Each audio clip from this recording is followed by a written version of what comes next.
Good afternoon. I'm calling the May 6, 2025 meeting of the Board of Education per Government Code Section 54950 et sequitur and Education Code 35140 et sequitur at 3:36. We will be taking blue cards if you would like to speak, and we'll give you a couple minutes if there's anybody that wants to. We have one card already. And will only be accepting comments at this time on the executive firms only. Search firms, excuse me. Okay, we'll call up our first speaker, David R. I'm sorry.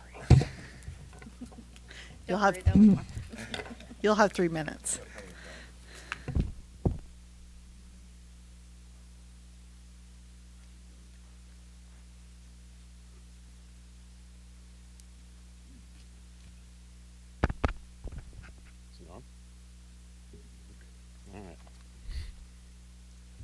Good afternoon.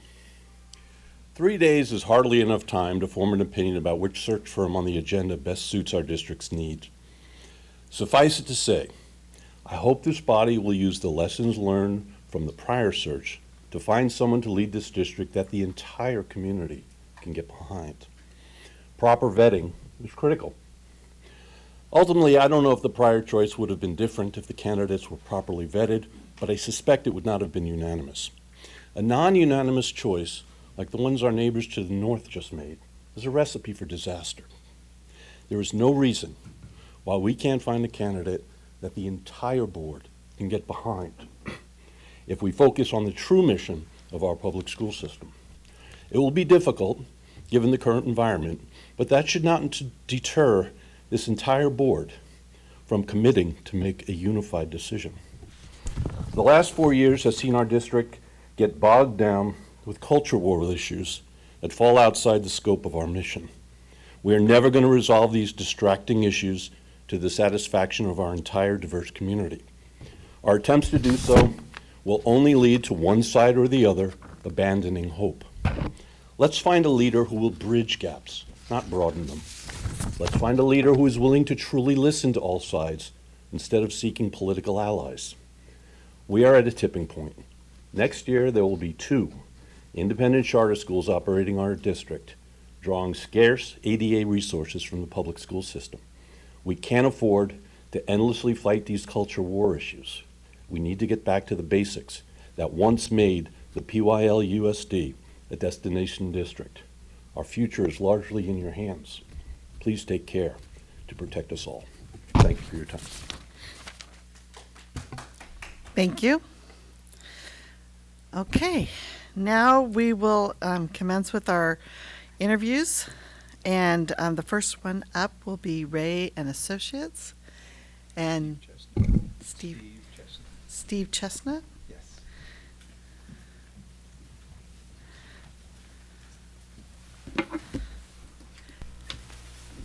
And we're giving everyone 10 minutes, and then we'll have time for questions.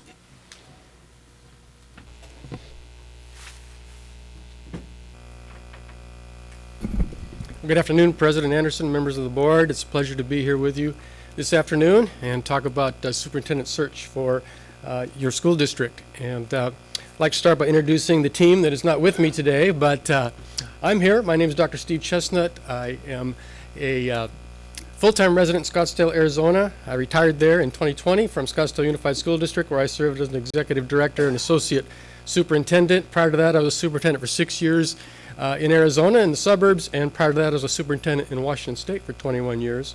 I've been working for Ray & Associates for the past 4 years and enjoy this work greatly.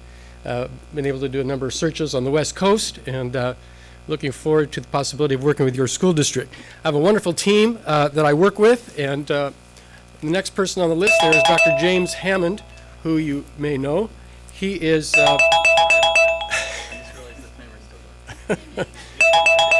man, I thought I had 10 minutes. Let's go as fast as I could. Anyway, Dr. James Hammond, as you may know, is the superintendent of the Ontario Montclair Elementary School District nearby. He served in that position for 15 years. He is a member of our team. He also served as a superintendent in Davis Joint Unified and also as superintendent of Washington State in the Tukwila School District for 3 years. Another member of our team is Libra Ford, and Ms. Libra Ford is an amazing person. She is the former president of the North Clackamas School District Board of Education, a suburb of Portland. She currently serves on the Oregon State Board of Education. She has a long career of involvement in education, including founding the first charter school in Hawaii, and Libra Ford is a wonderful member of our team. Also, Mr. Richard Lasso, who is the assistant superintendent for, assistant superintendent of equity and instructional leadership with the Puyallup School District, a large suburban district outside of Tacoma, Washington. He's also a native speaker, speaker of Spanish, and he's bilingual and biliterate in Spanish. So we're happy to have Richard as a part of our team. So we have a good group prepared to work for you and bring this search to life. Spent a lot of time looking at your website and researching your district, and we're very impressed with your mission, your vision, your core values, and the history of excellence in this school district. Academic excellence, outstanding reputation, and it's not very often you see an overall rating on niche.com of A+, but wonderful tradition here, and we know that this is a wonderful school district, and it's going to attract some great candidates.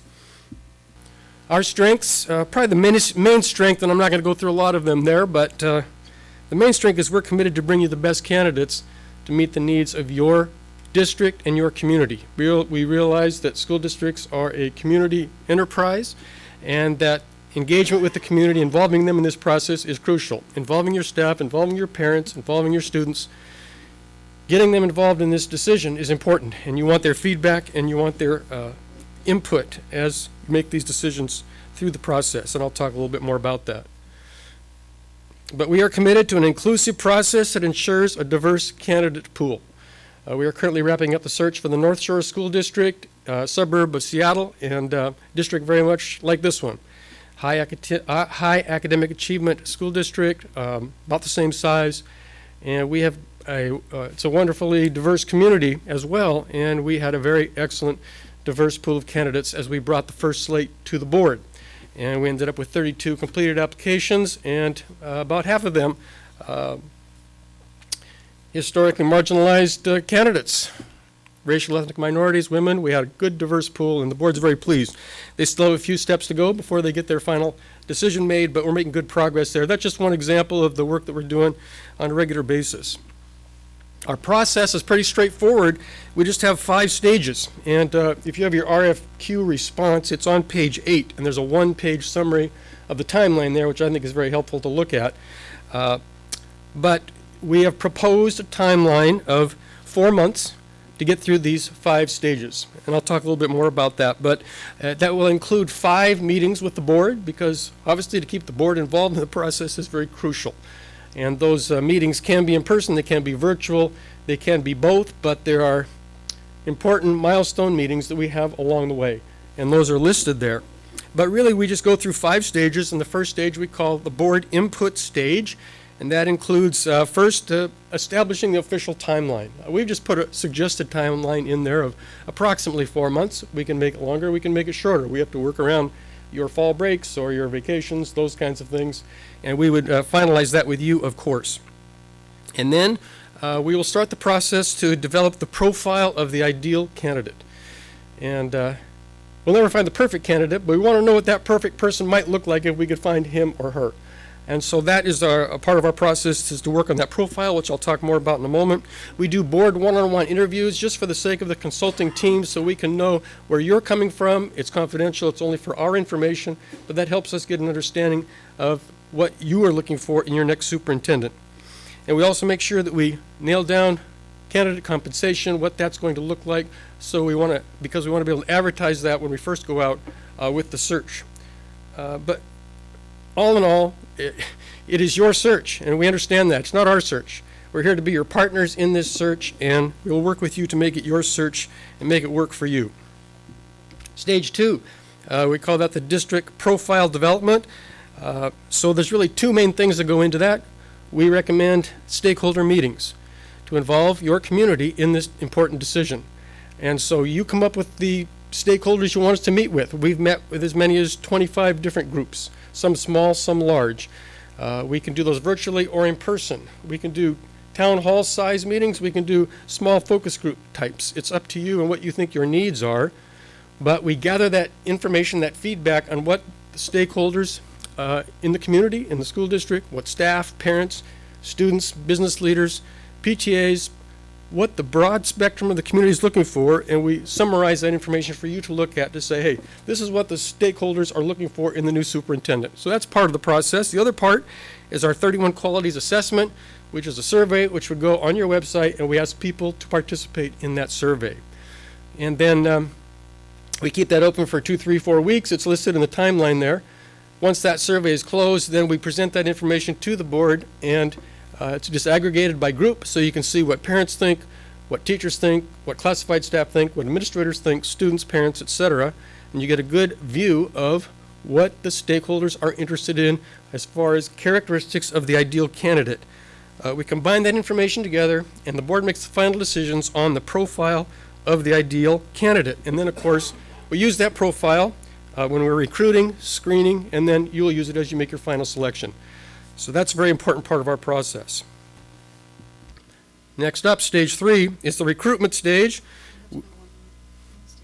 Oops. Thank you. Stage 3 is recruitment. And we aggressively recruit top candidates. We have a national group of consultants. We're a national firm. Been around for 45 years. We have a good reputation. And we have people in the job market looking at our website and contacting our associates when there is a job. And we do a very aggressive job of reaching out to the people we know that might be interested in this. Dr. James Hammond, of course, will be our main person on the ground here in California to make sure that happens. But we're very proud of our national search because we want to bring in a diverse pool of candidates. We know that oftentimes superintendent positions are filled by in-state candidates. That's understandable. It's very much a state-oriented business. But we also know that there are also some excellent candidates from outside the state that might be interested in moving to a place like this, which is such an excellent district and a highly desirable place to live. And that would be very attractive to many candidates we know, and that's an important part of our recruitment. We do a lot of advertising, of course. We'll bring you a list of advertising venues that we recommend, and we will recruit aggressively. Okay, stage 4, that's the candidate pool stage. We will screen candidates according to the board-developed profile. That's one of the main things we're doing as the search firm, saving you that work of going through 30, 40, 50 applications. And we will do an extensive background investigation. We'll check the internet to make sure that we are confident there are no surprises in their background. We're very careful on that because we know that that's important.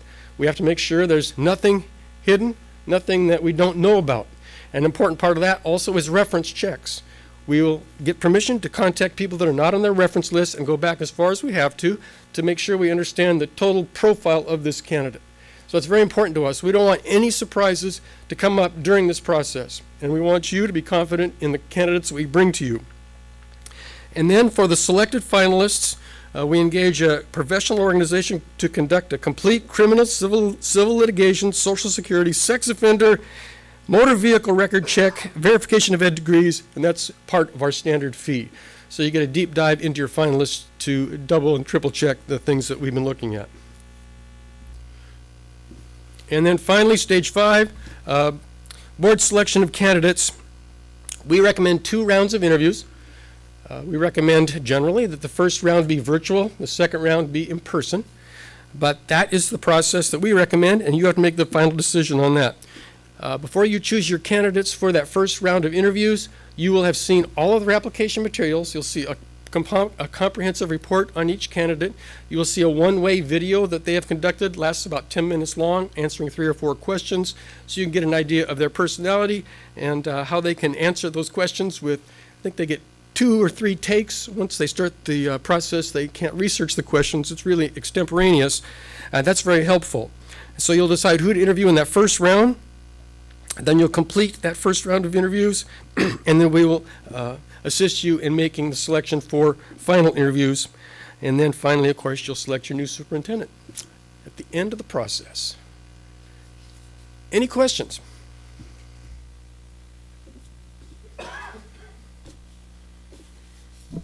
Did you guys give us a price? Yes. Price is in here. And I can tell you what page it's on. It's on page 18. Okay. And then do you guys also, do you run confidential searches? Meaning that like the board is the person who knows like the name of the applicants and we're not releasing further information? Just so public doesn't know and we can't, have people running interference around the candidates and, calling their districts and things like that? Correct. In almost every search that we run, we recommend that the board keep the first round confidential, no names out until finalists are announced. Okay.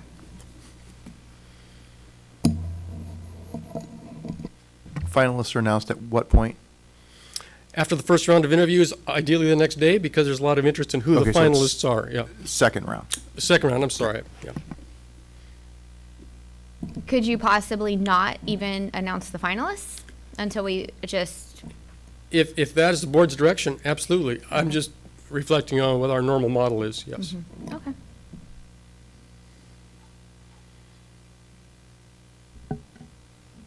Can you talk to me about your retention rate, maybe in the shorter last few years versus, the duration? But Yes. what has it been in the last handful? Prior to COVID, it was much higher, and that has changed in recent years. I've been doing this for 4 years. I've placed about 6 or 8 superintendents, and they're all still on the job. So I'm proud of that. Nationally, we are seeing right now 3 to 4 years superintendents are staying. Things seem to be getting back to normal. I think that's helping. But yes, the whole post-COVID era was an interesting time, and there was a fair amount of turnover as a result.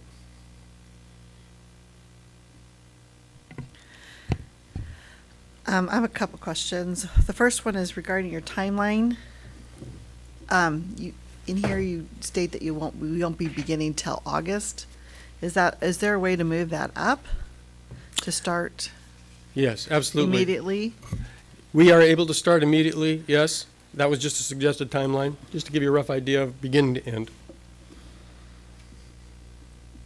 Okay, and then with the advertising, when I was reading your proposal, there was like a list of publications, and you said that as well. Is that you come to the board and ask which ones? Is there so many included? I'm just trying to Yes. wrap my head around that. Yes, there are some that are included for free, of course. And then there is a recommended list that we let the board make the final decision on. And that, I'm trying to remember, that was listed on the cost page. It's like page 6 or 14, one of the two. Yeah. That's what my notes are. But yes, the board makes a final decision on paid advertising.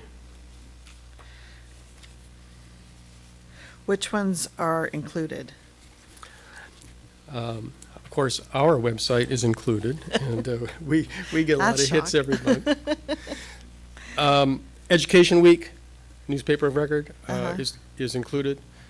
And then typically, your state school board association, your state superintendent association is free, although that varies from state to state, depending on your membership and that kind of thing. But AASA is probably the main place that you're going to want to advertise, and that is paid.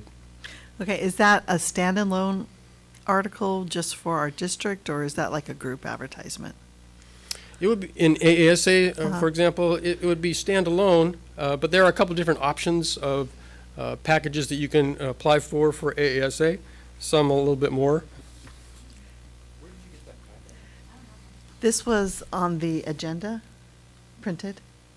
This was the attachment on the agenda.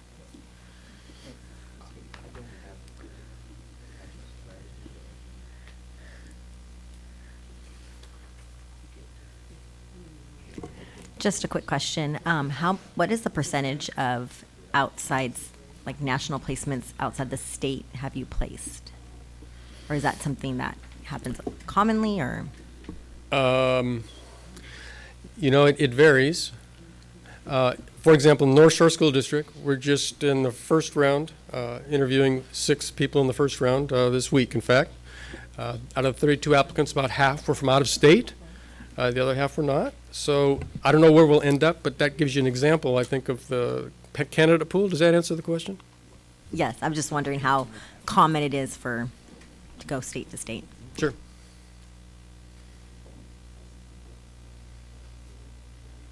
Okay, I apologize.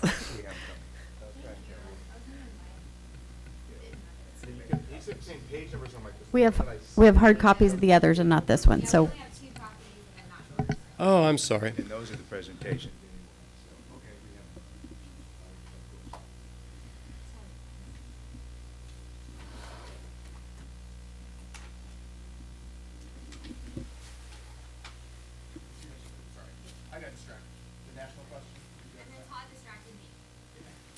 That's okay. I was distracted from the very beginning, you know.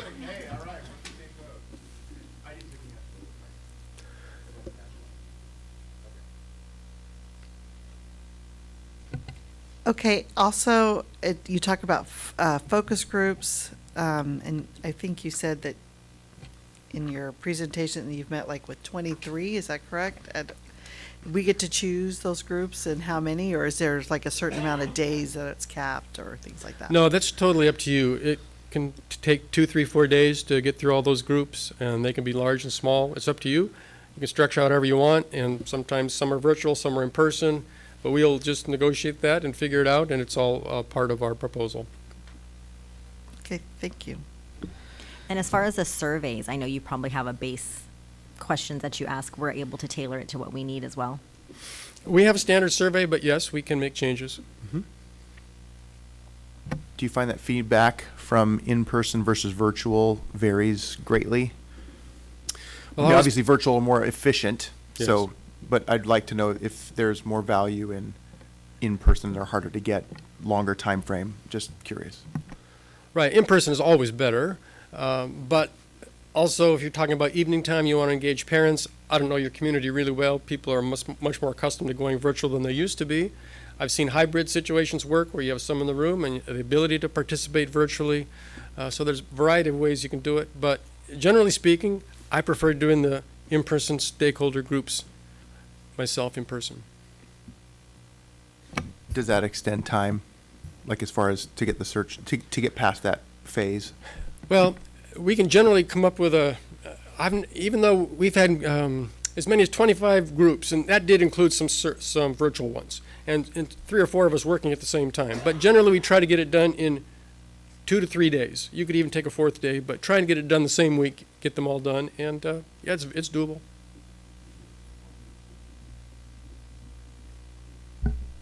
Two questions. Can you talk a little bit about maybe the benefit of doing the survey before we leave for summer break versus doing that as soon as we come back when the school starts? And then my second question is regarding the final interview. When you're, are there any presentations or activities that you would have the superintendents prepare for that interview? Yeah, 2 good questions. The timing on the survey is important. Summer vacation obviously is a big deal, so you know your community better than we do, but we'd want to make sure we had a time when people are going to really respond to that survey. And in North Shore, a district of about 22,000, we got back 2,000 responses, over 1,000 parents. We thought that was pretty good. You never get as many as you really want, but that was a good response rate we felt. And it was in the spring. It was just a month ago, so it was closely related to the timing of the interviews. But that's a question that I think we'd have to have some more discussion about, but I'm sure we can come up with the best plan depending on the timing or the timeline. And then as far as the final process, you know, of course, we recommend some kind of a town hall event where finalists can meet the community so that people can come out, parents and community members. Obviously, the final interviews are, the final interview day or days is a very important part of the process. So most districts have each candidate for 1 day. North Shore that we're working with in Seattle right now is having a 2-day process for each of the finalists. But in North Shore, each of those candidates will end their 2 days with a town hall session. And we help facilitate those. You mentioned something about presentations. I have seen school districts that have asked for a presentation by the finalist candidates as part of that town hall or as part of the interview. So there's a variety of ways you can go. That's the kind of thing we'd love to talk to you about and decide what the board's pleasure is. Can you expand on the 2-day? What are they doing for those 2 days that they're there? Mainly, they're meeting with a lot of small groups, both staff and community members, students, parents, community leaders, and so and some school tours.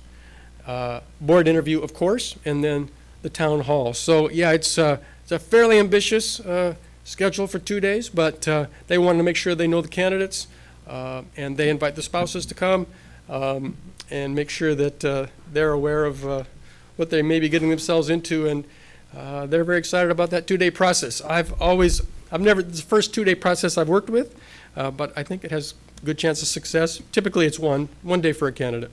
Do you have both or multiple candidates doing that, or is it when you Yes, get down to your final one? In North Shore, they have the 3 finalists. They're planning to have the 3 finalists for 2 days at the same time, a round-robin format. Thank you. I kind of love and hate all at the same time the idea of a town hall situation. Can you explain how you facilitate that? Right, well, there's a number of ways you can do it, and if it's something that doesn't work for your district, then we wouldn't do it, of course. But typically, in searches that we've done in Alaska, Washington, and Arizona, it's an evening format. We invite parents in the community, and we bring the questions in a structured manner. And it can be a round robin, one person at a time. That's typically what we do. We also provide a Survey Monkey for anybody that interacts with finalists the last day or 2 days, whatever it is, for finalist candidates, so that they are doing an impression form. It's not a vote, but they're giving their impression of the candidates, and then we compile all that information, disaggregate it for the board after that last event, so that it's available to them even if they start deliberating that evening. That's a good way to gather that feedback.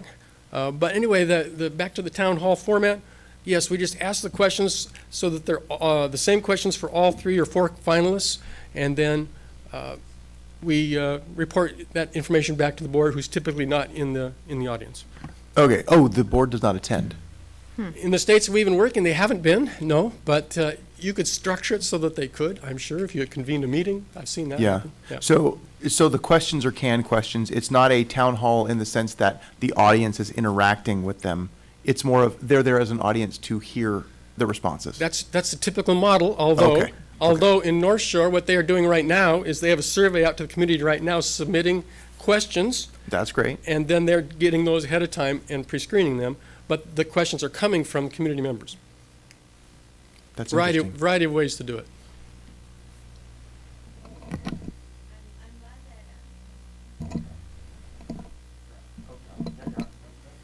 Okay.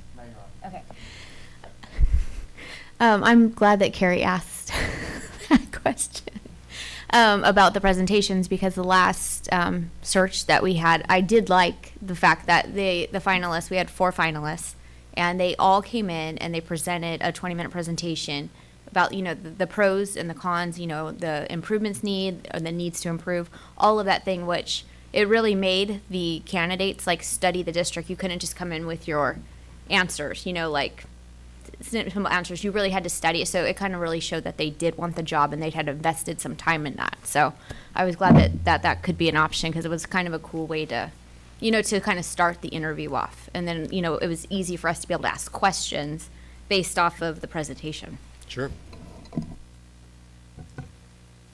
Is there any more questions? We've kind of used up our time. Well, we have 4. I just have one question.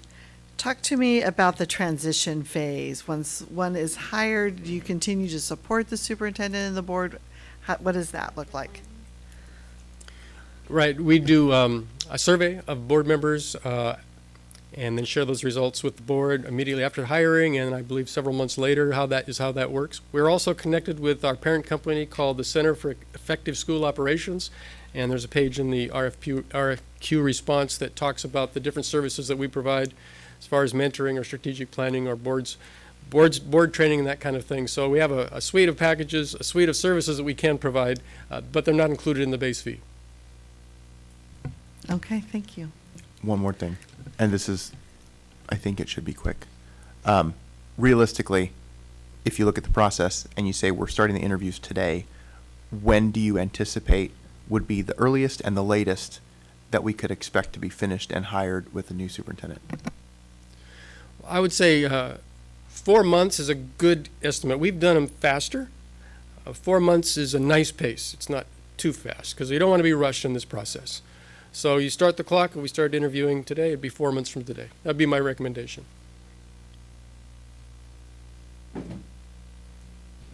Thank you so much for your time Thank and you. sharing.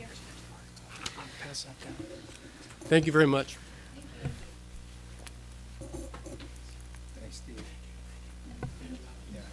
Okay, now we will move to Education Leadership Services.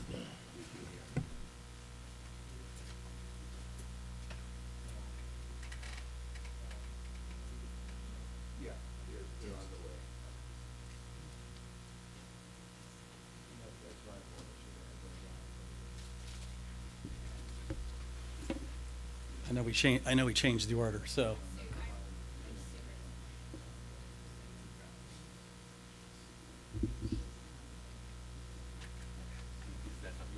No, this is the Koska group. I apologize. No worries. So which one are you? I'm the next one. Do you want Koska to go next? Because they were next up. They can. Okay, no, I messed it up, so I gotta go. We're after them. Okay, thank you. I think we got out of There you go. order there. Perfect. All right. Thank you so much.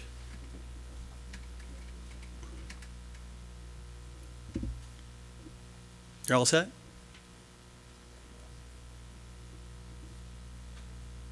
Yes, we are. Thank Okay, you. great. Thank you, President Anderson, members of the board. My name is Clint Harwick. I'm the president of Education Leadership Services, and we're happy to present tonight on the process of selecting a superintendent. The most important decision you can make as a Board of Education is to select a superintendent that matches your community needs and builds a team that can support students. There was an old adage that I heard when I was a superintendent many years ago, been a superintendent for 21 years. They said the job of a superintendent is to remove adult barriers from student success. And so having a superintendent that can coalesce a board and team members towards a common goal of helping students is the most important job they can do throughout a district. So a little bit about us. Two of us will be handling the majority of the search, but you will have access to all 20 members of the ELS team. But the two that are handling the search, the initial process will be myself, Clint Harwick. Does it pop up on the screen? Does it go next? Do one more? Yeah. Perfect. There we go. Look at that. My realtor photo, and there's Rob Vors as well. As I mentioned, I was a superintendent for 21 years in 3 different counties: San Bernardino County, Orange County, LA County. Each one of those had different facets that you worked through. San Bernardino County being smaller county of 30 superintendents, same with Orange County, and then LA County with 88. Got a great opportunity to interact with a number of superintendents and staff members and board members throughout my educational career. But before that, I started as a custodian and a substitute teacher and worked in other union groups, which I think is very important because as we look to do our surveys and meeting one-on-ones, it's important that we meet with many constituents in your district, not just the teachers or community members, but classified members, admin staff, and others auxiliary staff throughout the district. It's important to get their feedback. We'll be doing that because I understand the process of being in multiple school sites at different times with different purpose. The custodian that believes that a clean school is a well-run school is the same as a principal who believes that's important, or a board member that has constituency groups that says running our campus a certain way is important to us. So our breadth of history, I think, is very important. Rob Vors, 38 years in education in different school districts, LA County and in Orange County. He was the superintendent of Glendora over the last 10 years. So let's take a look at ELS and how we're different than some others. Did I go one too many? No. Back? All right, technology at its finest. There we go. All right, the ELS difference. We have a clear understanding of today's educational landscape. Of our 20 members, we've all been retired in the last 3 or 4 years. They give us a good sense of what has gone on in education, and also a relevancy that maybe some other search firms may not have, in that we're current in the field. We're networked and connected, and we're going to talk about that next. We have current experienced team members. We We have over 580 years of educational experience. And we feel like it's important for us to give back. It's why we started our firm. We brought folks from other firms and some newly retired superintendents because we felt it's important that we give back to education. It was great to us, whether we had education in county here in California or other states. But it's important for us to give back to communities and to educational agencies. We have a board member, the current board member in Lake Elsinore, Heidi Dodd. She'll be a part of the process as well because we believe that sometimes board members want to speak to another elected. And we can have conversations with her as well if you feel like that would give you a comfort level to get the input you need to select the superintendent. We also have CBOs, HR directors, and others that once a superintendent is selected, we can provide support for them. That's all part of our fee. We have higher education connections as well, USC, Chapman, Azusa Pacific, University of Laverne, and we think it's important that having those connections, Claremont Colleges, it's important to have those connections to higher ed. And many of us teach in those universities, so we see the up-and-comers when they are going through the process of being an assistant superintendent, director of curriculum, HR, CBO, and then when they become superintendents, we have those relationships with them. We think that's important that we know people personally when we bring them as candidates. Let's look at some of the partnerships that we have, and we'll see if this order came out correctly. There we go. Some of the partners that we are associated with is AASA, you mentioned the Ray Group, mentioned them as well, Association of California School Administrators, Small School Districts Association. We do a number of searches in Northern California, so we have a great outreach in Northern California and also Northeast California. Suburban School Superintendents, if you haven't heard of them, that's a national organization. 100 superintendents selected from across the country meet in a think tank every single year. Those are actives as well as 50 honoraries. That's a wonderful liaison to be able to network with people that are working throughout the country. In fact, just earlier today, I had a conversation with a candidate from Wisconsin that was referred to me from somebody from Chicago and said, this would be a person that might meet one of your search needs. So I was doing an informal interview to see if they would want to be a candidate. So we have a national outreach even though we're localized to California and understand the California landscape. Association of Latino Superintendents Administrators, California School Boards Association, as we mentioned, Heidi Dodd, also Susan Henry. I've had discussions with her as well. And the National School Boards Association, as we mentioned, USC, and different colleges throughout the Western United States. Now, the best part, I think, of any presentation is this slide. We always put it in there in that it reminds us who we truly are serving. And Placentia-Yorba is a large district, but it has a community feel. I worked in a large district with a community feel. Saddleback. 33 schools. Each school had kind of its own culture, had its own community. And it's important that you get to every one of those sites or have coalesced sites together in that you can find out what they want in a superintendent, what they want in a school district. Because as you look at that screen, you see there's a lot of different communities represented up there. And it's really important that you get the input necessary to find the superintendent you need and have them build a team that they need as well. It's not just the superintendent you're hiring, but the network that they have in order to hire the proper folks, cabinet level, principal level, and do they have connections that can bring other folks on board your team in Placentia-Yorba. So let's take a look at the search plan. Well, we'll start with a meeting with the board. We'll meet with you as we mentioned. We can have Heidi meet with you if you feel more comfortable with that. Sometimes folks do not want to meet with an administrator. They want to be candid about what they're looking for. We can do that. We can do both. We also will utilize some of your staff if you want us to do that as well to provide additional input and help with the process. We will have one-on-one meetings and then also we'll have some group meetings with the board. We'll then have discussions with district administration, faculty, and staff, and as I mentioned, all staff. It's really important that you get classified, certificate, certificated administration, and also cabinet level input. The employee association leadership teams, it's important to meet with them. What type of relationships have they had? Are they used to having somebody who is interest-based bargaining? Or do they like positional bargaining? Do you have people that have experience in those different options? Because you wouldn't want to match somebody who's never had a type of bargaining that the union groups are expecting. What type of relationships do they have with union groups?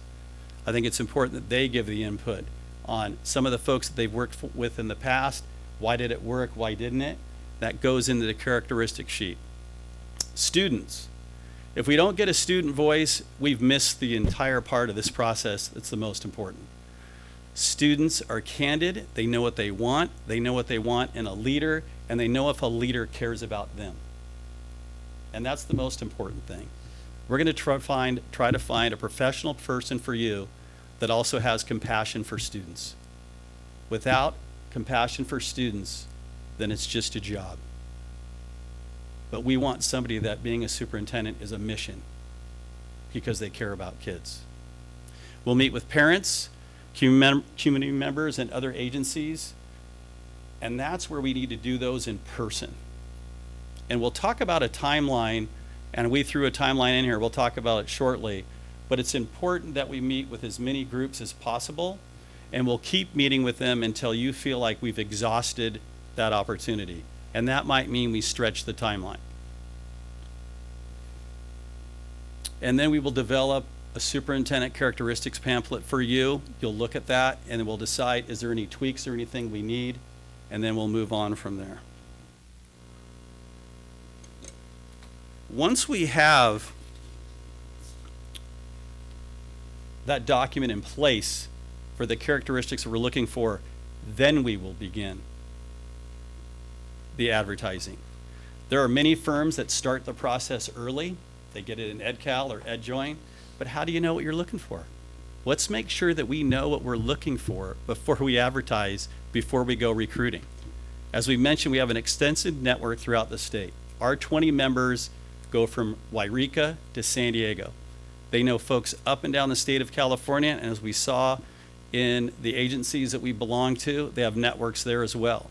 We have the Triple S network and other agencies that we've spoken to in different states. But the most important thing is, will they understand the dynamics of California that might be different from other states and how we operate, budget, timelines, the different interactions that we have with state legislatures and the SPI.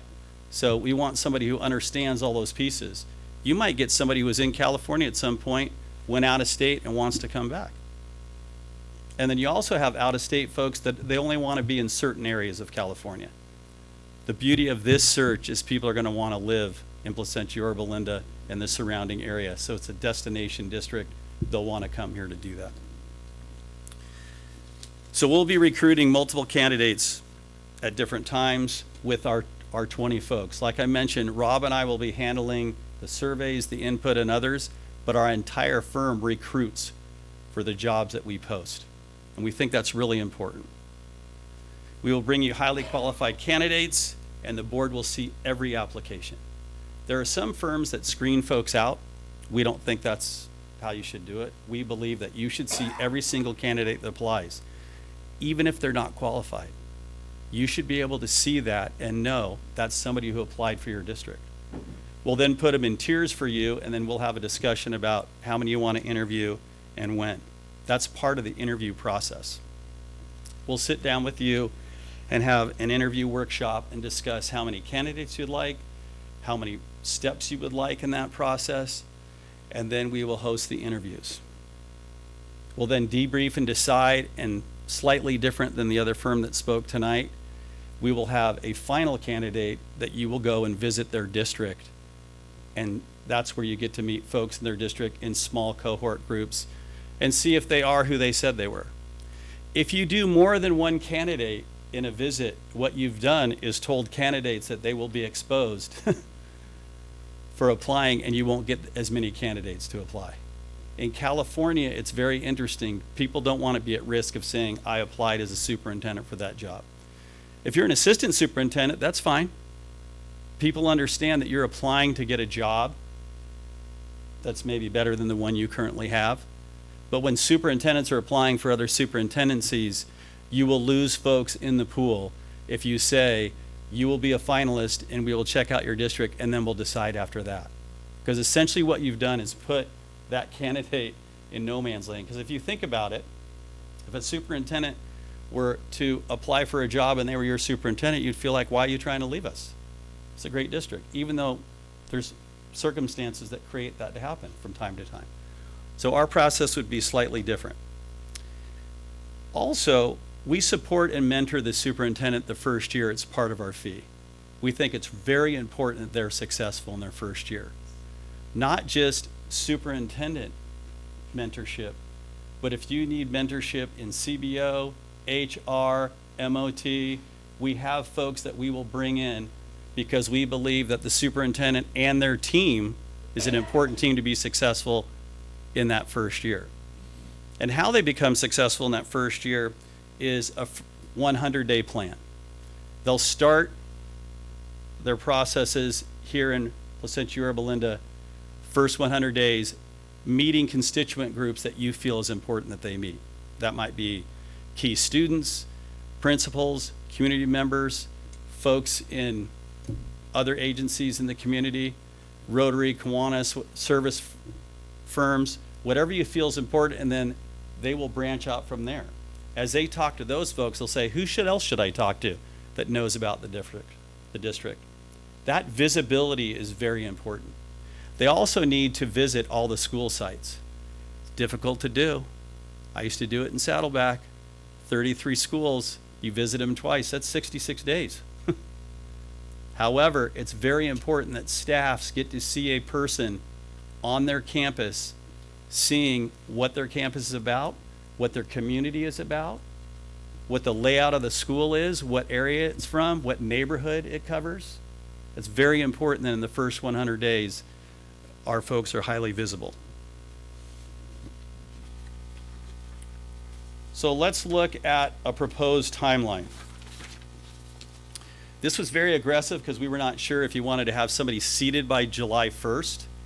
I would not recommend that. We could get it done, but I would not recommend that. I believe that in order for you to meet with community groups and get the feedback you need, it's going to take additional months besides this. I really see somebody seated in this district more like October 1 or November 1 if you truly want to gather the information that you want to gather. Plus, as I mentioned earlier, I think it's very important that we gather the characteristics of the superintendent before we advertise and recruit. That's going to give us the best opportunity to give you the applicants that you need, that you could screen and then decide who to interview. So as far as timelines go, this is flexible. Many boards would like to just be done by July 1. Didn't know what we were up against here. So this was a very aggressive timeline, but we could extend that, and it sounds like that's something people would be interested in. And actually, that would be a much more transparent process and give the community a chance to give input and feedback. So our fee is $39,000, and it is the search, all the interviews, and then also the mentorship for the first year, as we mentioned, and the coaching for the superintendent and staff where needed. And we look forward to doing that for you if we are selected. Are there any questions?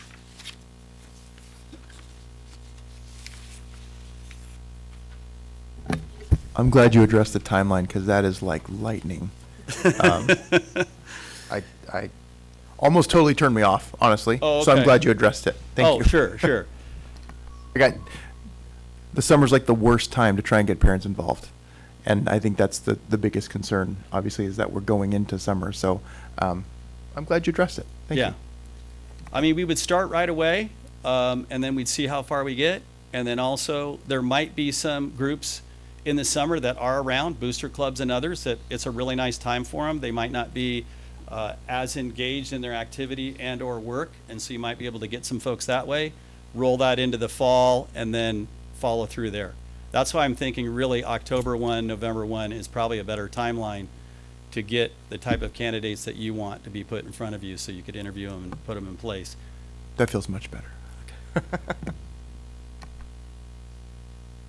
Do you have any type of, or stakeholder meetings, are you proposing something like the town hall, like the person before, or what are your setup in those areas? How do you go about that?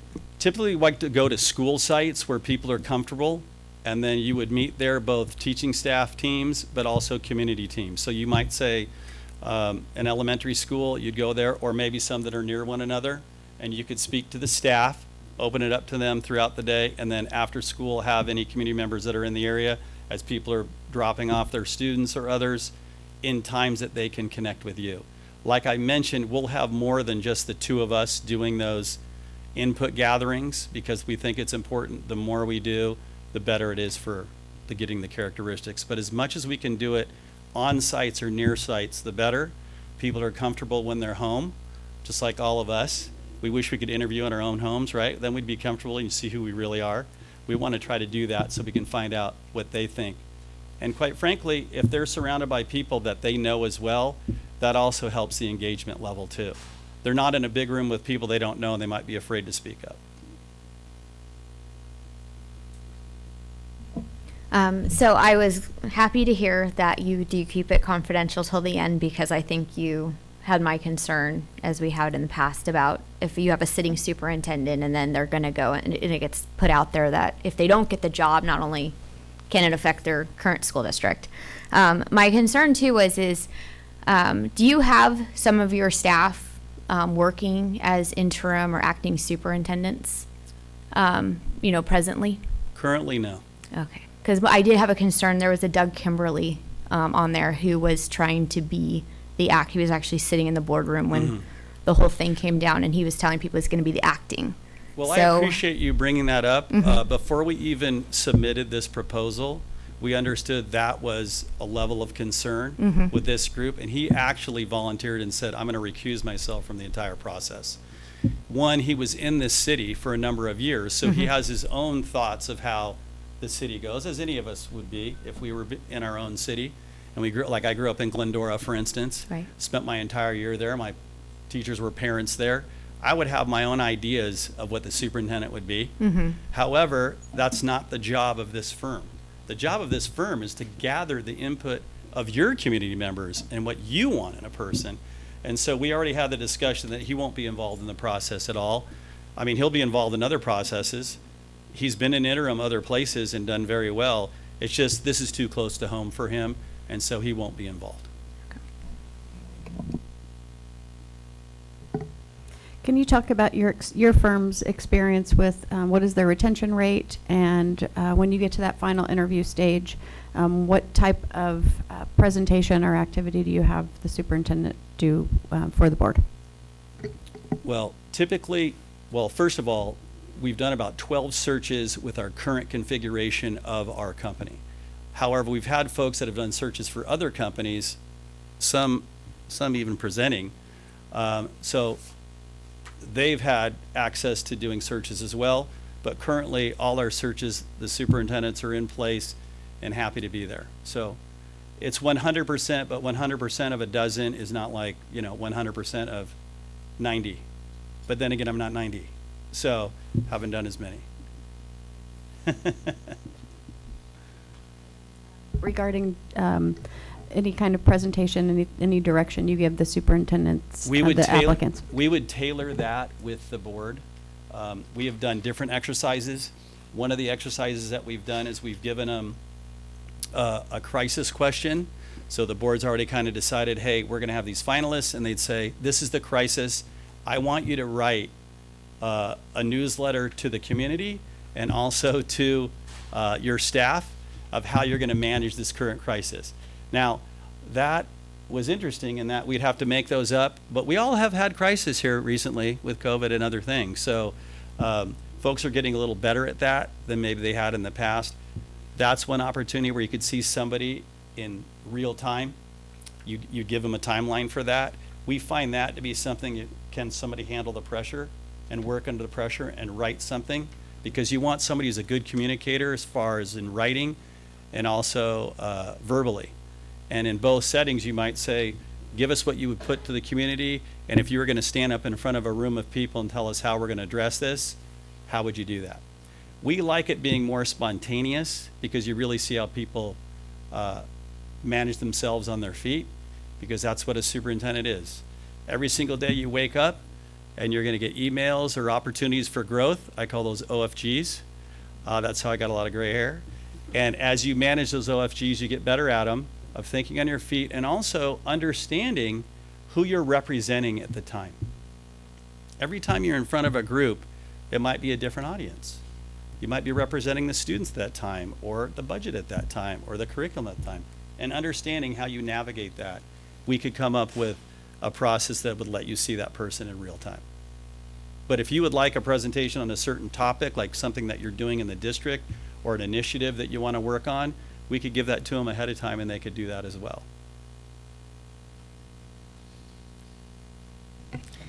Anyone else have any questions? Okay, thank you very much. Thank you very much for your time.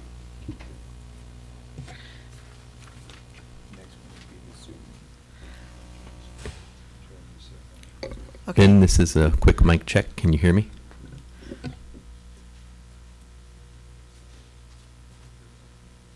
I can hear you. Can you hear me? Yes, you're on. Great, thank you. And you're okay with me just doing next slide as we go through? Sure. Thank you.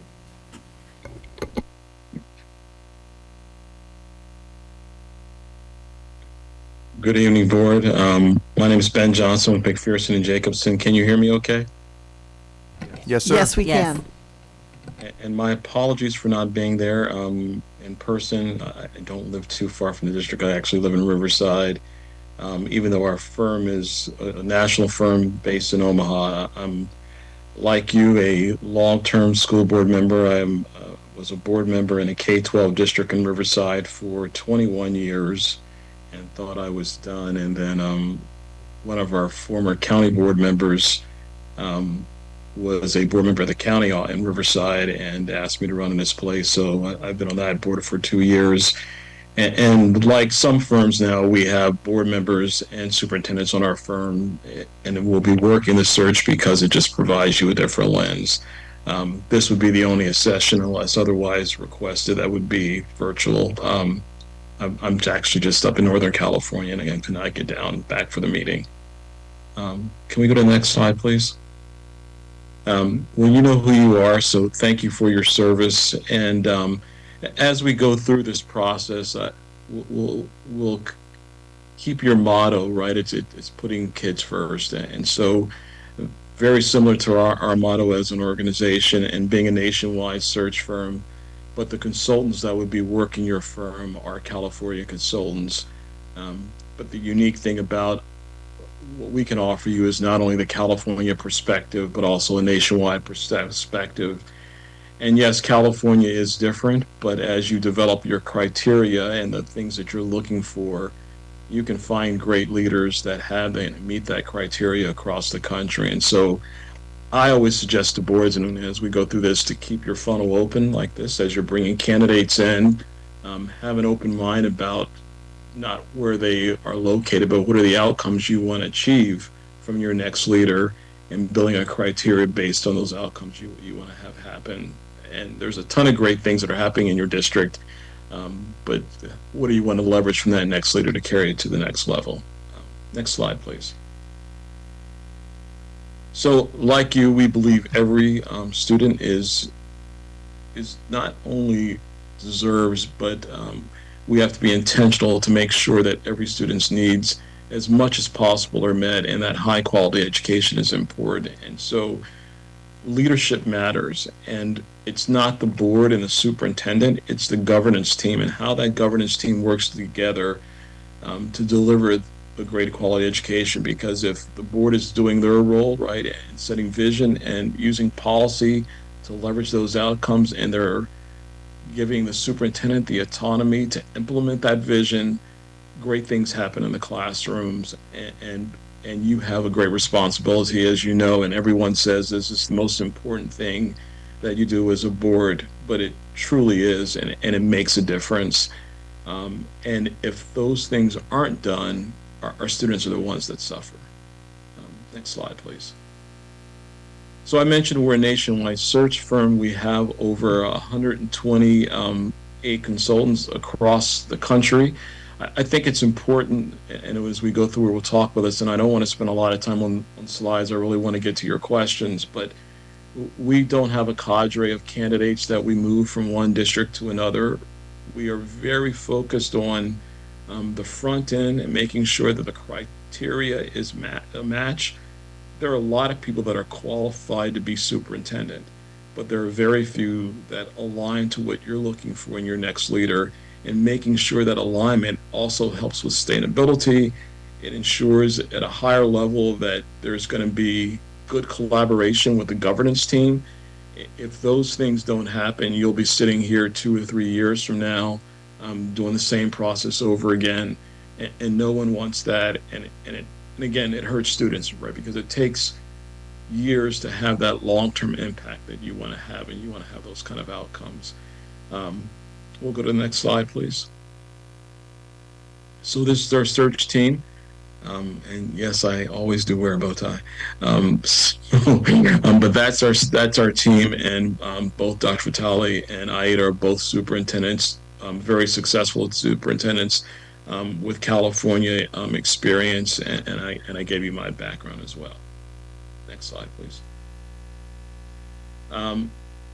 So the word, we like to use the word transparency, but that word can be nebulous. It means different things, different people. We are transparent about our process. We're transparent about engaging the community in a meaningful way. And, the old process of having a town hall meeting with expecting 100 people to show up. I've done searches as small as 125 ADA up to 70,000 ADA and everything in between. And I heard someone make a comment about people in the same room and that voice. And so when we do education partner meetings, we do those meetings with stakeholders with like voices. And so when we're meeting with your teachers, we're meeting with teachers. We're meeting with classified's only in that room. PTA is in that room, cabinet's in the room. So because each of those groups have different needs and their viewpoint, and I used the word lens before, but their viewpoint is different, their lens is different, and their comfort level is different. And so when we're meeting with groups, we don't just put a bunch of people in a room and ask them questions. We ensure that those voices are very similar, so the message that you're hearing from those voices is the same. So that our process is transparent. How we go about recruiting for candidates is transparent, but who those candidates are is not transparent. It is critical to get the most qualified candidates, to get the largest pool of candidates. Like any one of us, if we were looking for a job, we would not want our bosses to know. And some boards are understanding if their superintendent is going to go look for a job in a different district, maybe. But that can greatly impact who applies for roles. So we keep that candidates confidential throughout the process. Even if you get down to the last candidate, something could happen until you have a signed contract. And so our belief is they're unless they agree to it and the board agrees to it and wants something different, we think that process should always be confidential.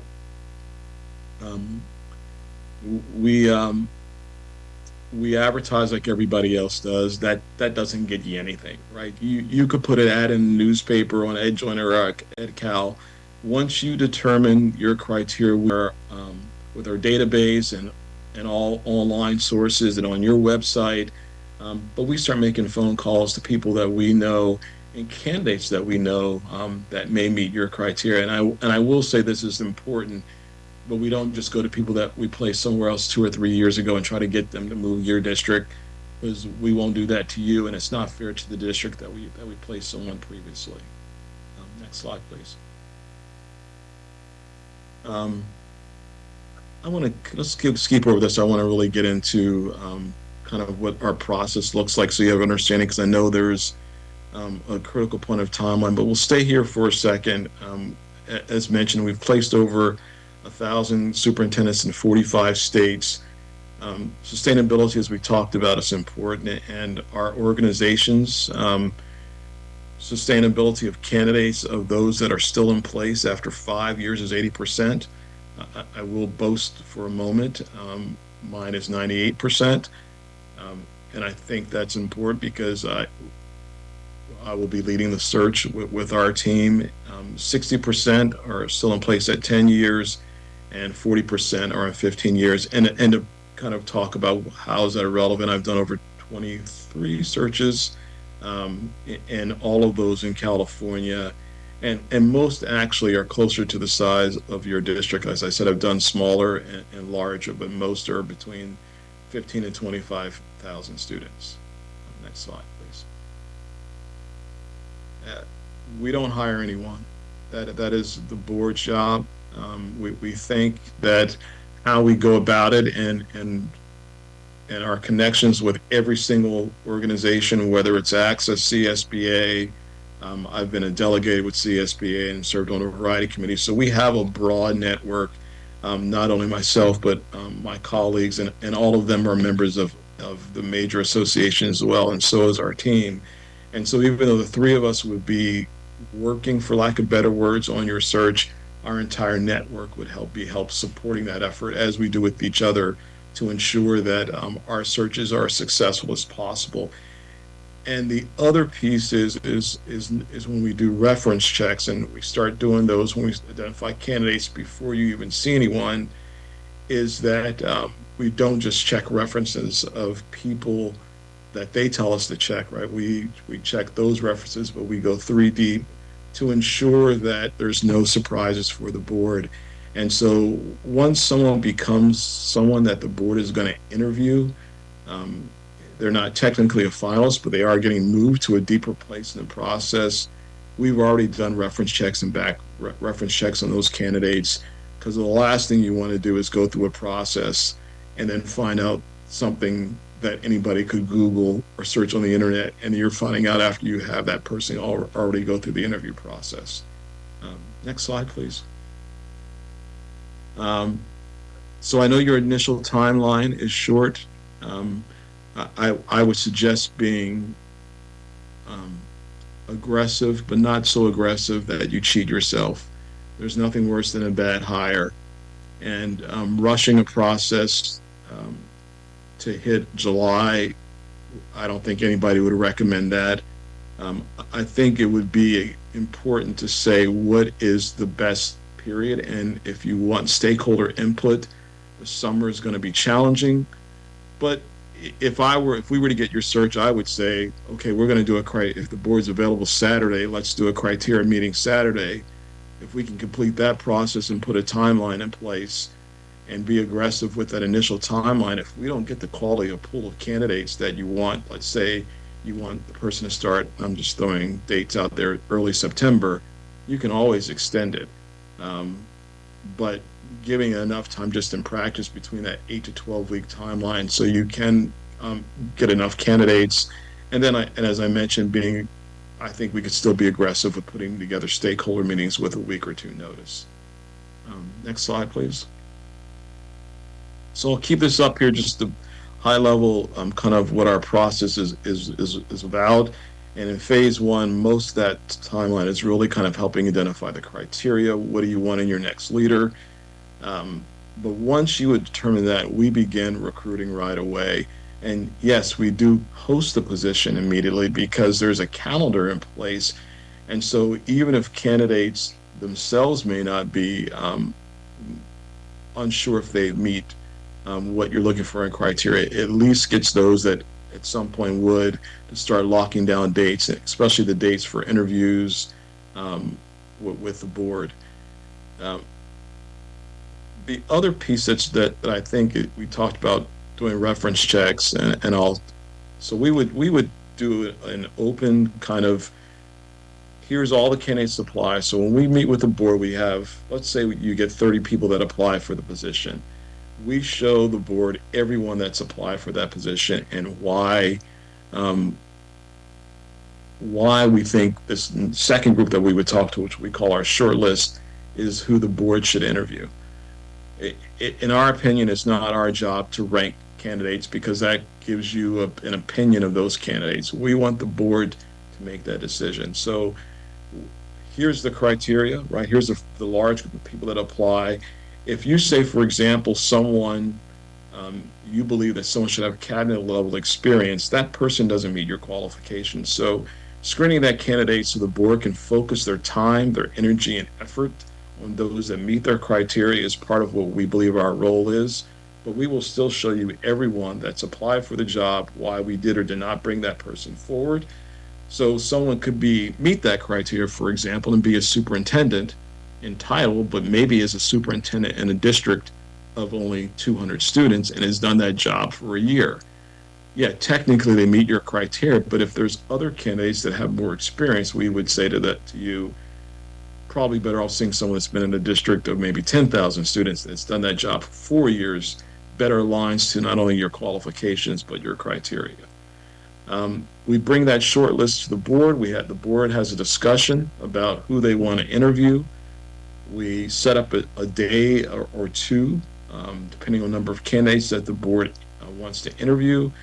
We also recommend a wide variety of ways to engage candidates. So before you even determine who you want to interview, we take that what we call that short list, and you get paper information on those candidates. You also get to see those candidates answering questions on video of a couple key areas, so you can not only see what they look like on paper, but how they engage in a video format. And then with that short list, you determine who you want to interview, and we do a variety of options for the board to see what those candidates are like. And whether it's regular questions, whether it's a presentation, whether it's a writing sample, all those things could be options that the board could say we want to see in those candidates. And then from that place, the board determines typically who they want to hire. And as I said, we keep that process all confidential. Some boards want to go from that group to maybe they're conflicted between two candidates.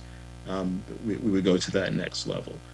And then the last piece that I think is important about sustainability is within 60 days of hiring the superintendent, we do a goal setting workshop with the board to ensure there's alignment on what that goal, vision, all those big pieces are for the board and for the superintendent. And let me correct myself, for the governance team. And that is critical, because if there's misalignment and misunderstanding, then you're starting off in the wrong foot. Next slide, please. Next, we'll go over that one. I think I covered that. One more. I just want to get to the total fee. So the total fee for everything is $29,500, including the session with the board and goal setting.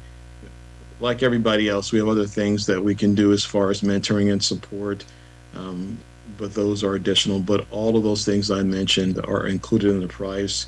We also are so confident in our price that we offer a 2-year guarantee for, if any reason, even at 1 year and 363 days, if the superintendent decides to leave, we come back and do the search for the board and for the community at no cost except travel and expenses. And I will stop now and leave it. The last thing I will say, we will match anybody's price if they have a similar search process to us. And I will open up for questions for the board. Hi there, this is Todd. I Todd. just wanted to hit on the 2-year guarantee you just mentioned and price match. First of all, really like those pieces. That's nice. How many times have you had to utilize a 2-year guarantee? Personally, never. Got it. And you said you're at 98% retention with your I am. superintendents, correct? I'm happy about that because it means how we do and what we do works. Absolutely. If you would have said 10 in the last 5 years, my questions would be done. Exactly. Next question. Being based out of Omaha, I mean, obviously, No. you're in not. Riverside. The firm is, right? Yes. So, have you sensed or found that there is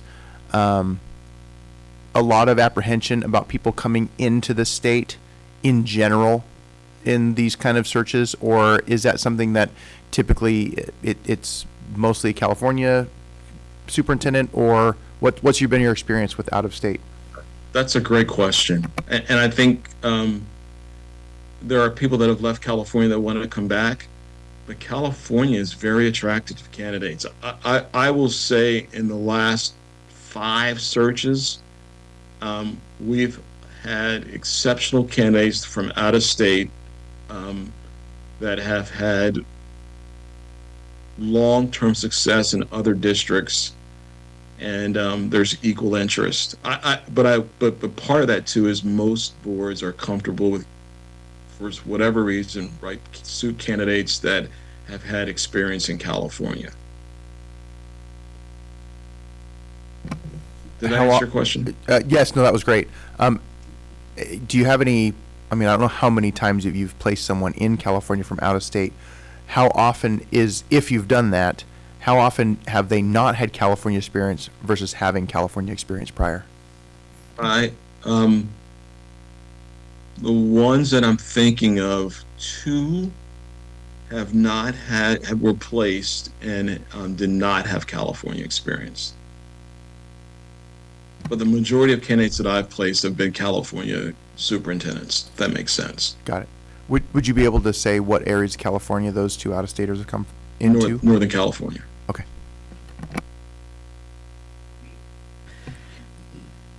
Hi, Ben. This is Marilyn Anderson. Hi, Marilyn.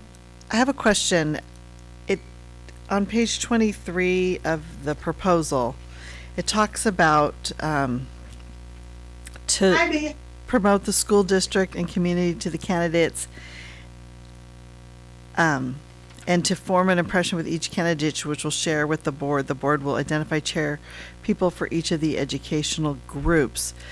So this is where I'm confused, because it's confidential, but then it seems like the candidate would be meeting with groups during the interview process. So that's an option for the board. So thank you for asking the question. So there's 2 things that some boards do. Some boards have community panels.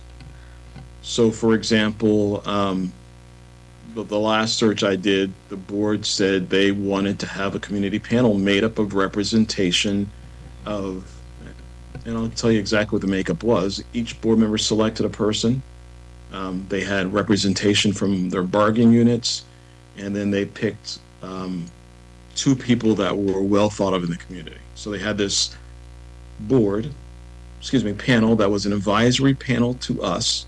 So they didn't fall under the Brown Act. They were not aware, this panel was not aware of who either the candidates were until they walked into the room. They didn't rank candidates. They only provided the strengths and areas of potential opportunity for the candidates. They gave that information to us. We facilitated that discussion. The board provided those questions to the panel. So it was still the board getting information, but from insight from other people. And then we gave that information to the board after they had their second round of deliberation. Thank you for clarifying that. You're welcome.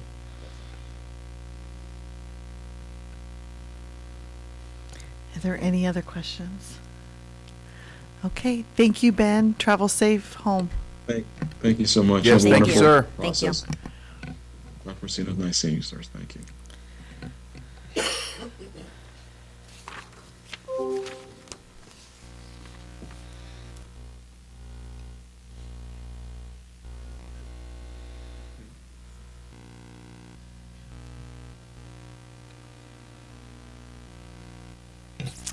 Okay, now we're with the Casca group.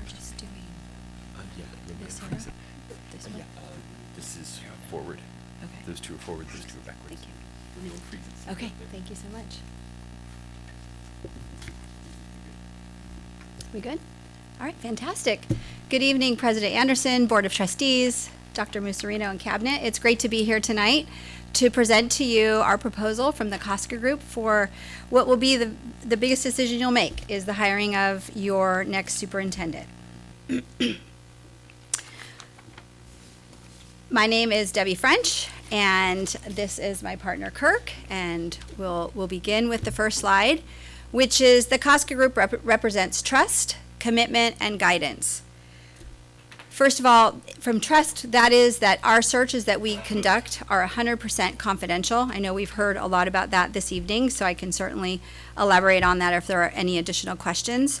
And also just as a reminder that we are a partner in this process. This is the board search. We're here to facilitate it. We're here to guide. We're here to support. But ultimately, the decision for your next superintendent sits with the 5 of you. Commitment. This is something that we believe is a little bit different than our friends in our other firms, is that we are solely committed to Placentia-Yorba Linda Unified School District during the search. And what that means is that our partners only conduct one search at a time. So as an example, I just completed a search on Saturday. Had this opportunity come available prior to that, I would not have been a partner that was eligible to be part of the search, because I would have been working strictly with another school district. So Kirk and I would be working with you completely. We have a bench of 26 partners that are conducting other searches, but we are only working on one search at a time. And then guidance, again, as I said, ultimately this is your search. We are here to facilitate, we're here to support. We are here to support not only the board, but your cabinet, your community as you go through this process in any way that we can. And we'll get into that as we go through the slides. So in searching and looking at your school district, which I am a proud resident of Yorba Linda, so I didn't have to, my children did not attend the school. They're old. I'm just going to put that out there. Well, thank you. That's so kind. So I just, in looking at the district from a different lens, rather than just a resident of the city, but as a prospective partner with you, and also learning about the schools more deeply, it is very evident not only in your verbiage that you use, but in the things that the opportunities that the children are afforded, is that children are put first here. Putting kids first is very clear. You just had 3 elementary schools have become distinguished schools in 2025. However, that wasn't their first crack at the bat for distinguished schools. One of the schools was their 4th accolade, 3 accolades, 2 accolades. I don't have to tell you how fantastic your schools are. There's a focus on literacy, STEM, and an avid focus. You just had a big accolade with the Craftsman's Award, some mock trial awards, and then, of course, your Artist of the Year. And why do I bring this up? This is really relevant in the search. You will be looking for a superintendent who is well-rounded, who's had lots of opportunity, who has had experiences in all of the things that the community of Placentia-Yorba Linda has deemed important, and the types of offerings that you would like to continue to provide to your children. And while no superintendent will be an expert in all of these things, it's important that they understand what your current cabinet, what your community are experts in, and what they consider as non-negotiables as you move forward in the superintendency, in searching for the superintendent. As I said, my name is Deborah French. I am a retired superintendent, just 2 years out of the superintendency. I do think that one of the things, one of our friends tonight talked about relevancy. That's something I feel that I can really bring to the table. I'm just 2 years out of the seat. I remember it well. I was a pre-COVID, a COVID, and a post-COVID superintendent. And while I really don't like to use the word COVID, it is relevant in this work because a pre-COVID superintendent and a post-COVID superintendent it's just a different job. I currently serve in multiple capacities. I do some in-house coaching in a local school district where I work with their cabinet members in their specific area, whether that be in human resources or ed services. I provide limited support to the superintendent because she's amazing and she doesn't need me. And I also consult outside of that with some contractors who do some other work. And then perhaps my favorite work that I do, admittedly, is a group that I consult with that works with people that have dementia and Alzheimer's. That's a real passion of mine. And so I get to do some of that work as well. I was AXA Regional Superintendent of the Year during my time in LA, and I served as a principal both at the elementary and secondary levels. And in the superintendency, I was a unified superintendent in LA and an elementary school district superintendent in San Mateo County.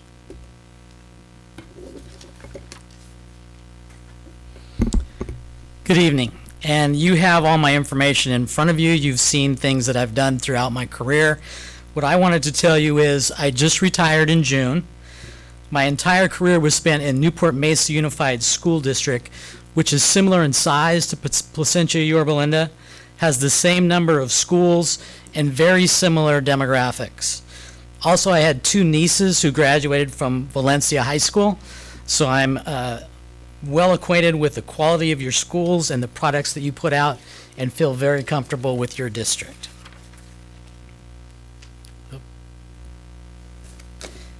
So why choose the Costco Group?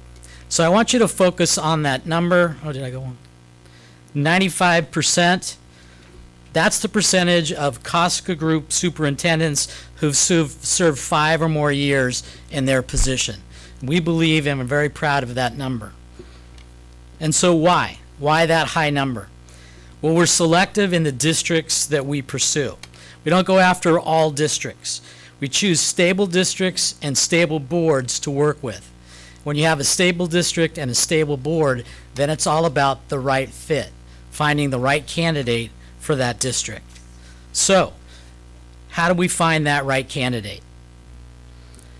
So we facilitate a process tailored to the board needs, tailored to your needs, focusing on district criteria and adapting to the district and the board needs, focusing on what's most important to you. We ask questions of you and your stakeholders and then listen. We do our homework, focusing on your mission statement, your vision statement, your core values of excellence, collaboration, integrity, and innovation, and preparing students for college and career. We also focus on your strategic plan, the Placentia-Yorba Advantage. Also, we have full disclosure. You'll be with us every step of the way. Continuous communication with the board. This is your process. You are in charge. We work for you. There'll be constant communication with the president and with the board. There'll be an open candidate pool. We'll cast a wide net, not just recirculate candidates from prior searches. Although if we do have candidates from prior searches that we feel would be good fits, we'll certainly encourage them to apply for this position. Also, there'll be full applicant disclosure to the board. We'll give you a full report on every candidate and our recommendations, not just the top 4 or 5 candidates.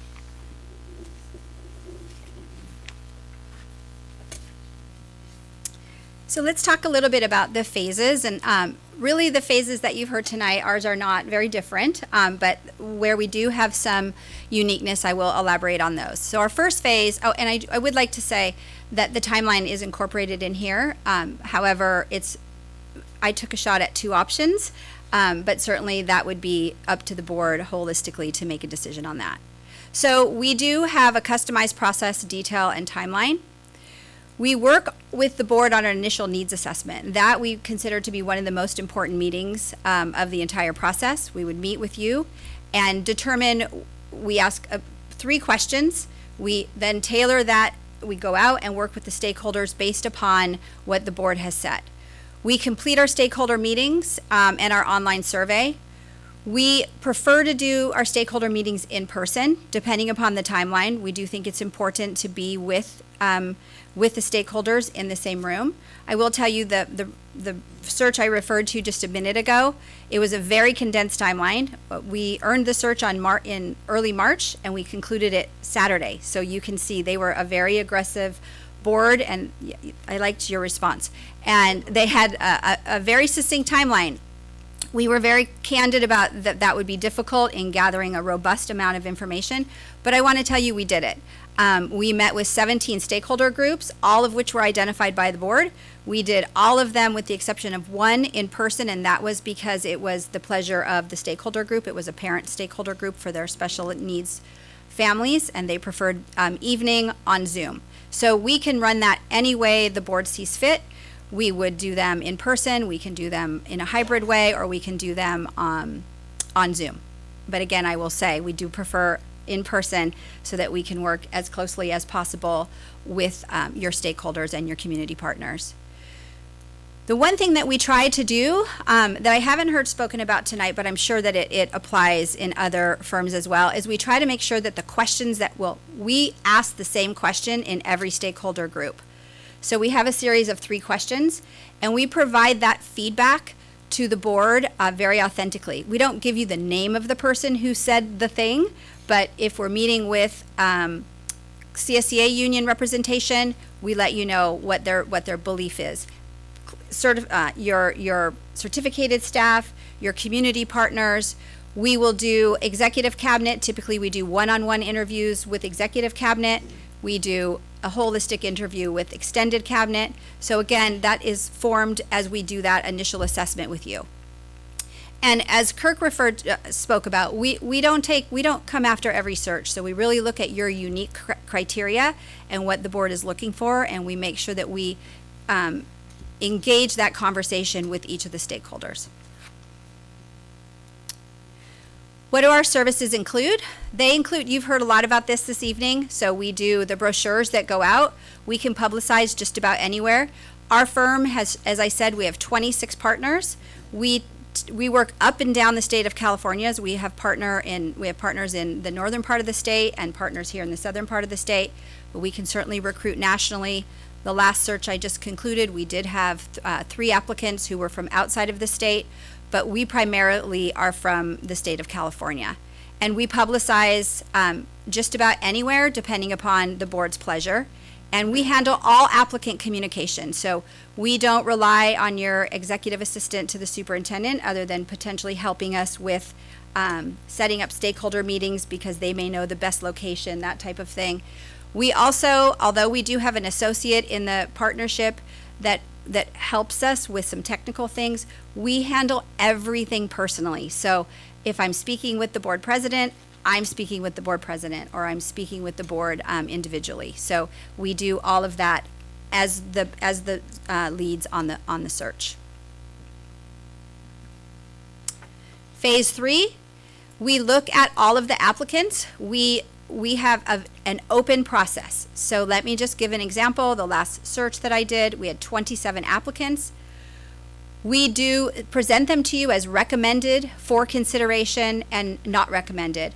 Those that we tell you that we suggest are not recommended, it's because it's what came out of our search.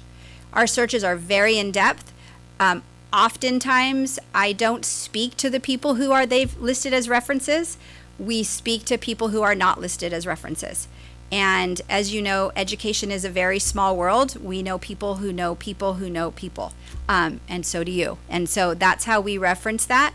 I personally do deep Google searches. I ask for access to their social media so that I can make sure that these candidates represent your district well.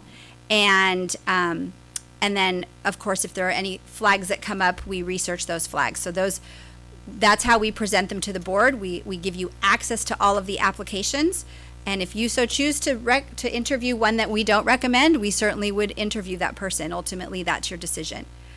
We continue to facilitate that work and communicate every step of the way.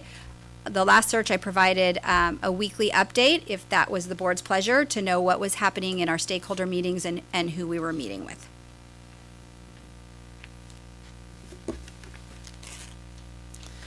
Phase 4 is the interview, and we will develop interview questions with the board. We have a large bank of questions that we can use as a starting point. It's always easier to edit than it is author, but we will decide on those questions that we feel as a group will give us the best information to select the best candidate.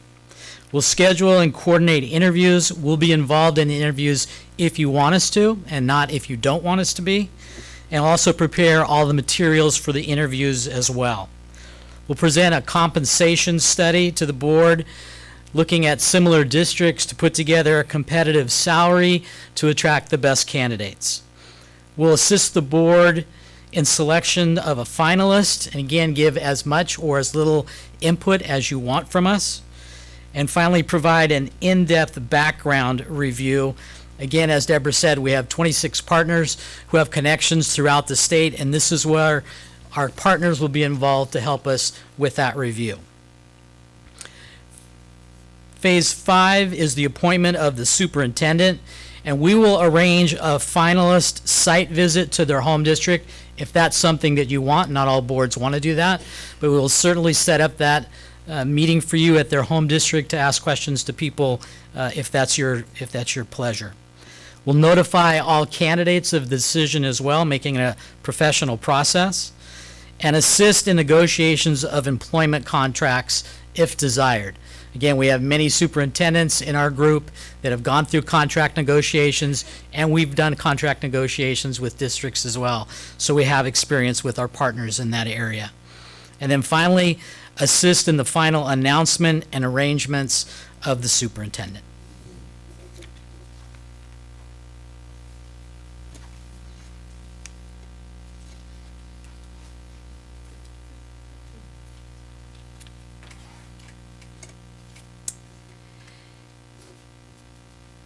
So in the post-search work, we have a guarantee of 2 years.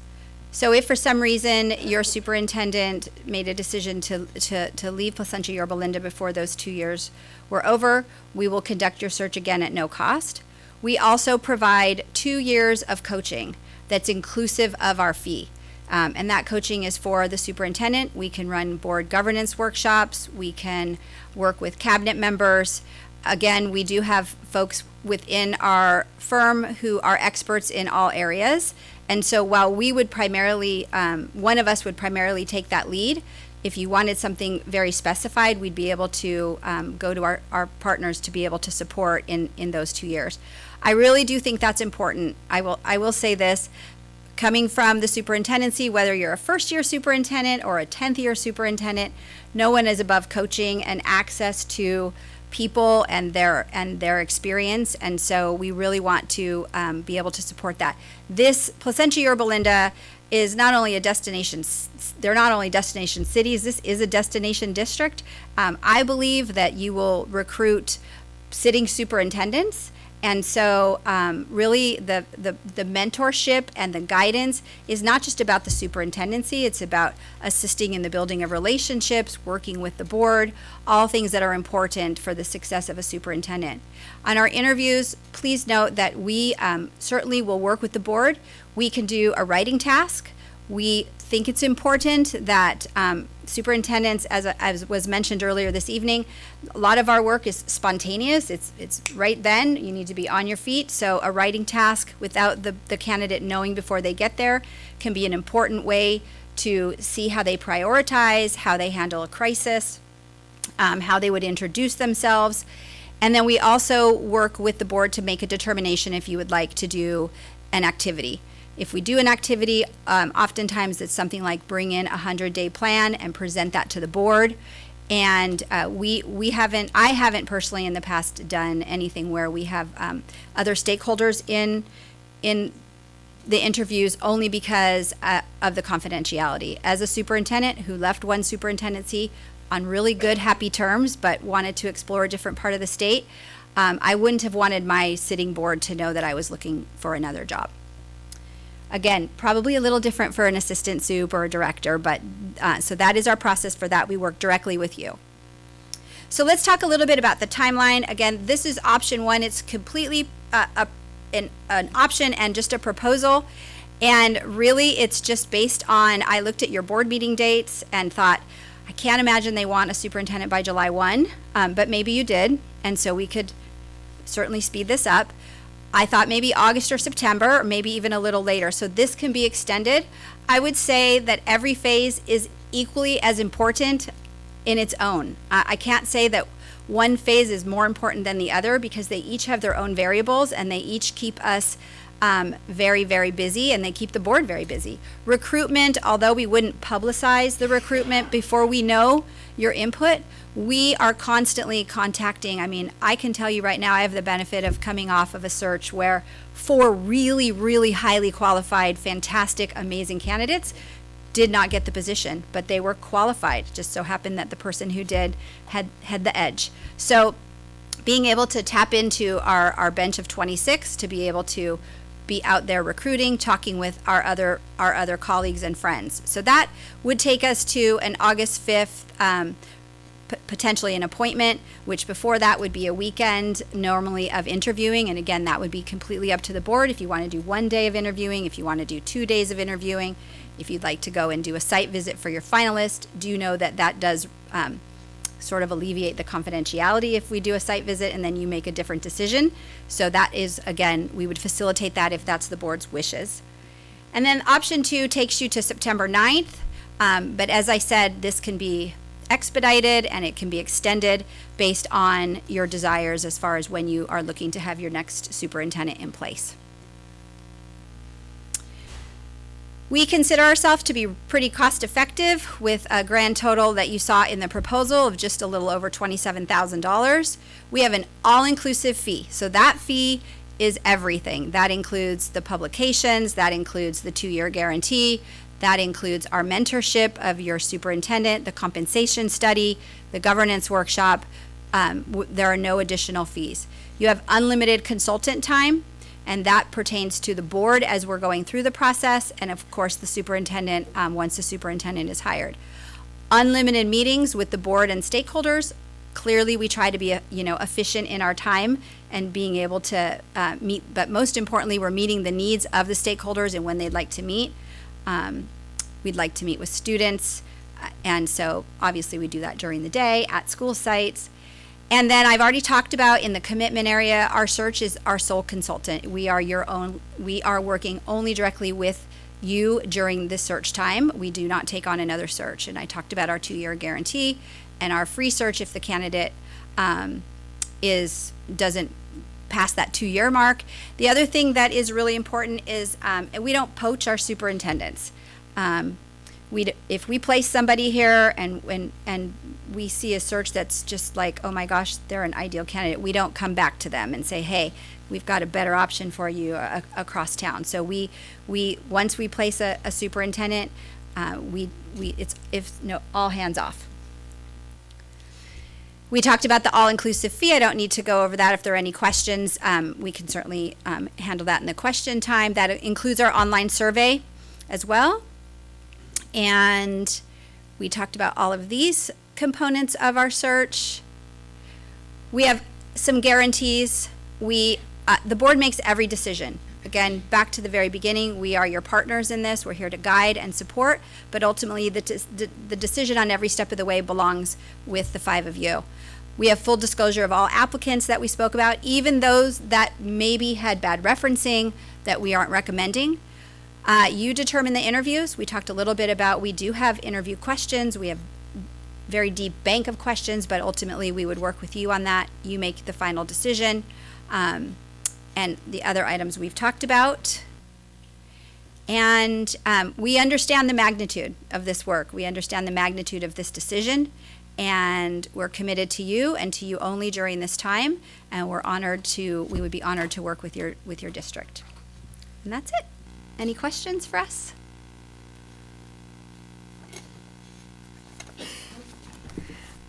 In total, how many searches have you done? I know you're recently retired, but how many searches have you done total? I've only done 2. Okay. I spend a majority of my time doing coaching.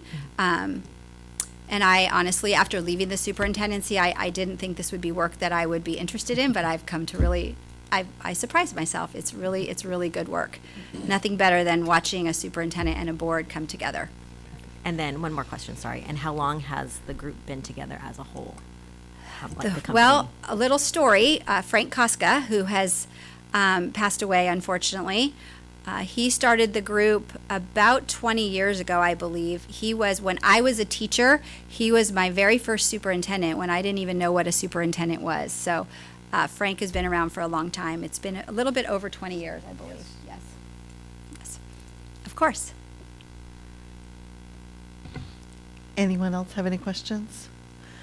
You answered all mine, so I'm good. We had the benefit of being last, so I tried to put some of those in at the questions that you asked. So it's been a pleasure. Thank you for asking us to be here tonight. Thank you very much. Thank you.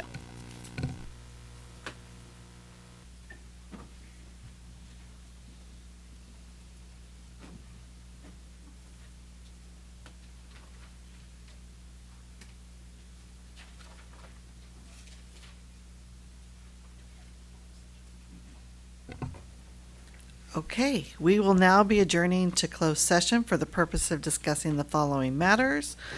5.1, public employee discipline, dismissal, suspension, release, leave, assignment, non-reelection, non-reappointment, resignation, reinstatement pursuant to Government Code 54957. 5.2, personnel matters, public employee appointments, employment pursuant to Government Code 54957. 5.3, conference with labor negotiators, Dr. Alan Musarino, acting superintendent, Joan Velasco, interim assistant superintendent, administrative services, Yolanda Mendoza, acting assistant superintendent, human resources, with CSEA, APLE, and PLUM.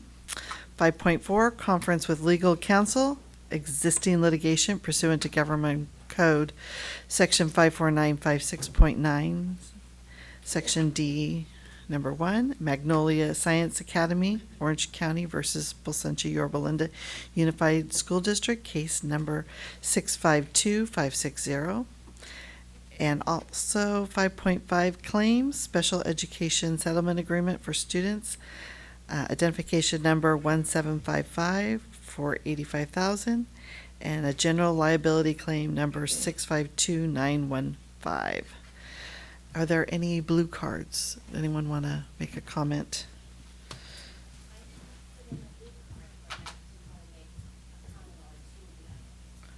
Okay. Come on in and put in a blue card before we start. We'll take a few minutes if there's anybody else that wants to make a comment. So how many do we have? We have 4. Plus the 1, 5. Okay. So we have 5 comments for closed session, and each speaker will get 3 minutes. Yeah, we're just waiting. That's counting. Yeah. There's no one else, right? Okay.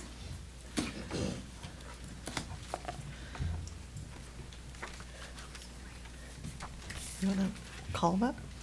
Ready? Yep. Thank you, Madam President. Our first speaker tonight is Danelle, no last name.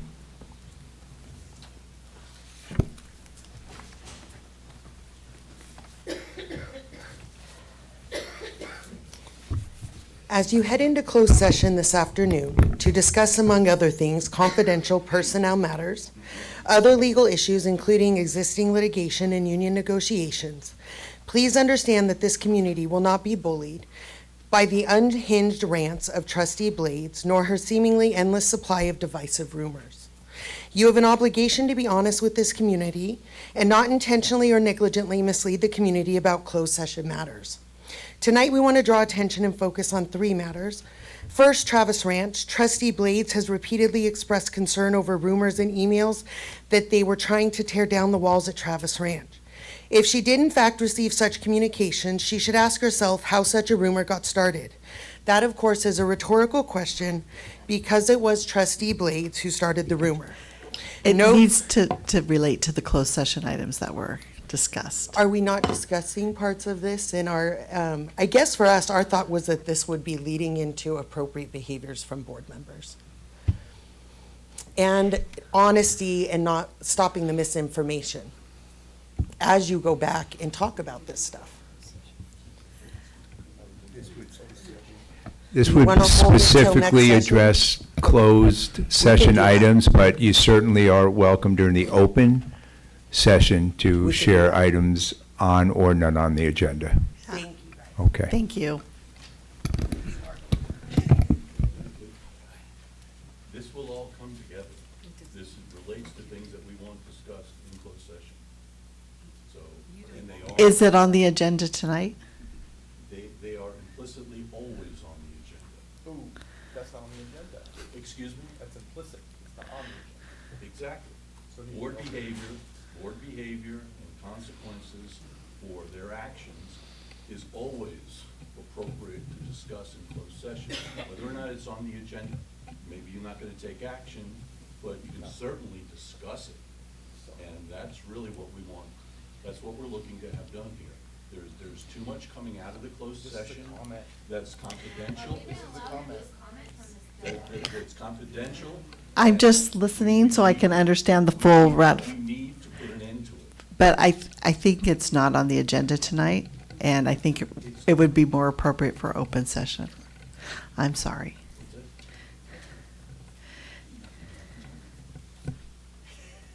I disagree, but I will respect the decision of the chair. Okay, our next speaker, They're all are they all, okay? Then open session.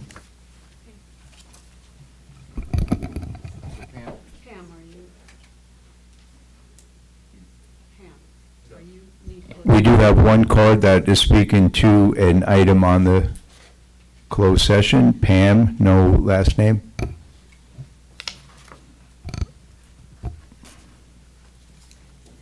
I saw a chart that showed that the district wanted to fire a great number of teachers and a very small number of other executive or other staff. So I just wanted to say, I think that's wrong.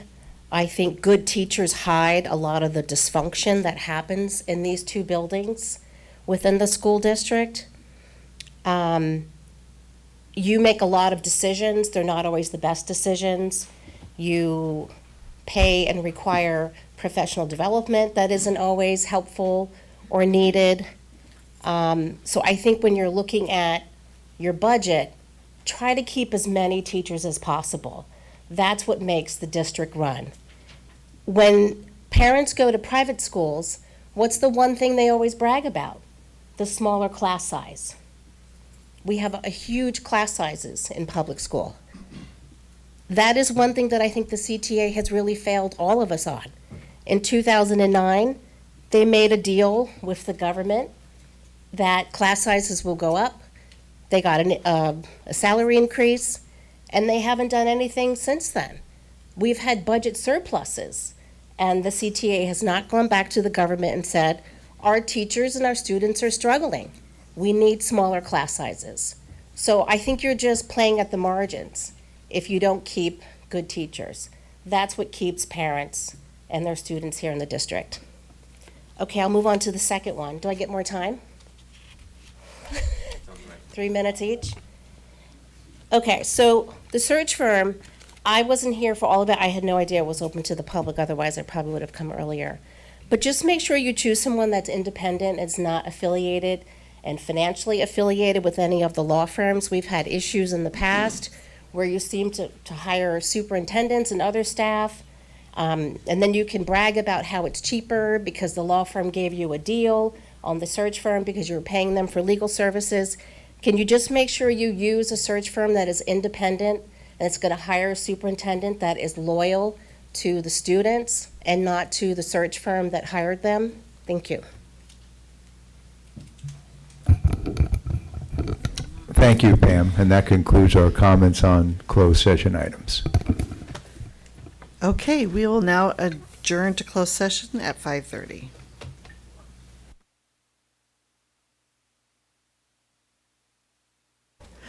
Okay, we're going to reconvene at 6:19. Sorry. We are so running late. We have 3 things to report out of closed session. The board met and conferred in closed session to approve the resignation agreement of employee ID number 7990, assigned as a bus driver. The motion was made by Mrs. Buck, the second by Mr. Frazier, and it was unanimous. Also, the board met and confirmed in closed sessions to approve a settlement agreement to reassign employee ID number 2156 and pay $2,089 in exchange for waiving layoff hearings. The motion was made by Mrs. Buck, second by Mrs. Blades, and the vote was 5-0. Last, the board took action to approve the special education settlement agreement for student identified number 1755 for $85,000. The motion was made by Mrs. Blade and the second by Mrs. Buck, and the motion carried 5-0. So, as you can see, we are so excited to welcome Yorba Linda High School, and under the direction of Mr. Garcia, please join us in welcoming these outstanding Mustangs.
Good evening, good evening. Welcome to our PYUSD board meeting tonight. This is the jazz combo from Yorba Linda High School.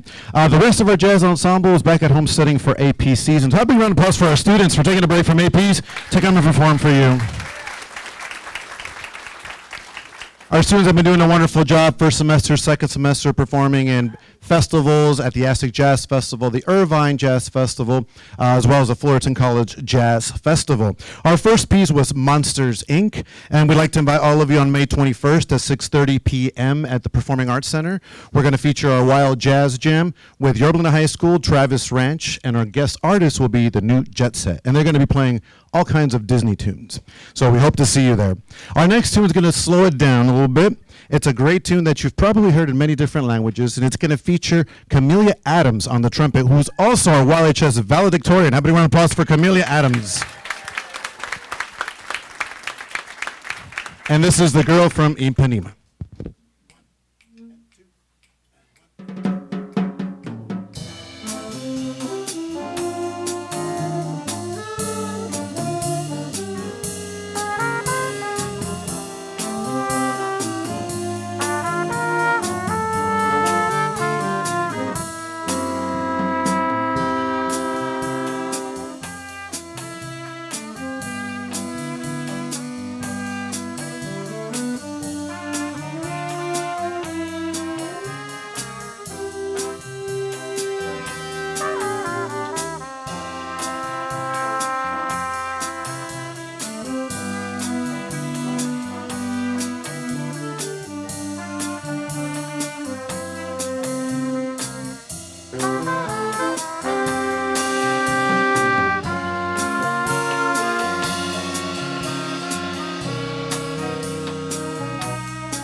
Camellia Adams on the trumpet. We're going to close out our tune with a fun, fast swing mambo. But before we do that, I'd like to introduce real quick our group. We have Angela Messina, Gwen Nielsen, and Alex Lewis in the rhythm section. Round of applause for our rhythm section. In our trombone section, we have Kyla Mole and Jay Lou. Round of applause for our trombones. In our saxophone section, we have Connor Heron and Casey Cunningham. A round of applause for our saxophones. And in the trumpet section, Camellia Adams, the Yorba High School Jazz Combo. Round of applause for all of them. We're going to close out our last tune with a fun tune entitled Mambo Swing. We hope you enjoy it. Another round of applause for Yorba High School Jazz Combo.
Much. Have another round of applause for our students for Yorba High School Jazz Combo.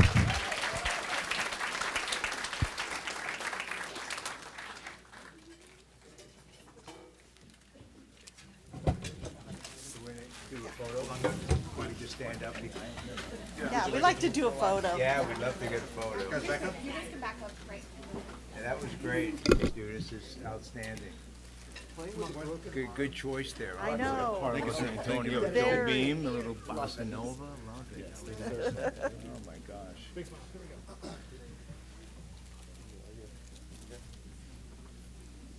Are you in here, Alan? Yeah.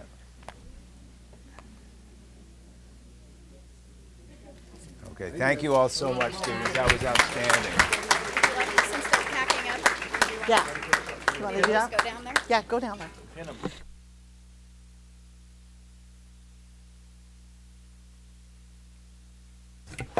While they're cleaning up, I just want to thank all the families that have come tonight to support, and the teachers and administrators for joining us this evening. We're truly grateful for you coming and sharing your time with us and starting off our board meeting so festive.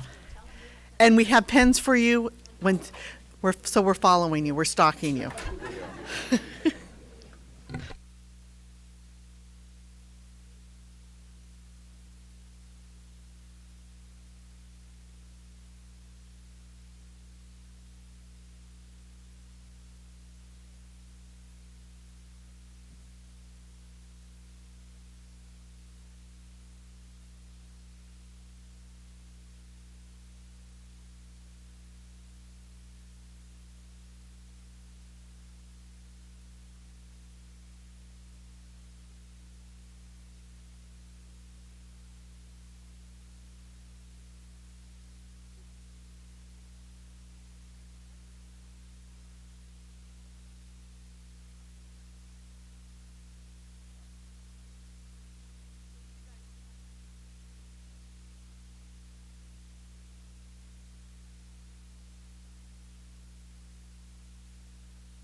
Okay, Mrs. Blades, will you lead us in the flag salute?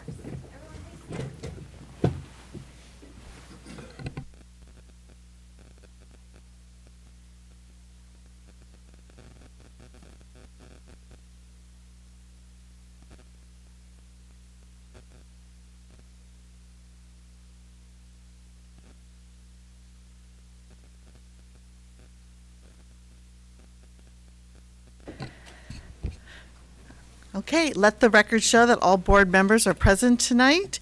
And we have excused our student board member tonight, Layla Armand. She has a prior commitment. So we need to approve the agenda.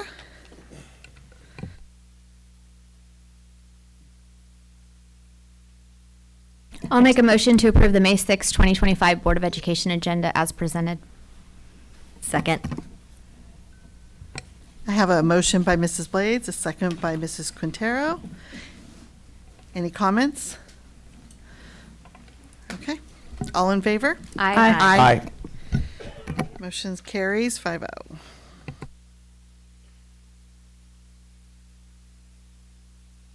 At this time, I'll make our public comment announcement. Public comment cards are available in the foyer. Cards must be completed and turned in prior to the designated time for public comment.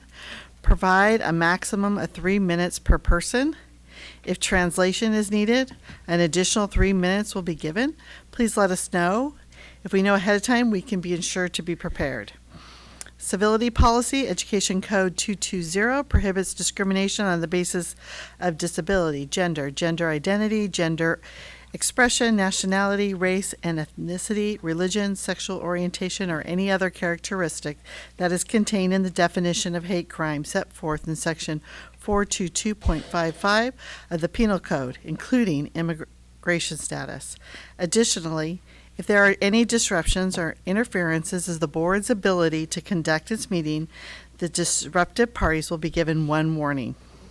If the disruption continues, you'll be informed that by the board president has found you disrupted in violation of Penal Code Section 403, Education Code Section 32210, and the board president will order you removed from the meeting under Government Code 54957.9, 54957.95. If removing one or several disruptive parties does not restore order, the board president will exercise their authority to clear the room in accordance with Government Code 54957.9. So we need a motion to approve the minutes. I'll make a motion to approve the minutes of the regular meeting of April 22nd, 2025 as presented. Second. I have a motion by Mr. Frazier, a second by Mrs. Buck. Any questions? Okay, all in favor? Aye. Aye. Motion carries 5-0. I'll make a motion to approve the minutes of the regular meeting of April 8th, 2025 as presented. Second. Okay, we have a motion by Mr. Frazier, a second by Mrs. Blades. Any comments? Okay, all in favor? Aye. Aye. Motion carries 5-0. And bless you. Okay. At this time, I'd like to turn it over to Dr. Will Gray for the Avid Middle School standouts. Thank you, and good evening, President Anderson, trustees, Superintendent Dr. Musarino, and executive cabinet members. Tonight, we will take the time to honor some very deserving 8th graders in our Advancement via Individual Determination program, known as AVID. AVID is a nonprofit organization that supports students by helping schools shift to a more equitable, student-centered approach. The program's mission is to close the opportunity gap by preparing all students for college and career readiness and success in a global society. Each year, the AVID Standout Award is given to students who demonstrate excellence, collaboration, integrity, and service in their academic achievements and individual determination. These 5 students are being recognized for their high GPA, community service, and involvement in leadership and extracurricular activities. Many hours of dedication and hard work are behind these students' accomplishments. This recognition represents the determination, perseverance, and commitment each student has demonstrated toward their education. Joining us to honor and support these outstanding students are their AVID principals, counselors, teachers, coordinators, and Paul Laporte, our district's AVID teacher on special assignment. In addition, we would also like to acknowledge and thank our students' families for their continued support and for being present with us tonight. I'd like to invite the AVID 8th grade standout from Kramer Middle School, Maria Canizales, and AVID teacher Beth Mazurier to join me next to the lectern.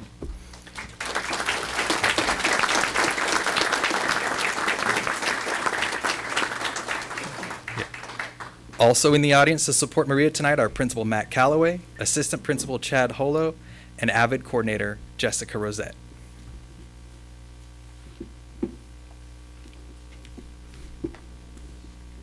Maria leads with quiet strength, dedicating herself to mentorship, service, and academic excellence.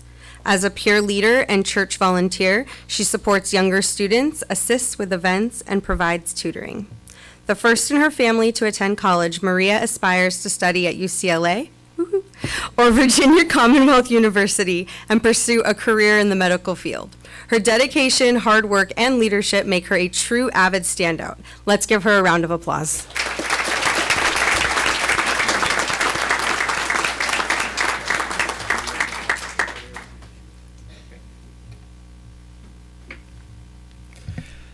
Next up, I'd like to invite the AVID 8th grade standout from Travis Ranch Middle School, Alyssa Azar, and AVID teacher Kimmy Carlos to join me.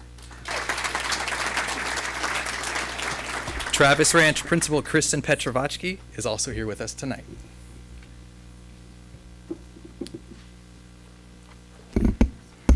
It is with great pleasure that Travis Ranch Middle School nominates Alyssa Azar as our 2024-2025 8th grade AVID standout. She has undoubtedly earned this recognition through her positive reputation on campus, witnessed through her leadership, commitment, and motivation to always do and be her best. Alyssa is responsible, mature, and inquisitive, but most importantly, respectful and kind. She's a well-rounded individual who embraces challenges with grace and perseverance. She will do great things in this world and be who we want and need leading us in the future. Congratulations, Alyssa, on this outstanding accomplishment. We are proud of you. Let's applaud her achievements.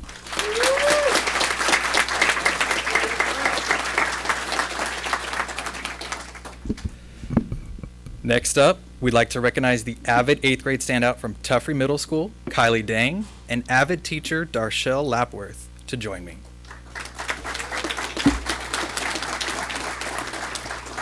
Principal Sarah Barton and Counselor Abby Eastman are also with us this evening. Avid students who truly embrace the program and take advantage of the opportunities that they are presented with should show clear growth over time, and there is no one who has done that more noticeably at Tuffrey than Kylie. Through her own individual determination and with the guidance and support of her family and school community, she has become a leader amongst her peers in the classroom and in school sports. Kylie has big dreams for herself, and she is on the path to achieving anything she sets her mind to. We couldn't be more proud of her efforts and accomplishments. Let's give her a round of applause.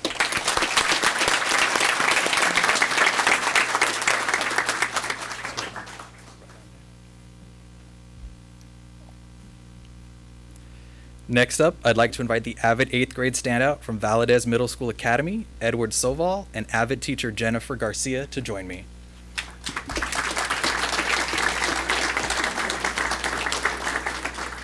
The principal from Valadez, Mr. Will Trong, is also here to support Edward. Hello.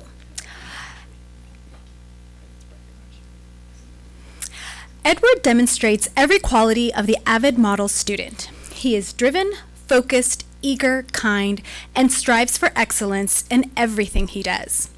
In addition to being dedicated to his academics, Edward dedicates himself to his community by volunteering with his church group, including traveling to Mexico and assisting those in need. Edward has a huge heart, and we are so fortunate he gets to share it with us at Valadez.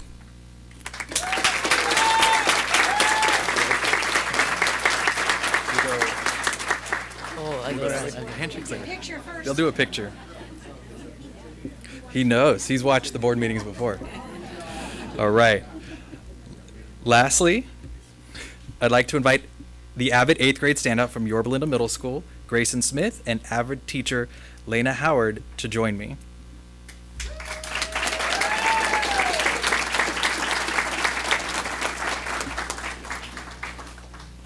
They are joined tonight by Yorba Linda Middle School Principal Paige Stills and Counselor Sally Wyrich.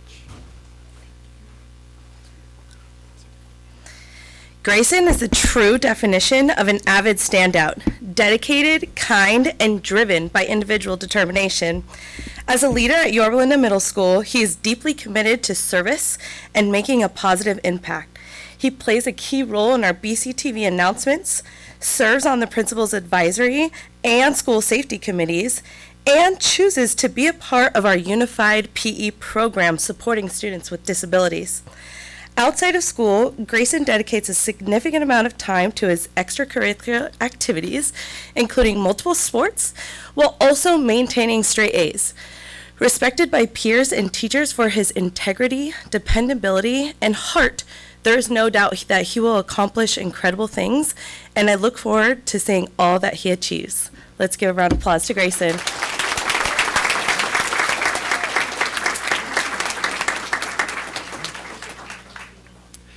These avid 8th grade standouts will also be recognized by the Orange County Department of Education and Angels Baseball on May 13th at Angels Stadium of Anaheim.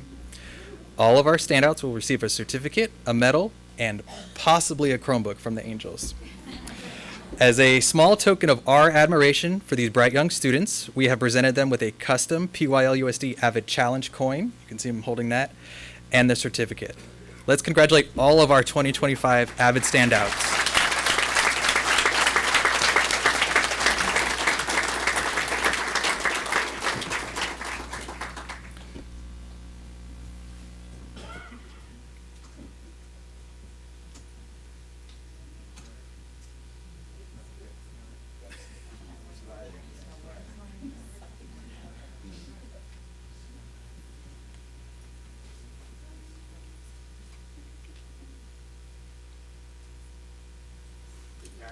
Hold on. Any moms or dads want to take it?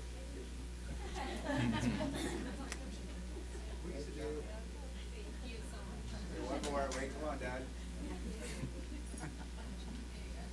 Don't rush. You bet. All right, avid standout students, come on around and we'll process to the back for some official handshakes with the board members. Nice work. Congratulations.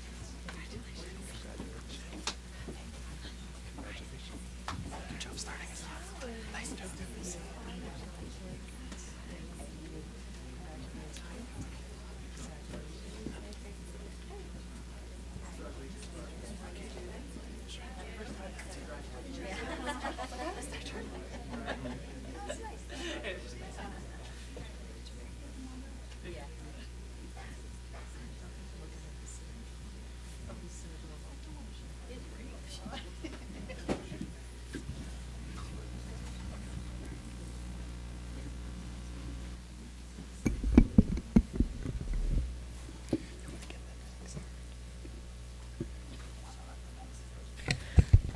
Okay. We're now going to turn it over to Mr. Young to recognize our mock trial competition art contest winners. All right, thank you, board and bosses. Next, a talented student from Valencia High School earned top honors in a prestigious countywide competition that blends art with the legal world. The Courtroom Art Contest is a distinguished competition that offers artistically talented students the opportunity to engage with the mock trial program. Participants observe their school's mock trial proceedings and create detailed illustrations of courtroom scenes, emulating the role of a professional courtroom sketch artist. Each mock trial team may submit up to 2 courtroom artists, with the county champion earning eligibility to compete at the state level. At the state mock trial finals, student artwork is judged by professionals in the field, and participants have the opportunity to enhance their skills through workshops led by experienced courtroom artists. I'd like to invite Bill Mang from Valencia High School to come forward and line up next to me at the lectern.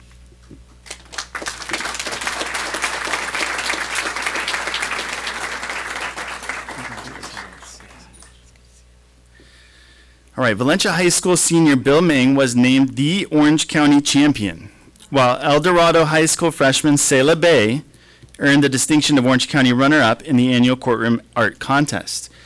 As you may recall, she was honored last month alongside the EDHS mock trial team.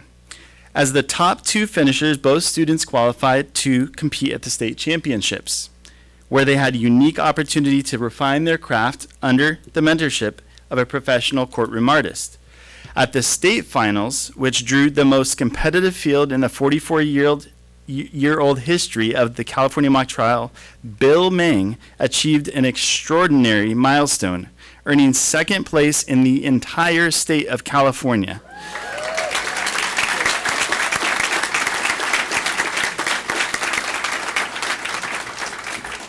This is an incredible accomplishment that highlights not only his skill and composure under pressure, but also his continued dedication to the arts. A look at his design is on the screen before you. Please join us in congratulating Bill Mang for his outstanding achievements. You make PYL, USD, and Valencia High School very proud. And on behalf of the Board of Education and the district, please accept the Certificate of Achievement. I'd now like to invite you to shake hands with all of the members and join us for a group photo to commemorate your impressive achievement.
And if I failed to mention it, that is Chris Hertzfeld, principal of Valencia High School, here to help recognize him along with his parent.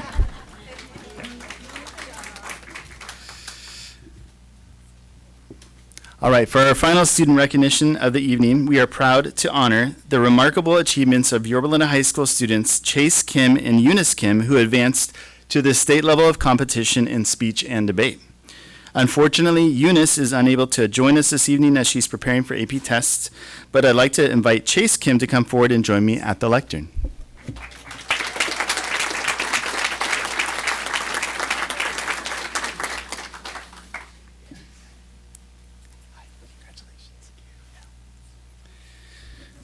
All right, high school speech and debate programs provide students with valuable opportunities to develop critical communication, research, and analytical thinking skills through competitive speaking events. Participants engage in activities ranging from persuasive and informative speeches to structured debates on current events and philosophical topics. By preparing arguments, practicing delivery, and receiving constructive feedback, students learn to express their ideas clearly and confidently. In addition to enhancing public speaking abilities, participation in speech and debate strengthens academic performance, fosters leadership, and prepares students for success in college and beyond. This year, the Yorba Linda High School speech and debate team competed at the Orange County Speech League Spring Open in Fullerton and the Orange County Speech League State Qualifier in Long Beach. Based on their impressive performance at the state qualifier, Chase Kim and Eunice Kim qualified for the California High School Speech Association State Championship in Culver City. Eunice placed first in the category of original prose and poetry, while Chase placed fifth in Student Congress. The state championship is more than just a tournament.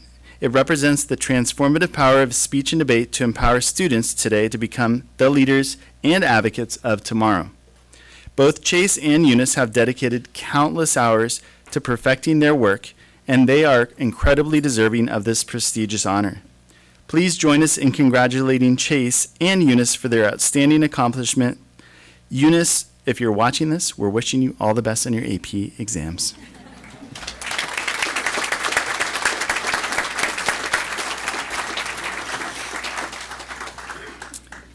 And I'd now like to invite Chase to shake the hands with our board members and join them for a commemorative photo.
I'm so grateful for all of our educators and for all the help that they do to support our students, and they truly are remarkable.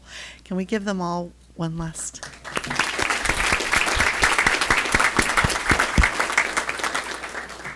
Thank you. That is the end of our student presentations, and I know there's APs and other things that families need to get to, so if you need to leave, you're welcome to, but if you want to stay, you're welcome to stay as well.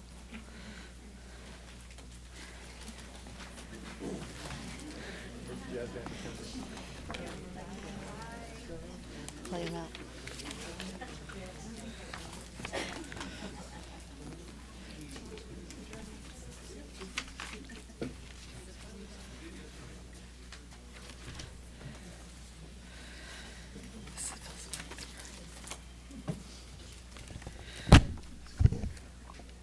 Okay, we are now going to turn the time over to Mrs. Gray to present the anti-bullying campaign.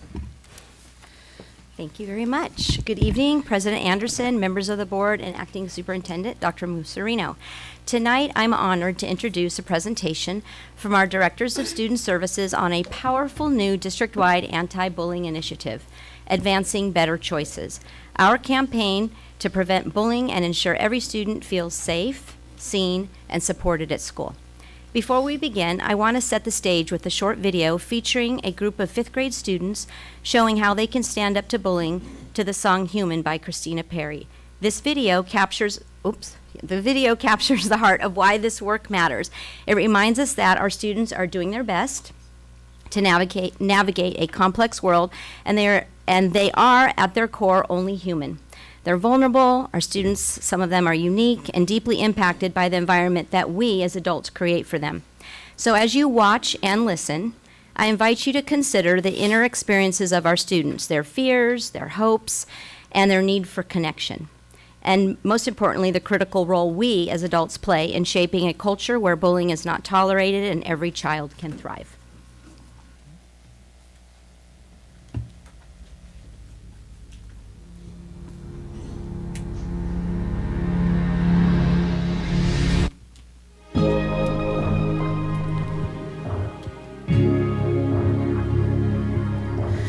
I can hold my breath. I can bite my tongue. I can stay awake for days if that's what you want. Be a number one. I can fake a smile. I can force a laugh. I can dance and play the part if that's what you ask. Give you all I am. I can do it. I can do it. I can do it. But I'm only human, and I bleed when I fall down.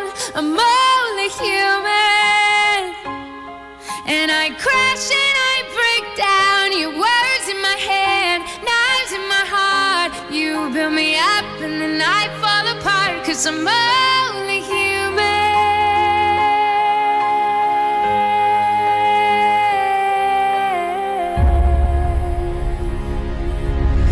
I can turn it on. Be a good machine. I can hold the weight of worlds if that's what you need. Be your everything.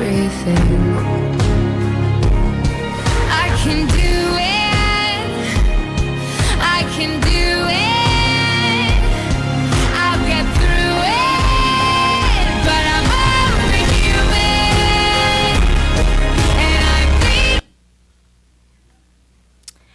So this video reminds us that beneath every smile, every silence, and every outburst is a student asking to be accepted, protected, and understood.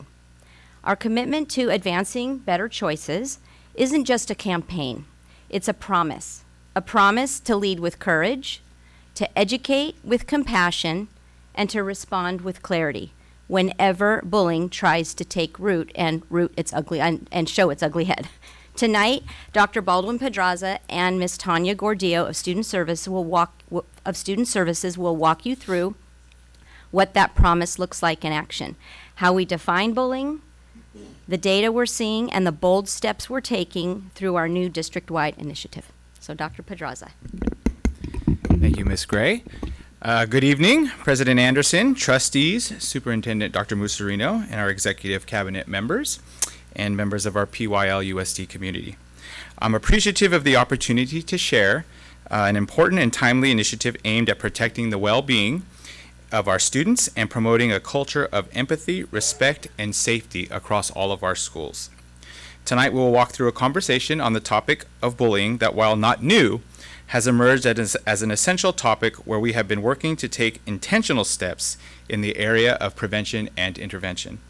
So let's ground ourselves first with what we will be covering tonight, which will include, as Ms. Gray shared, defining and recognizing what is bullying, the types of bullying, some data, and how we are working to promote healing through restoring safety and support.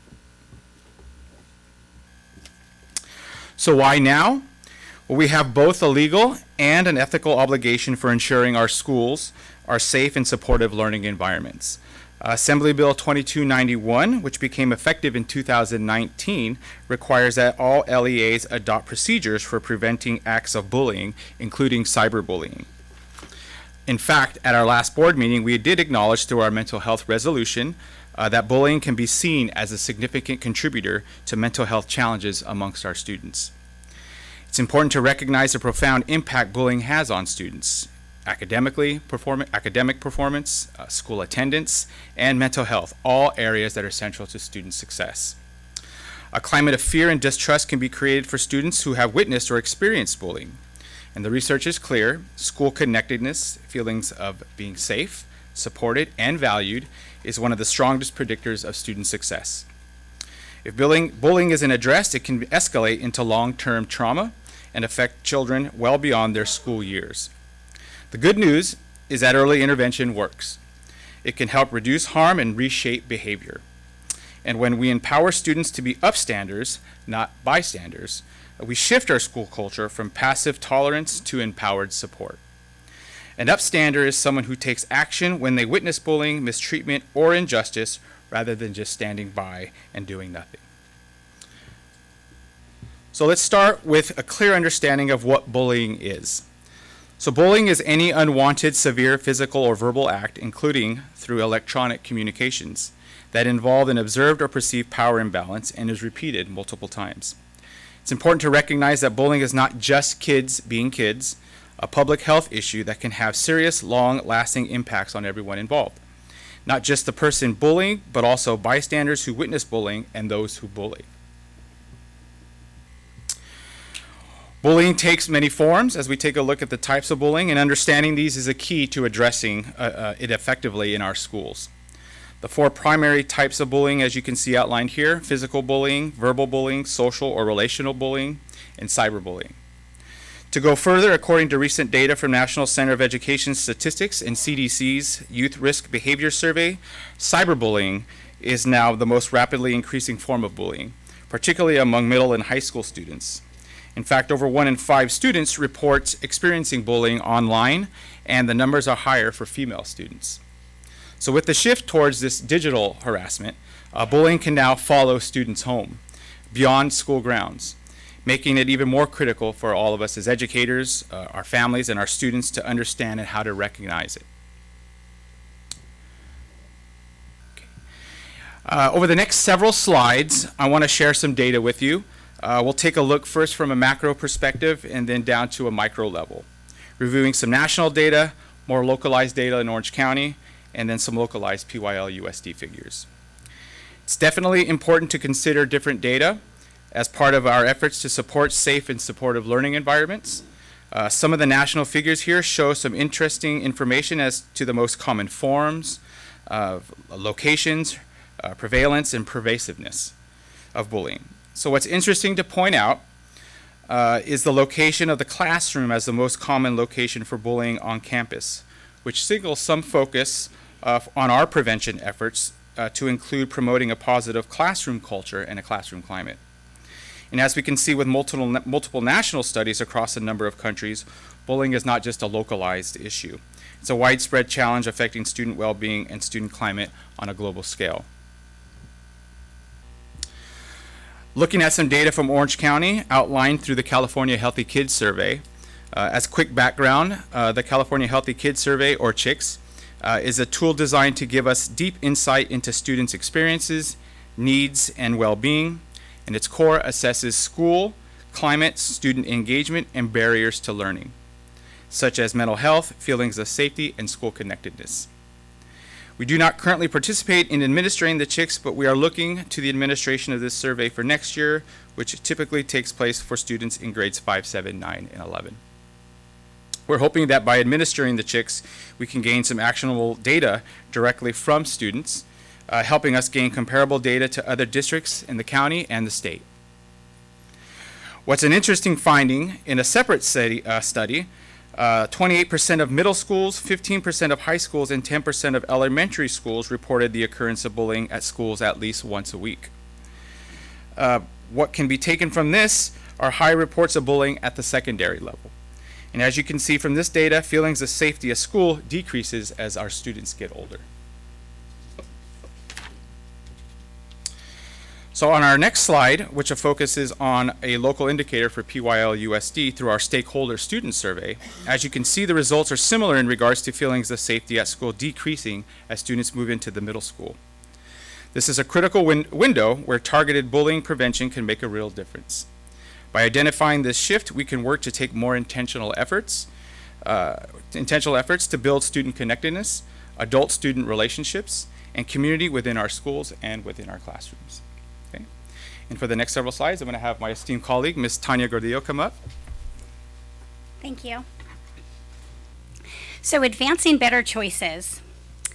Let me share a story that brings this work to life. Sammy was new to our school.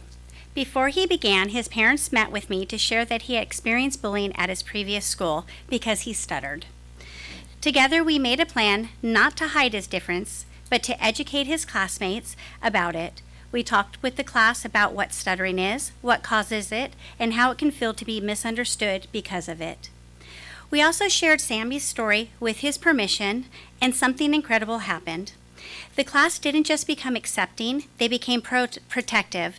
They started looking out for Sammy, making sure he felt included and supported.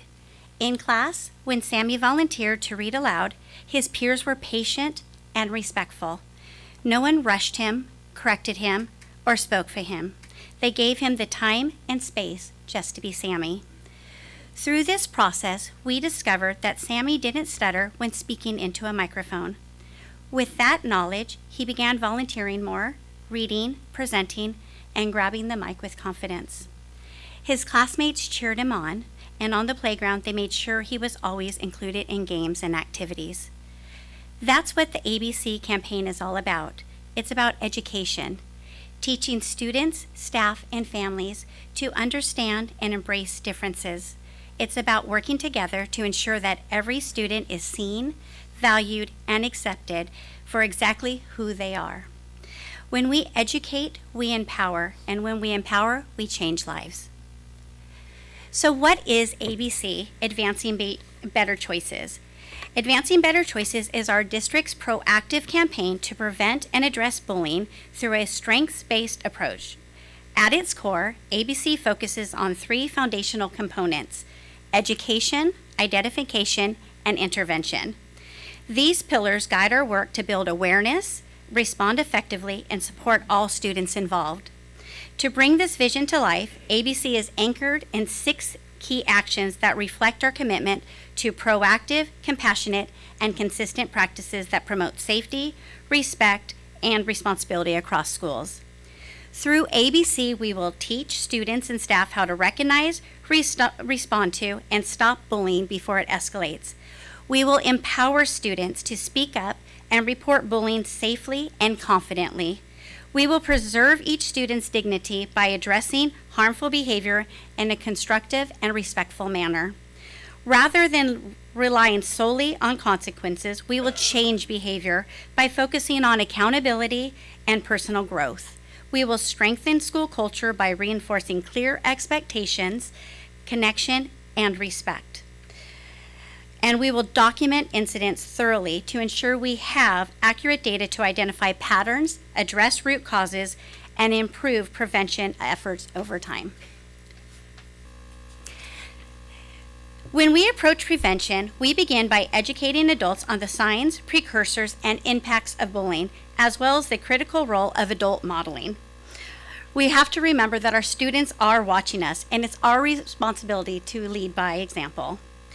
Through this district-wide effort, we are committed to educating not only our staff, but also our students, families, and district community to build a shared culture of kindness, accountability. As part of this work, we are exploring evidence-based bullying prevention and intervention programs for our students in grades TK through 12. These may include components from Second Step and the OLVAS Bullying Prevention Program, which helps students build the skills to recognize, refuse, and report bullying while also strengthening their social skills. Elementary counselors and secondary wellness coaches will also further support prevention efforts by delivering classroom presentations on bullying, digital safety, and healthy peer relationships. We will also engage families through workshops and reinforce a positive school climate through student leadership, kindness campaigns, and collaboration across the school community. When incidents occur, our response must be both prompt and thoughtful. We begin by responding immediately and consistently to all incidents of bullying, ensuring that students feel supported and safe. Conflict is addressed through facilitated conversations and agreements that promote understanding and repair. Rather than focusing solely on discipline, we will engage students in reflection and accountability, helping them take ownership of their actions. Those who have been harmed are meaningfully involved in the healing process with their voices and needs prioritized. Support is provided for both harmed and harming students, including access to counseling and interventions. We will work to reestablish classroom and school expectations through community building efforts that involve both staff and students. Additionally, we'll track the patterns to identify trends, inform our practices, and make adjustments that help prevent future incidents. In more complex or ongoing cases, our ABC District Support Team, consisting of members of the Student Support Services Team, provides an added layer of problem solving. Through a team problem-solving approach, the ABC team works closely with principals, counselors, and school psychologists to understand the full context of each case. Together, we review documented interventions and assess whether all Tier 1 and Tier 2 supports have been thoroughly implemented. When needed, we engage in safety planning that goes beyond treating every student the same, recognizing that effective support must be tailored to the individual needs of each student. In cases where safety or success is still a concern, we may recommend program adjustments, such as an alternative support placement or temporary site transfer, to create the best environment for learning and healing.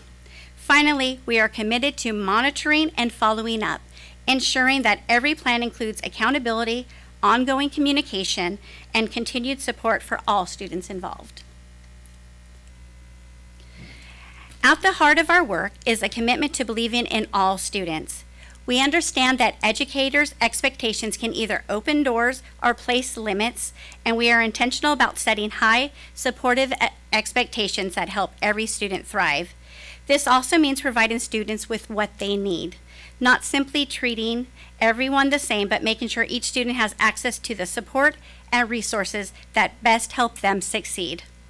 Our goal is to ensure safe access to the support and supportive learning environment where all students feel accepted, valued, and connected. When students feel a sense of belonging, they are more engaged, confident, and ready to learn. Discipline must be applied in a non-discriminatory fashion in accordance with state and federal laws. An article in the Los Angeles Times raised awareness about students being encouraged to leave schools through informal processes, such as school transfers. While rare, these practices can inadvertently limit students' opportunities without providing the necessary support. In our district, we are committed to interventions that promote growth and belonging rather than exclusion. ABC reflects that philosophy, ensuring every student has access to the resources and relationships they need to succeed. This quote, adapted from Chaim Ganot, captures the profound impact adults have in schools. Our demeanor, choices, and responses create the emotional tone of the classroom. Whether in moments of celebration or conflict, our actions either uplift or diminish. ABC calls on us to be instruments of inspiration, to see every child's humanity, and to model the compassion we hope to instill in them. So thank you for your time and attention this evening. We recognize that as a district, we've made efforts in the past to address bullying, and this campaign builds on that foundation. We understand there is a need for consistent implementation and accountability. ABC, Advancing Better Choices, is our next step forward, offering a more unified, supportive, and proactive approach to prevention and intervention. We're committed to ensuring every student feels safe, supported, and respected at school. Collaboratively, we can strengthen our systems and sustain a culture where kindness and connection are the norm. We welcome any questions now. Thank you.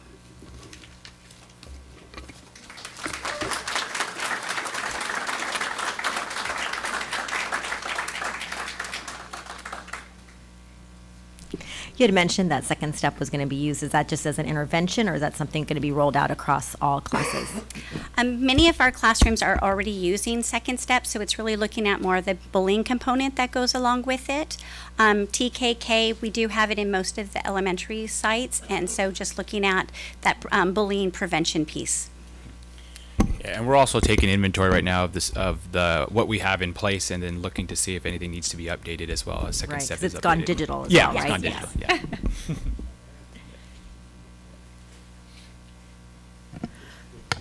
Yeah. When is the training going to take place for the entire district, so everyone's on the same page? We're going to be introducing it this Thursday at our principals meeting, and then begin rolling it out through trainings starting at really the beginning of the school year, so that we're all on the same page from the beginning. But it will be introduced. We've already had an opportunity also to pilot with just a few different school sites, and just the feedback that we've received so far is that it really has made a difference in a student's life that was harming, because we know that harmed people harm people. And so again, getting to that root core, and so recognizing that. So we're going to begin with our principals this week and then move on from there. Thank you.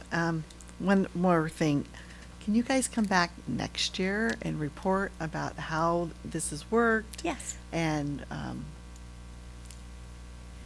kind of bring us some data, because I'm very curious about the record keeping and how that is going to go, and monitoring. We all know people that have been bullied in school, and seeing those effects on those students. And it's personal to many of us. Yeah, it is. So I'm glad we're addressing it, and I'm glad we're having a clear, uniform process. To answer your question, yes, we're absolutely would love to come back and share not just quantitative data, but also we'd like to take a chance to talk to students, talk to families, and see how, and administrators, our own staff, to see how things are going, and maybe share some of that as well, too. Perfect. One thing, and maybe you don't have this at your fingertips, but in the slide that you showed with the PYL data, it looks like we actually improved over 2024, slightly, but still, improvement. Do you happen to know what the percentage points or percentage of students increase in those? It looks like mostly 8th and 10th grade. Yeah, I don't have. We can get that for you. Okay. Yeah, we can definitely find out and maybe break And that it was down. Break it down a before- little bit more. Yeah, and this is before this is implemented, so whatever was happening before is moving us in the right direction. This is just a shot in the arm. Right, Yeah. right. Okay, good. I have a couple questions. The California Healthy Kids Survey, you said that we were going to be implementing that. I thought we had been doing that in the past. Did we stop, and when did we do that? So we have not done that for quite a few years. We have our own internal survey, and what's difficult about that is we're not able to compare ourselves Can't align. to. Yeah. So our plan is next year adopting that, so we're in line with the rest of the county, and then we can make comparisons. And then my second question is, obviously strategies are going to be incredibly different when you look at elementary school, middle school, and high school. This seems great for elementary school, moving into middle school. What are we going to do to delineate from the high school students? And they have different needs and different ways that you identify this, even different strategies at how you go about that. So can you talk a little bit more about how the secondary piece is going to fall in? Yeah, I think, just to kind of start out, when we looked at some of the data, as you saw, those feelings kind of decreased a little bit, of course, as they get older. So we know as the students get older, the socialization, that piece is important. So I think in focusing on just a few things, just to keep in mind, relationships, adult-student relationships, some of those skills, culture and climate in the classrooms, helping build, some of those skills as well too. I think there's going to be for teachers and students. I think it's going to be maybe just some initial steps that we can take a look at as well. Have you thought about, or have you gone down the path yet of any professional development? Yeah, that's what I was And gonna how is say. that going to differ at elementary and I was going secondary? to say OES group. So what we really want to do when Tanya had, Ms. Gordillo had mentioned evidence-based practices, so there's the OES group, and they're very well known, I think, nationally, and they will come and they can train. And I think you're exactly right. I think for our secondary, we need a little bit more. And so our plan is to work closely with them and then the county Office of Ed as well. Can you repeat that name? OLWEUS. It's a bullying prevention program that's evidence-based. OBPP. Thank you.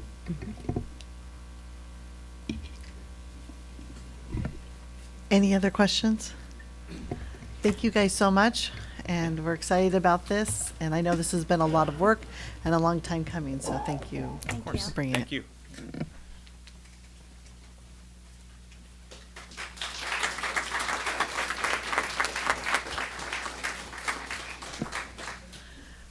Okay, we do not have a student board report tonight, and so I'll turn it over to Dr. Musarino to give his report. Thank you, Madam President, and hello, everyone. Trustees, cabinet, and everyone here tonight, and also those watching from home. In April, the board adopted resolutions recognizing May 5th through 9th as California Week of the Teacher, and May 18th through the 24th as Classified School Employee Week. Across the district, we encourage students, staff, and families to show their gratitude for the many wonderful educators and support staff across our campuses. The Reach Foundation's middle school track meet. Tomorrow, the Reach Foundation will host its annual middle school track meet at Nathan Chappelle Stadium. Student athletes from our middle schools will compete against each other in events like high jump, long distance running, long jump, sprints, and more. This is the final event of the middle school athletics program, which also included volleyball, cross country, and wrestling. Best of luck to our student athletes, and thank you to the Reach Foundation for their continued support in so many areas. Community honoree ceremony looking ahead on May 19th. We're excited to host our annual community honorary ceremony at the Forum at Yorba Linda High School. Each year, school sites select a community honoree who has dedicated their time and energy to supporting students while exemplifying the district's core values of excellence, integrity, collaboration, and innovation. That has to be a difficult process of selecting because we have so many incredible people that step up in this community. And finally, end of the year celebrations. With Summerfest approaching, our school calendars are full of exciting end-of-the-year activities. This includes carnivals, final presentations, big performances, dances, and the two biggest events of them all, middle school promotion, and of course, high school graduation. I'm looking forward to celebrating these milestones. It'll be my first time experiencing all of this here in PYL, and it's an honor for me. And all the joy in general in the final weeks of school, always a fun time. With that, Madam President, that concludes my report.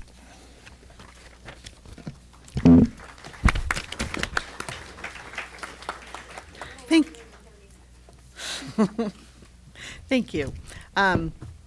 Now we will move to our public comment. Comment is an opportunity for the public to provide input to the Board of Education. During the public comment period, board members do not dialogue with speakers or make comments regarding the information shared. We have how many? We have 34. So it is public comments, yes.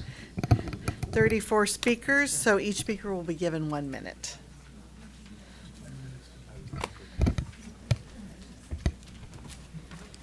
Do you want to go ahead and call up the first? Okay, yes, I'm going to call the first four, and if you would please come up to the first row. Madison Miner, Nellie Raphael, Linda Cohn, and Dave R. Please have a seat, please. And the first speaker is Madison Miner.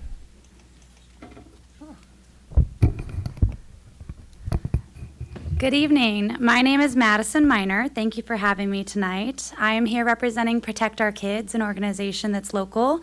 And I am here in favor of Resolution 18.3. I thank you for considering this important resolution.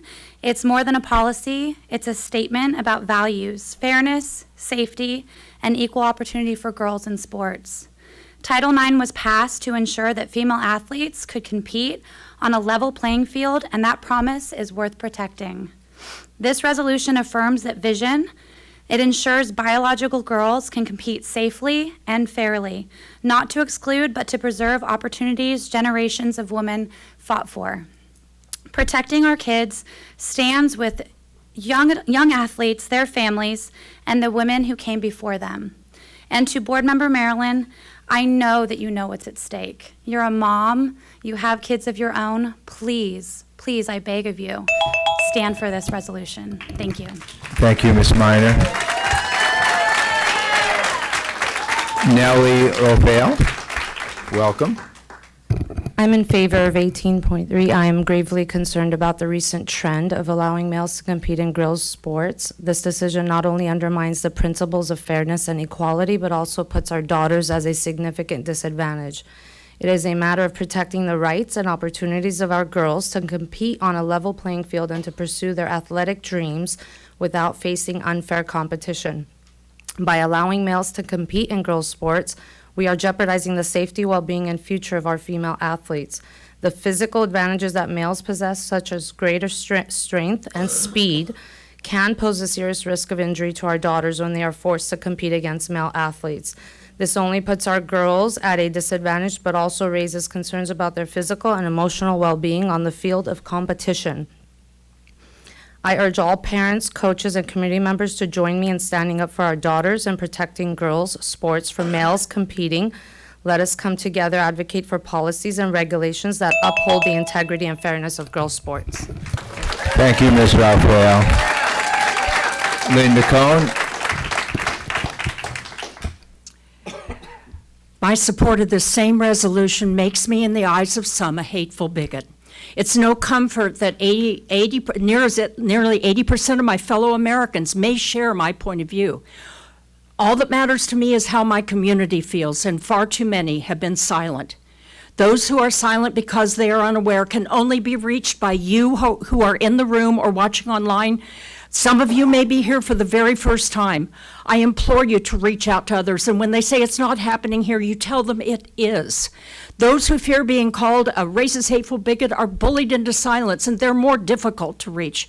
I honestly have no answers, only questions. For example, am I blinded by ignorance because I do not stand and cheer a boy who has just decimated girls in a meaningless competition? This resolution is only the beginning. Protect not only girls' sports, but protect both boys and girls that are being swept up into the mythology that they can recreate themselves. Thank you, Ms. Cohen. Dave R.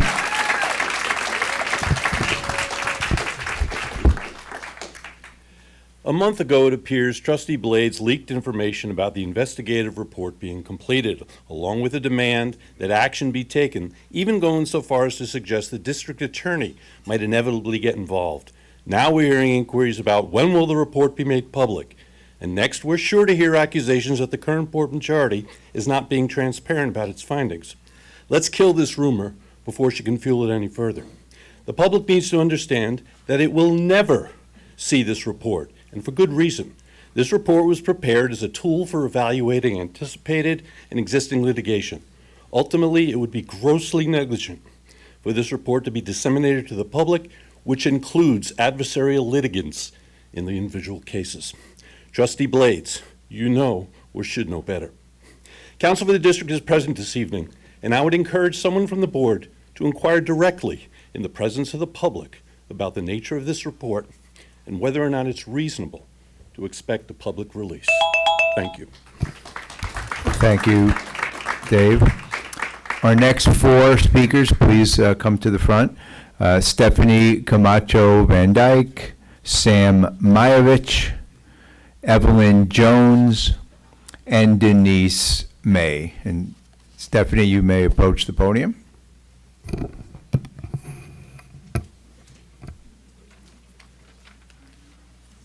Great. Good evening, trustees. My name is Stephanie, and I'm the Senior Director of Advocacy and Education at the LGBTQ Center OC.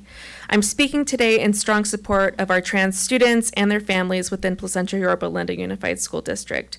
We know that providing students with the opportunity to fully participate in school is significant. It greatly impacts their ability to learn and develop critical life skills, such as leadership, team building, self-confidence, and resiliency. I want to reflect on the district's listed core values as they're listed on their website: excellence, collaboration, integrity, and innovation. If this district truly pursues excellence, then every student must be given equitable opportunities to succeed, not just some. If you believe in collaboration, then I ask, are you listening to the students and families who are most affected by this resolution? Are their voices being welcomed into this conversation, or are they being erased? Integrity means fostering relationships that promote honesty and responsibility, the responsibility to ensure the well-being of our student and school community. Thank you, Ms. Camacho Van Dyke. Sam Mayovich. Hello, my name is Sam Mayovich. The board should postpone a vote on the poorly articulated, willfully ignorant resolution number 24-23.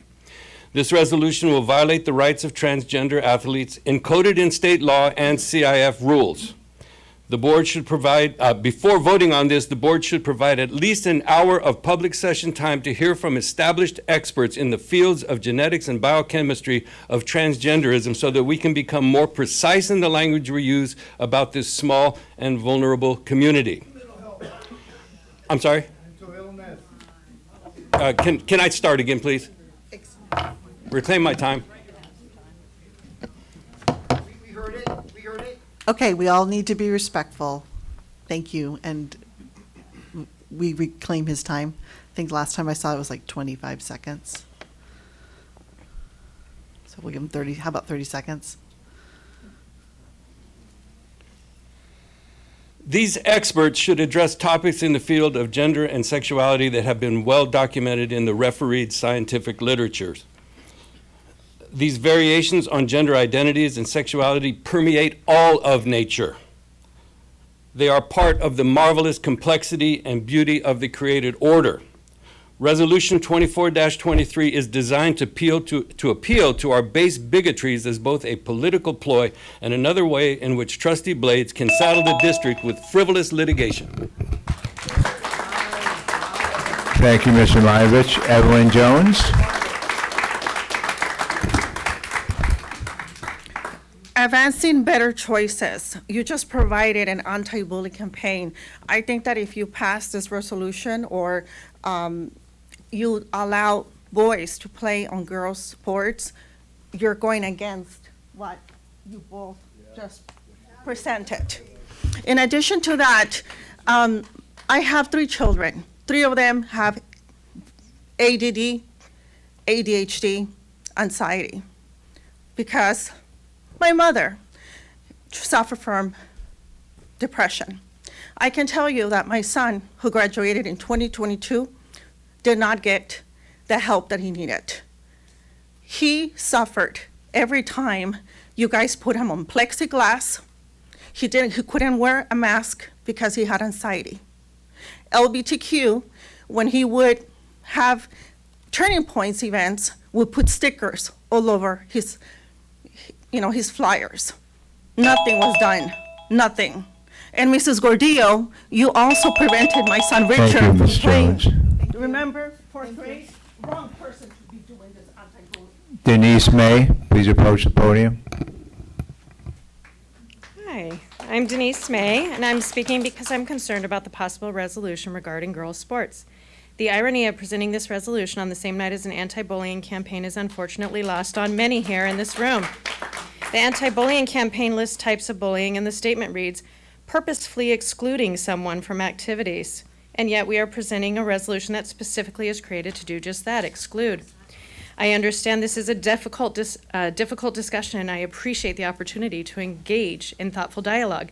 The issues I see with the proposed ban. It is by our own district's definition bullying. It doesn't follow state law. There's no plan on how to respond to state, OCDE, or lawsuits. Who decides if a student is trans, and how do they confirm this? Will this become a Salem witch trial-esque accusal format? Are we asking students to prove birth, gender, and how?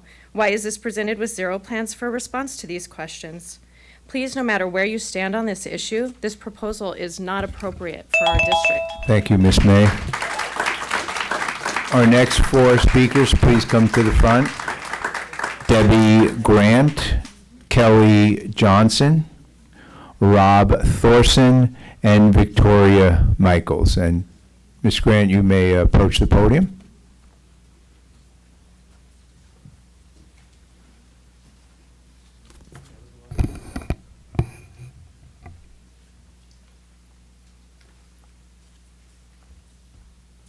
Hello, my name is Debbie Grant.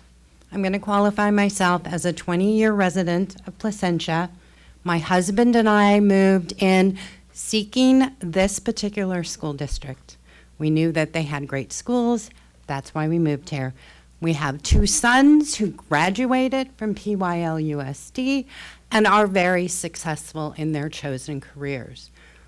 3 years ago, we became the caretakers of a trans grandson who moved in with us due to the bullying that he received in the state of Texas. They also could have lost their family if they were to look into any hormone replacement necessary in order to rid him of his suicidal ideologies. He moved in with us.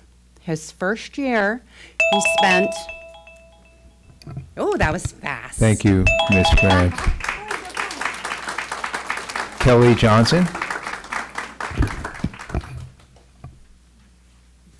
Hi, first of all, I think we all understand boys are boys and girls are girls. In the old days, if people thought that they were another sex, they would send them to get mental health treatment.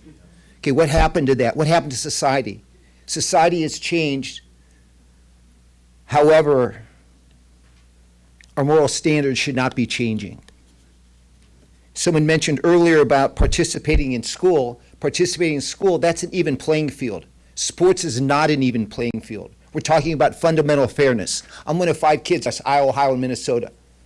One of 5 kids, 4 boys. My brothers are 6'2", 6'3", and 6'5". And my sister's about this tall. Is that fair for us to be going up against a female like that? It's obviously not. We began as one nation under God, and we have gotten so far away from that. That is what I think why we're having a lot of these problems. So we need to repent. We need to wake up. We need to quit playing this game. And if you ask me, here's the answer, folks. Here's Thank the you, answer right here. Mr. Johnson. Rob Thorson. Wake up. If people need help, here's maybe get some Sir, help here too. you have been warned. Thank you. Can't keep you interrupting. Thank you very much. Appreciate it. I should have brought props. Good evening. My name is Rob Thorson. I have two students in high school at Yorba Linda High School. They both play sports, and I realize that many of you have already made up your mind regarding this issue of allowing boys to play on girls in girls' sports and allowing boys to be in girls' bathrooms. I'm begging you to reconsider. It shouldn't be a political issue. It's common sense. Supporting Title IX and protecting women's sports means upholding the principles of equal opportunity in athletics and ensuring that girls have a fair chance to participate and compete in sports, free from discrimination. This also involves ensuring that female athletes are protected from the potential risk and unfair advantages that could arise from allowing biological males to compete in women's sports.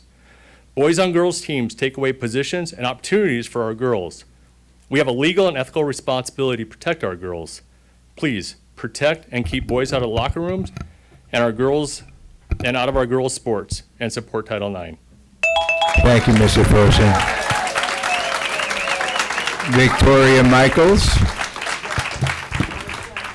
Good evening. My name is Victoria Michaels. I'm not a parent, but I do have a precious goddaughter.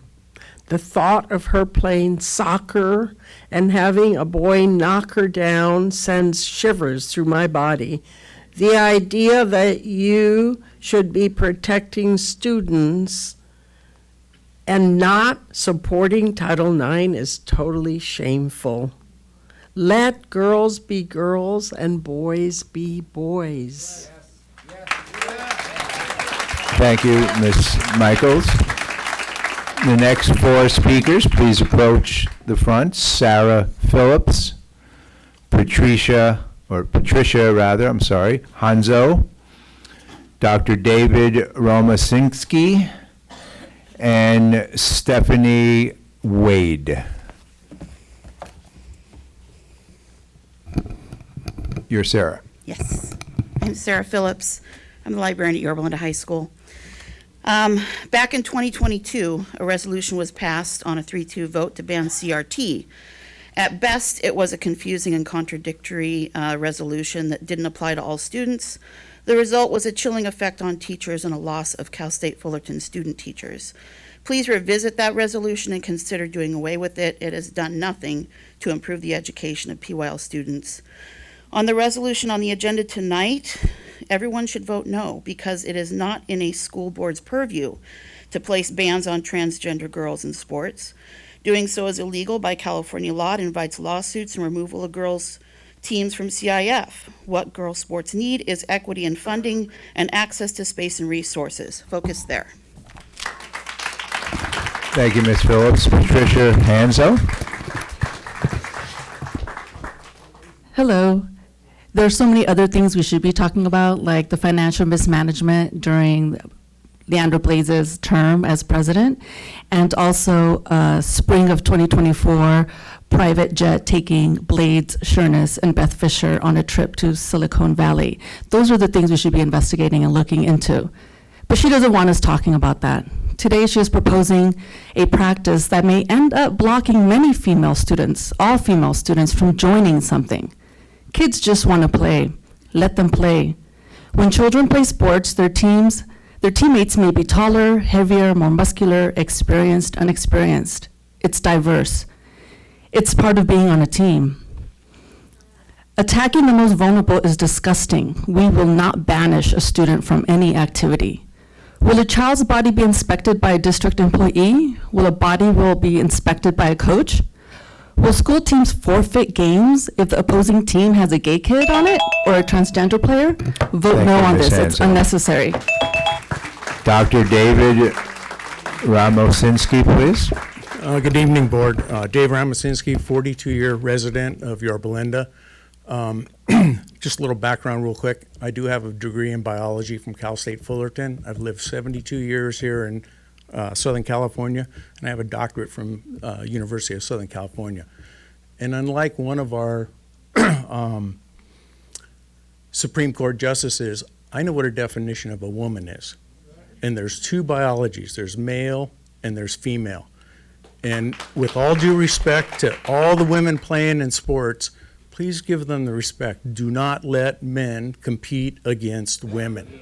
Take care of our women. We respect them. Thank you. Thank you, Dr. Ramasinski. Stephanie Wade.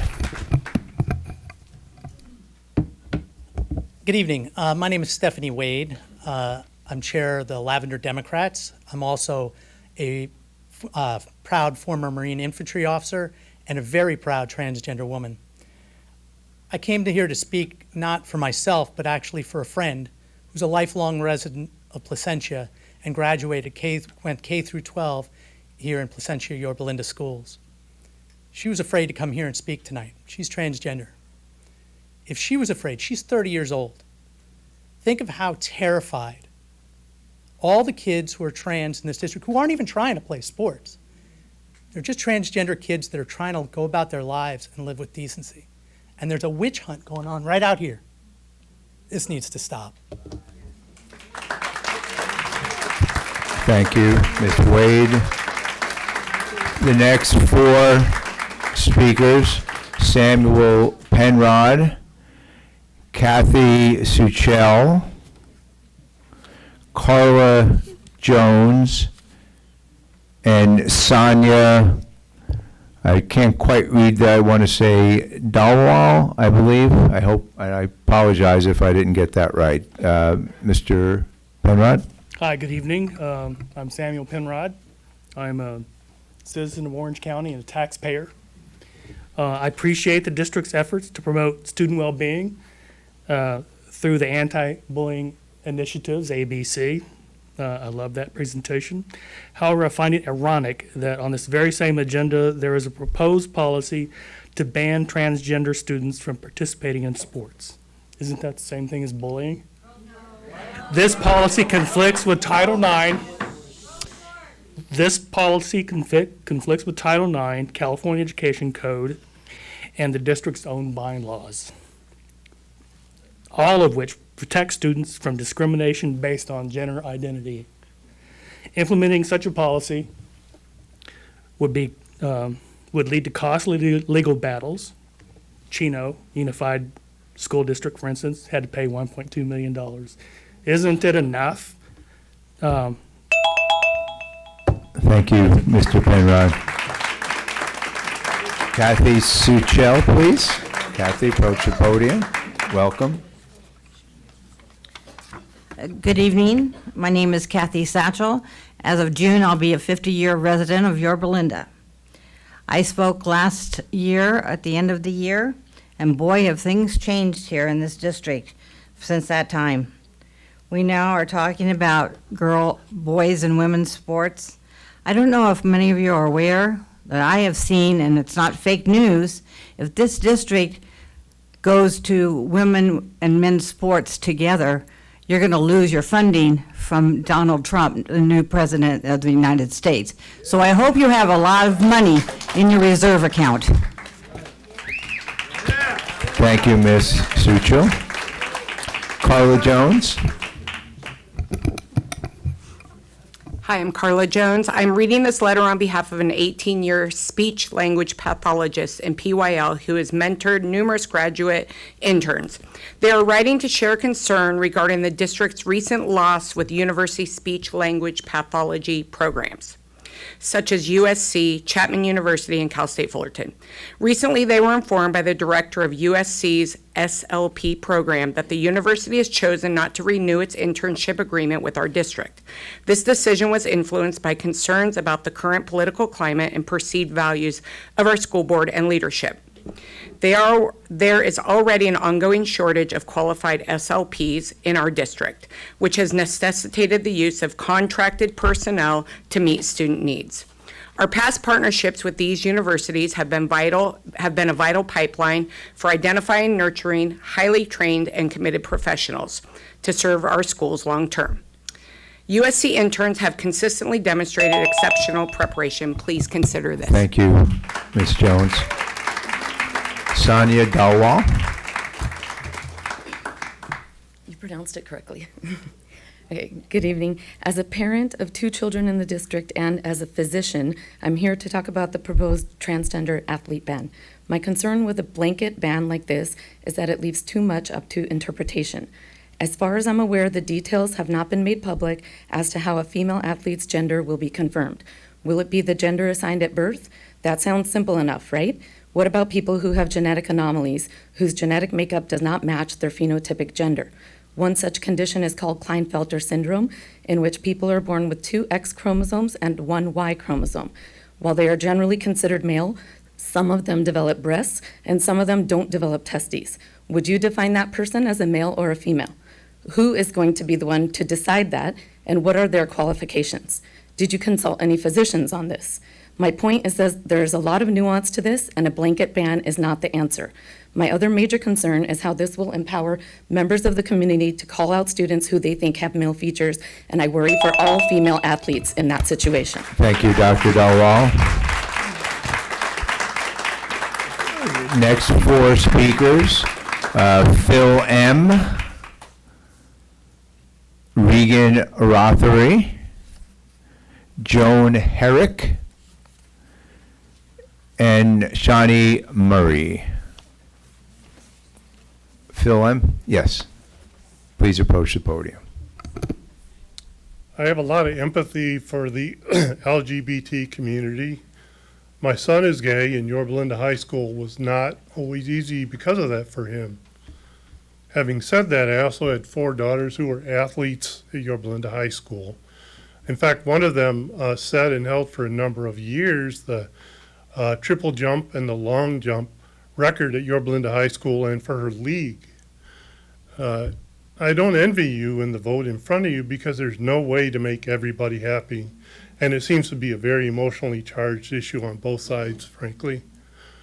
Title IX was created because there was a recognition that men, biological men, have an inherent and sometimes dangerous advantage over women athletes. I'm urging you to consider that because it's still true today, and we find that more and more every day. And I'm urging you to protect women's sports in PYL-USD. Thank you. Thank you, Mr. M. Regan? My name's Reagan Rothery, and I've been a parent in this district since 2008. My oldest son graduated in 2020 from Esperanza High School. When he was in junior high, he had a friend, another PYL-USD student, who came out as trans. My son was in 7th grade in 2015 and said that the school was making all necessary accommodations for this trans student. That was 10 years ago. This district was able to accommodate that student and every other student in the meantime, but somehow, now it's an issue when this district faces a $12 million budget shortfall ushered in by the gratuitous overspend from our previous superintendent and 2 members of this current board. Trans students are members of our community. They have always been members of our community. They may be different from you, but they are not unworthy of dignity, respect, and the protections conferred by California state law and Ed Code. Trans athletes did not lead to our $12 million budget shortfall. Please vote no on Resolution 2423. Thank you, Ms. Rothery. Joan Herrick? Hi, I'm Joan Herrick. At the last meeting, we heard that there were adults, including a board member, who had stalked and harassed a trans athlete from another school district.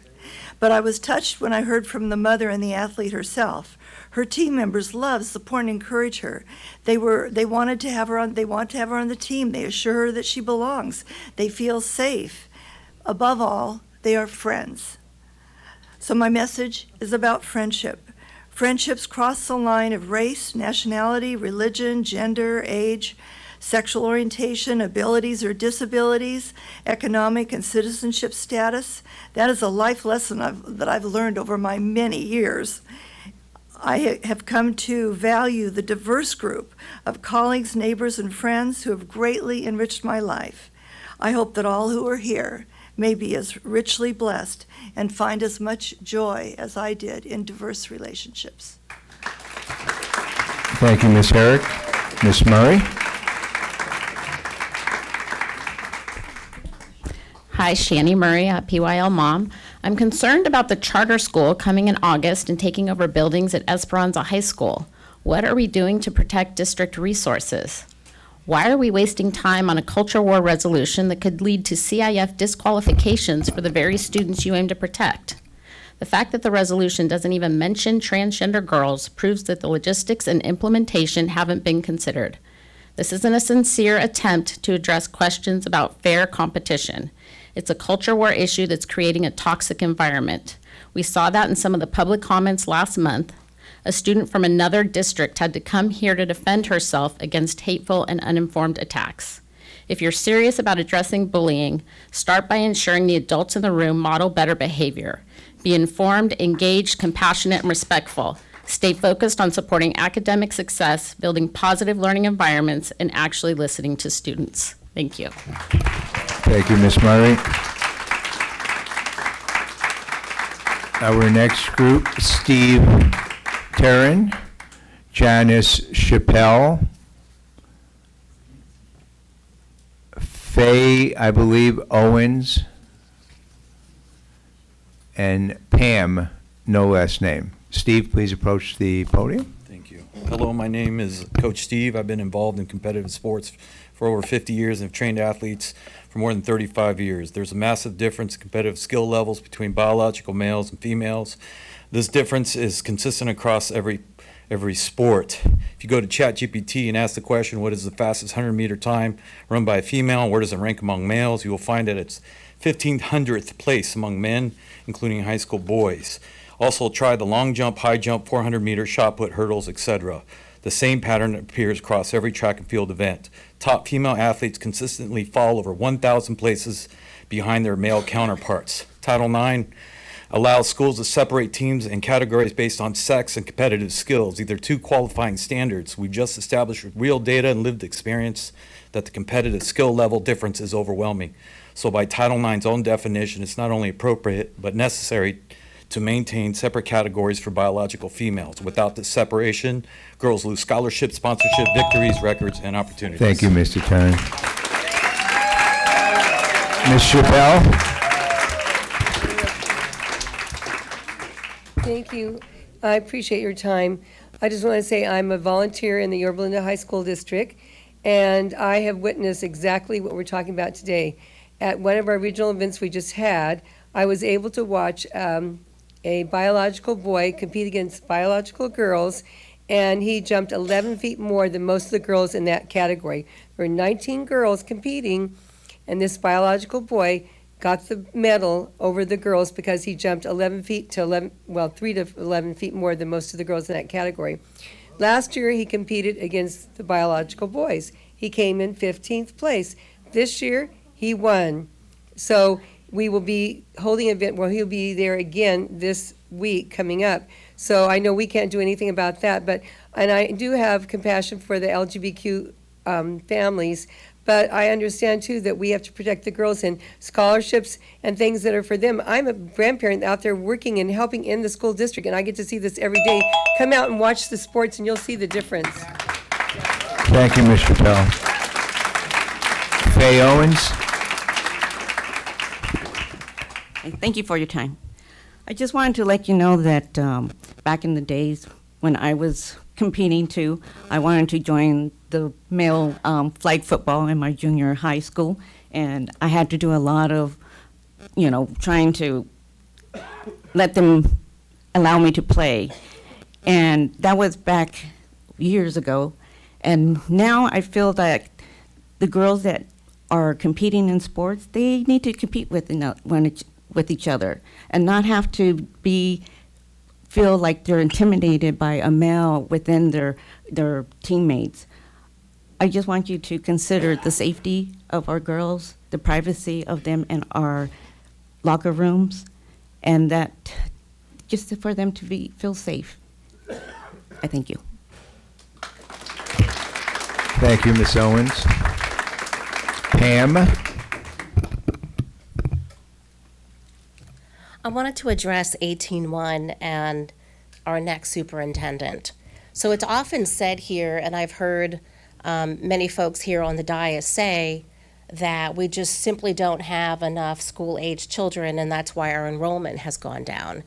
I have shown the census data to prior boards who ignore it, so I'm going to share it again. So in 2019 and 2023, American Community Survey, you can all look at it yourself, I looked at the number of school-age children in Yorba Linda and Placentia. I didn't look at Anaheim. I know portions of Anaheim are in our school district. There was approximately 26,500 school-aged children within the city of Yorba Linda and Placentia in 2019 and in 2023. So I'd like to propose that your search firm ask all of the superintendent candidates, name 3 or 5 specific things that you would do to bolster enrollment or to maybe stabilize enrollment. Thank you. Thank you, Pam. Our next set of speakers, please come to the front.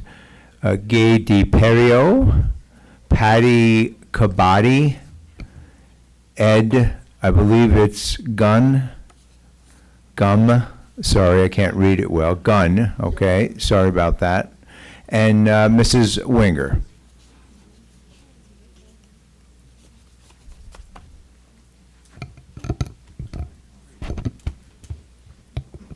Okay, Gay DiPerio, please approach the podium. Hi. There's a difference between boys and girls, it's very obvious. And the difference gap increases through puberty.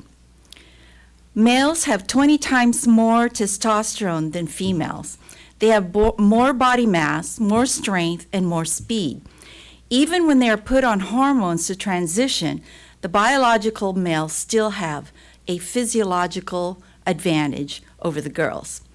The trans people make up 0.5% of the general public, and trained trans athletes are even a much smaller percentage of that. Thank you for the anti-bullying campaign, but there is a cognitive dissonance here. You addressed promoting a feeling of safety and support and restoring dignity, but allowing trans people into girls' and women's sports strips so much of that from the girls and the women. This will intimidate them from sports. Vote Thank for you, protecting the women's Mr. sports. DiPerio. Thank you. Patty Kabadi, please. Patty. All I keep hearing is a lot of empathy for the trans student, but I don't hear any for biological girls that are here. I keep hearing people talking about a trans student who came to the previous meeting, a trans student who is now 3rd in the country in his division, the same student who will be competing against the students that are here in Yorba Linda. So it is your problem, I guess, if that's how you want to say it or word it. You have to be concerned because now the girls that are here in your district will be affected by a biological boy competing against them. And as you can hear, this boy has a big advantage. So how many girls from Yorba Linda will lose an opportunity to win? How many girls from Yorba Linda will lose an opportunity that perhaps might open up to them if a trans student is not participating, which is a biological boy? And I'm glad that you brought up bullying because biological girls get bullied all the time when they say that they just want to play with biological girls. That's not okay either. Thank you, Ms. Kabadi. Mr. Gunn? Ed Gunn? Hello, Ed Gunn, 47-year resident of Yorba Linda. I went through this school district. I support the Protect Girls resolution. Bullying is having physical power over another and using it, and especially on the sports field. I urge you to support girls in their sports programs, and anyone with a twig and berries be kept in boys' sports. There is no winning when boys beat up on girls in physical sports. Please keep ladyboys out of girls' sports, bathrooms, and locker rooms. Common sense. If you have it, use it. I would like to use my remaining time to have a moment of silence for the loss of the best superintendent in the country, Alex Chernis.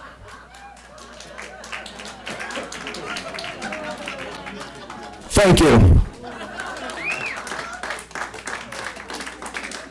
Thank you, Mr. Gunn. Mrs. Winger.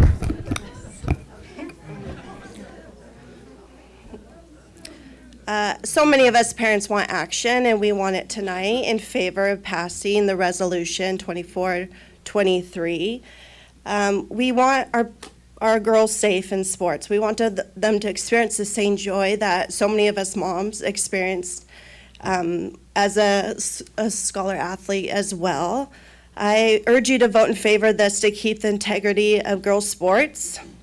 This would also maybe, I don't think this was mentioned tonight, but a lot of other points I do agree with, but it also would keep the integrity of records at schools as well in their specific category, if it's a boy or a girl record at their schools. You don't want that just shattered, when someone else comes in and just obliterates that who is not the same biological sex as they are.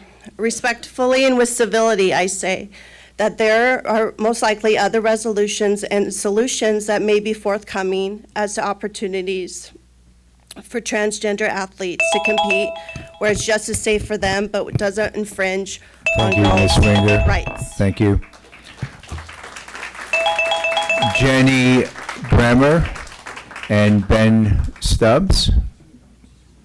Ms. Brenner, please approach the podium. Mr. Stubbs, you'll be next. Good evening.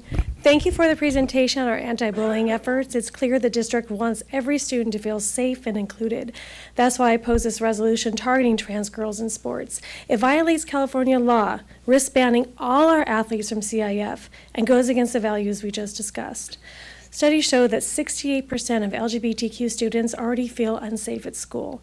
Even though no trans girls are currently on teams here, say that again, no trans girls are currently on teams here, this resolution sends a harmful exclusionary message. We can't fight bullying while endorsing it in policy.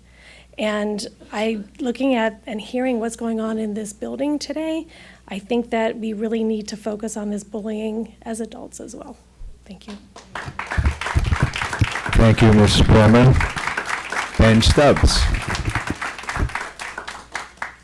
Hello, good evening, members of the board. And my name is Ben Stubbs, parent in the PYL USD district. I got a son and a daughter, and from that perspective, I recall a time when I went my first boxing match when I was 14 years old, and I witnessed the sheer power of male versus female, because the first opening fight were two females, and they were probably about, in the lightweight class, about 5'7" each, and then the next fight was the featherweight males, and they were short guys, they're like 5'4", 5'5", and boy, the sheer power, the difference in power was just like demonstrable. Like first eyewitness, I'll never forget that experience. So anyway, girls and women, they're more susceptible, like 3 to 6 times more to injury with their ACL.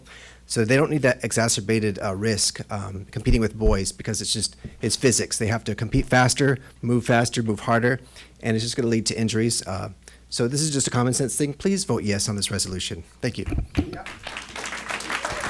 Thank you, Mr. Stubbs, and that concludes our comments.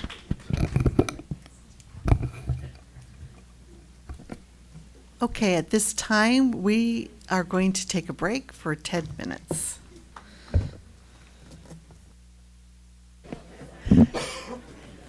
Thank you guys for sticking it with us as we move on to our general functions. And can we discuss this first before we we have to make the motion? Can we discuss first? Yeah. Okay. Todd is saying yes, so we're good. That Todd.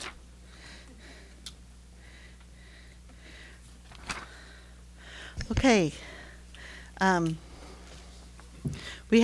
We interviewed 4 different search firms today, and so we need to choose one. And I think I really liked the Costco the best. Oh, really? I was going to say I liked it the least. I kind of am the same. I mean, not that they were fantastic. They were all great. She was phenomenal. No, they were all great. haven't done it very long. Less consultants.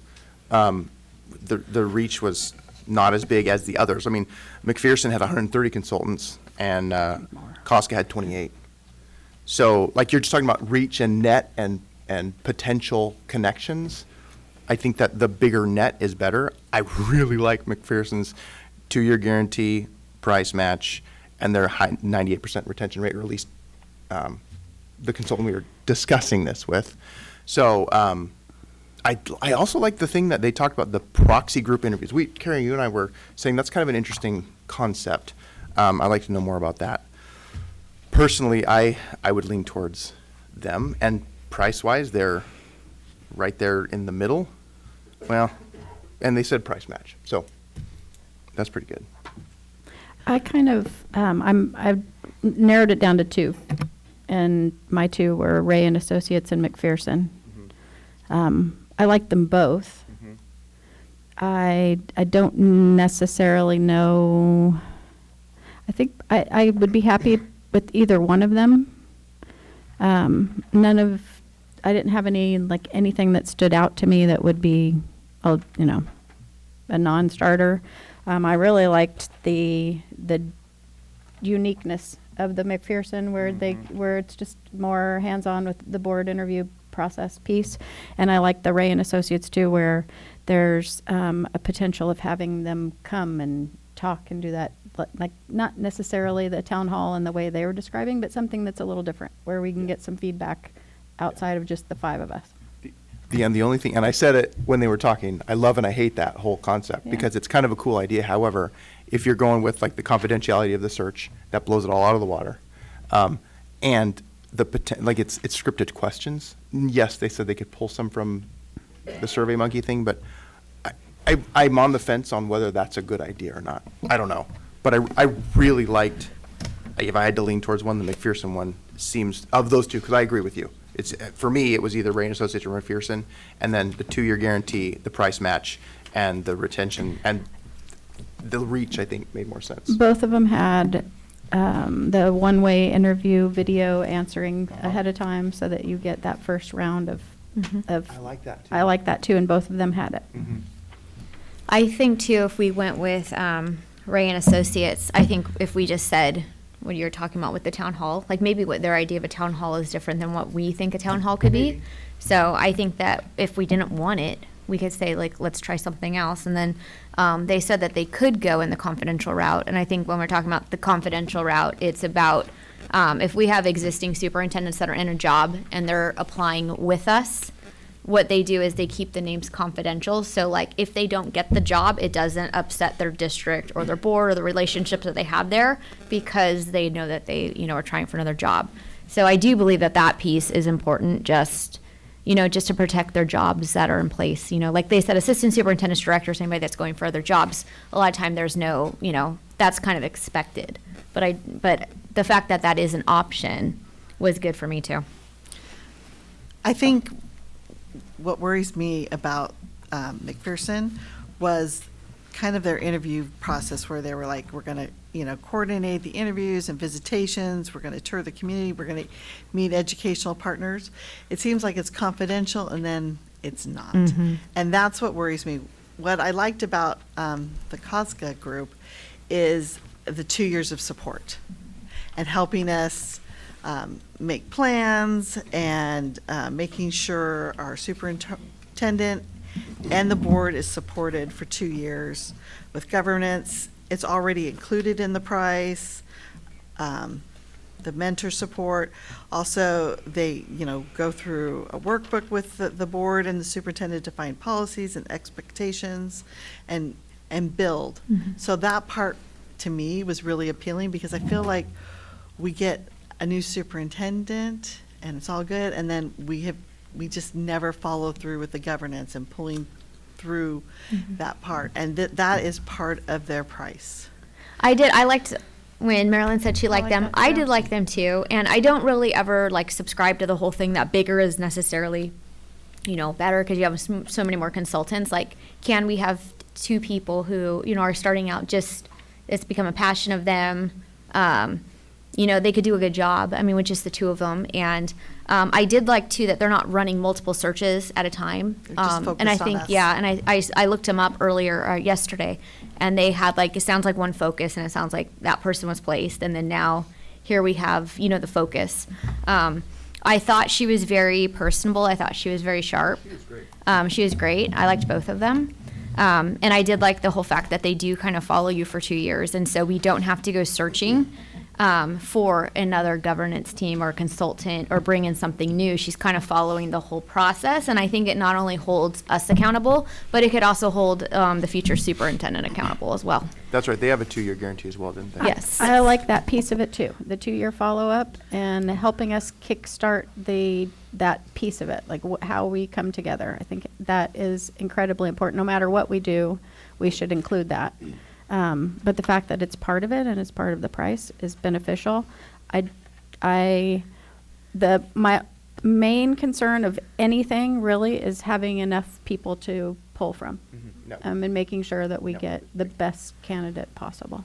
Not that they have more people working on it, they have just more connections to Yeah. reach potentially more applicants that would be ideal for a situation. But they have been around for 20 years. It's Years. just their founder It's is just smaller. deceased. It's just a smaller company. I mean, Yeah. so I do think that Costco and the Rain Associates and I don't know if for many of the people that we're talking about, I don't think that we can go wrong. But What do you think about McPherson?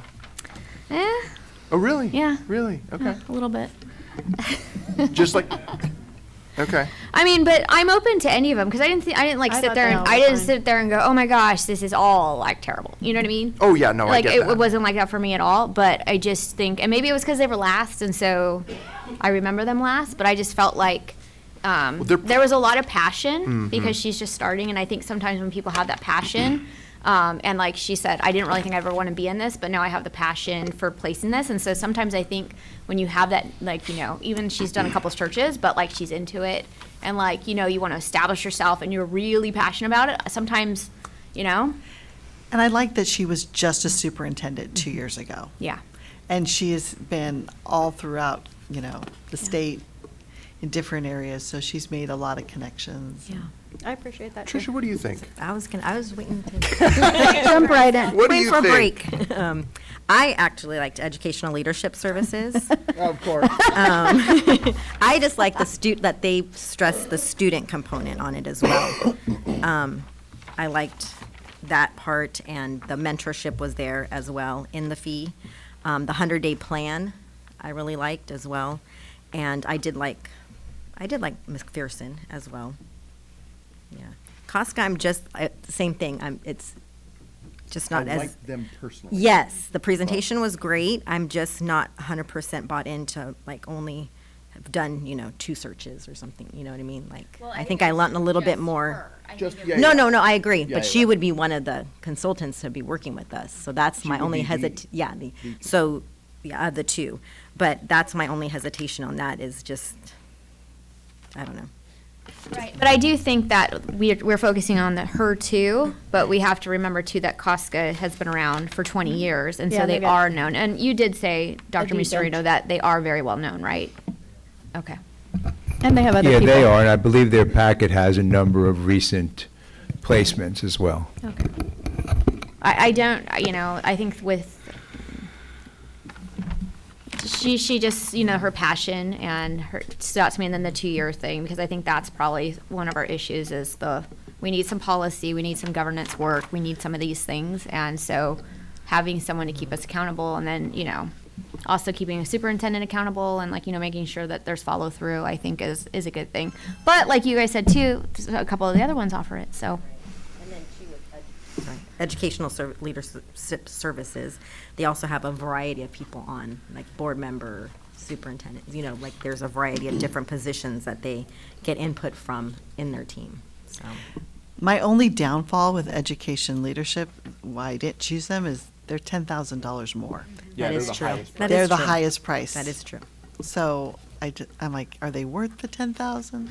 I don't know. But in this case, I don't know, it's one of those things that, Yeah, but compared to what they're offering, like, I don't know that there's enough value to say that that's a big enough leap. Because percentage-wise, that's 25%. It doesn't, there's nothing in here that makes them stand out significantly That much and more. to warrant that, at Yeah. least for me. Yeah, because all they do is do coaching for the first year. There's no governance, there's no putting, like McPherson, I like them because they had helping us put together the contract McPherson with was good too. implementing the goals for the superintendent, so everything is very clear. So Yeah, that's McPherson kind would of, be my second choice. that's what I'm kind of looking for. I'm looking for us not only to, hire an amazing superintendent to lead our district, but then to help us come together as a new board. And they were the national firm too as well, right? Costco? No. No. Oh, McPherson was McPherson, national. McPherson. Well, another thing that Costco was national, they said, but Yeah. they mostly focus on California. Costco was California. Yeah, they said they do national. They do national, but they're Mostly. Yeah. I think they all said that. The one thing that McPherson said when he was talking, he said, and I appreciated it. He said, we all advertise the same place. I'm not going to bore you with trying to sell you on advertising. We all advertise the same place. So let's just move on to what we do. And he went into the proxy thing, and there were several things that he said that I think set him apart. So I would say, if I'm narrowing it down based on what I'm hearing you say, either Costco or McPherson seem like a pretty fairly evenly matched situation. Alan, would you have a insight on either? What about Ray and Associates? I mean, me and Carrie liked Ray and Associates I like them too. I mean, are they comparable to do a 2-year? If they don't, then I think then. I didn't see that in there. I don't remember seeing And that. in there. that's kind of a big deal with the situation we've had the last I think it's a 4 nice years. bonus. They don't have a transition Okay. plan. Yeah. Yeah, then I would say that I'm comfortable putting it between McPherson and the Costco group. Alan? Yeah, and respectfully, I'm certainly not joining the discussion, but I just want you to be aware of something. As a superintendent, typically a coach will be in the superintendent's contract, and usually the superintendent chooses who their coach is, as opposed to if the company is, which they all do pretty much, they'd love to continue on and coach and hopefully continue with those contracts on and on. But most superintendents, including myself, I would prefer to Select pick your my own. coach. So Yeah. Is Is this it, this a coaching a superintendent, or is this helping the board with governance and like the working together aspect? Well, usually they're separate. Sometimes they're done together. Sometimes the same person will do both coaching and governance work. In fact, one of Costco's recent placements in Rosemead, I do both of those. Same thing in some other districts. So that's not uncommon. But then the question is, who will do the superintendent evaluation? Because at some point, those usually have to be separated. But the point I just want to bring to your attention is, on the coaching piece, you still would want the superintendent to at least have a voice. And it may very well be that they're happy with someone within that group, but they'd like to have a voice on who the coach is. Which is, I understand that. Yeah, I get that too. And I think too, with the price of both of them, if it's in the same cost, and so if we liked them and we wanted to use them for board governance, but we want to let the superintendent choose his own coach or her own coach, I think that would be fine, just because it's, it's still a good deal. So Costco has the 2 years, has the work with the board to generate, where was it? I just had it here. 2 to 3 performance objectives for the board, which I think is fabulous, because then you can already have just those 3 goals that you can start to build into what that review and evaluation is going to be the next year. But you're already getting a start on what those potentially could be, because we're going to be outside of like a regular LCAP timeline and all of that kind of stuff. So building that in would be important.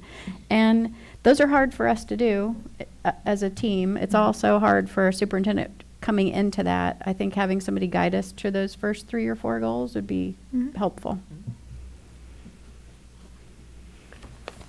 And just as a general question, I'm assuming that all these 4 companies have been like vetted, and we've made sure that there's no other like underlying issues, that there any like litigation or anything like that.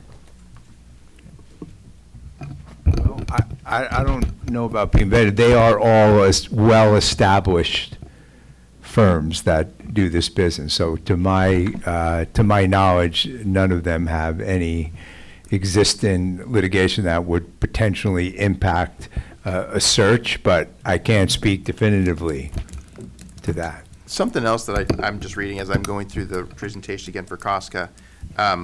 They made the statement, and I don't remember if McPherson did, that they will not, a selected superintendent will not be recruited, meaning we are not going to pull in place if we have somebody that, if we place somebody with you, they've just stated, I mean, the obvious ethic would be you wouldn't do that, but they stated it. I like that.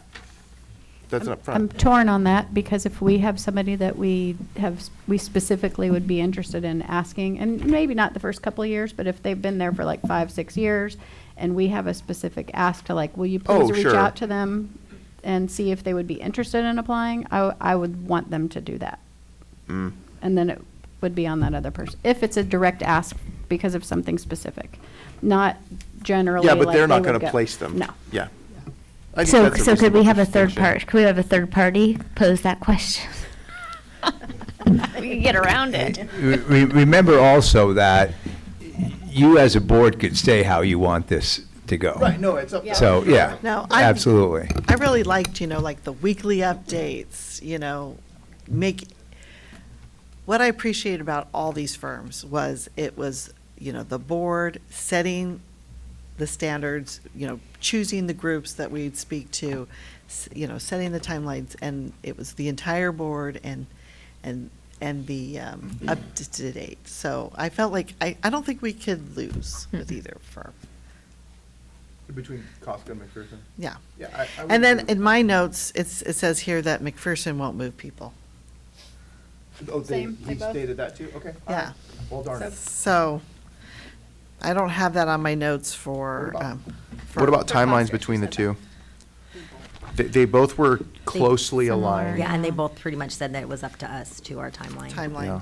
And neither recommended we do it fast. Right, which is good. Which- And they could go fast, like they said they did a fast one, but, they didn't recommend. Yeah, but they did it in the spring. Yeah. Like, I understand maybe trying to do that in the spring. Doing that over summer. We've but- already lost Yeah, some of we're past that. Right, and it was an inside candidate that was Oh. placed. It was Well, the even- existing deputy. Okay. Yeah. What this is just my thought, but I really would love to do all of our community feedback before school gets out. And with just being 100% exclusive with Costco, I think there's a better chance. If they're more spread out and have multiple searches, they're not going to be able to spend potentially. Sorry, there's only 2 people doing all those stakeholder meetings though, right?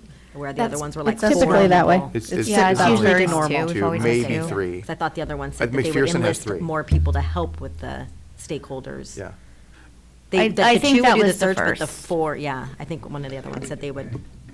It would depend, if they had a very tight timeline, they would recruit Resources are additional resources. supports. Yeah. But normally it's 2. Yeah. Yeah. But it would be hard to do in the next few weeks. Yeah, and especially end of the year, I think it's going to be rough regardless. I think we should try, but I don't think we should hold it to that. I think we should try, and then we continue working Yeah. on that. And if It we doesn't don't have to be get the end. the feedback we want, we wait. Yeah, absolutely. Yeah. I am all for that. Yeah. Okay, so we got down to 2. Great. Flip a coin? Kidding. Nobody laughed? All right. I mean, like I said, I do like Costco. She's But- closer. I mean, yeah, maybe help. she's closer but I mean, like I said, I don't think we can go wrong. She was really enthusiastic. She was here. Right. We have to look down at the actual proposals, not so much personalities, unfortunately. No. But we're going to be working with them for this No, entire period. I agree, but even if somebody can get the job done, even if it wasn't the best presentation, or like if it's gonna come down to what we need and getting it done, then So maybe top 1 and 2, put them in that order, and then we can rank them. So if I everybody. think we're down to McCosker and McPherson, correct? Yeah. So I mean, we have our 2. It's just now we choose. So maybe tell me what you're 1 and 2, and we'll like list them all out. I'm maybe. Casca McPherson. You. I'm McPherson, then Casca. Sure. Oh, wow, awesome. I'm Casca, then McPherson. And I'm McPherson, then Casca. Oh, come on, Carrie. So we got wanted a to 1, be 2, 1, last. 2, 1, 2, You 1, did 2. that on purpose. I did it. You're Dang last. it. Why did I go last? So just- You asked for this. I did. As in, just to like dot our i's and cross our t's. I'll say Ray. Even if we decide to hire someone right now, a firm, and like if something does come up that we kind of like see in their background or something that we don't quite feel comfortable with, can we go to the second choice, or is it something that we're doing tonight? We would have to do it tonight. If there's something that comes up, we would probably need to circle back ASAP. That's what I was wondering. Procedurally, if we choose one of these groups, do we sign the contract? Are we approving the contract tonight, or do they come back and bring a contract? We're No. appointing them. We're appointing them, so I assume we're signing contracts. Robinson's shaking his head no. Yeah, that would be expected, but you could change your mind. You could find something between now and that time and decide not to get into a contract with them, because you're not signing anything. You're just making a motion to move forward with that firm. Counsel, you want to add? Yeah, I would agree with what you just said. I don't think we have any contracts in front of us to consider, so it's kind of like if you appoint a superintendent at a special meeting. You can't approve his contract or her contract till the next Till later. regular meeting, so. Nah. Uh-oh. It was the Foreshadowing? quickest one that Foreshadowing? came to mind. So, anyway, yeah, just appointing tonight.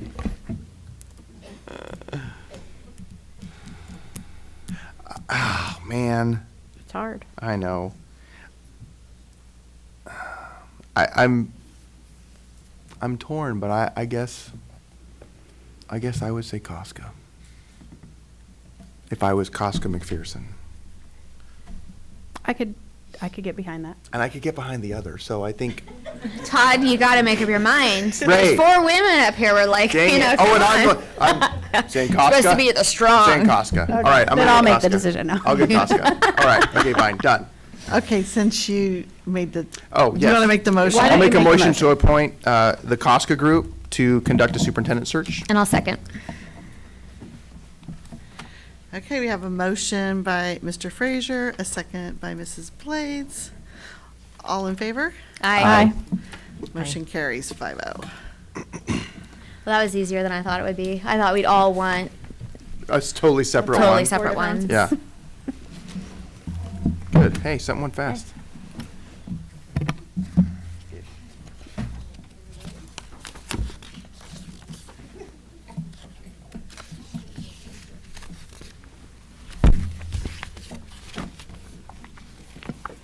Okay, we are at 18.2, established board policy 0420. I'm going to turn it, I guess we need to make a motion. I'll make the motion to establish board policy 0420.4, charter school authorization, board policy 0420.41, charter school oversight, exhibit 0420.41-E, charter school oversight, board policy 0420.43, charter school revocation, board policy 0420.42, charter school renewal, and board policy 7160, charter school facilities, first reading. Can I have a second, please? Second, sorry. You were thinking about your decision, huh? Oh, gosh. Okay. You're not going to be able to sleep tonight. We have a motion by Mrs. Blades, a second by Mr. Frazier, and we'll turn the time over to Dr. Young. Sure, good evening. This evening, we are introducing 5 new board policies and a corresponding exhibit that pertain to charter school authorization, oversight, revocation, renewal, and facilities. These proposed policies were adapted from Gamut and are intended to outline the education code processes and deadlines as they pertain to charter schools. All Gamut policies were reviewed and subsequently revised by our legal counsel, Suki Alawalia, And I would now like to invite Suki to answer any questions that you may have about the policies before you. Does anyone have any questions? Okay, well, I do. When I started reading these, I made kind of a list of things over the last couple years with charter schools that I feel like could be better outlined so that we don't make mistakes. And it's very clear to the public and to us board members what needs to happen. And as I was reading them, I was crossing things off the list, and I got to two things. One, and I don't know which board policy this would go into, but when we get letters from a charter seeking permission to do business in our district that are already approved by the county, there's nowhere in these that I found that says that the board needs to be notified and the board needs to then decide what action to take.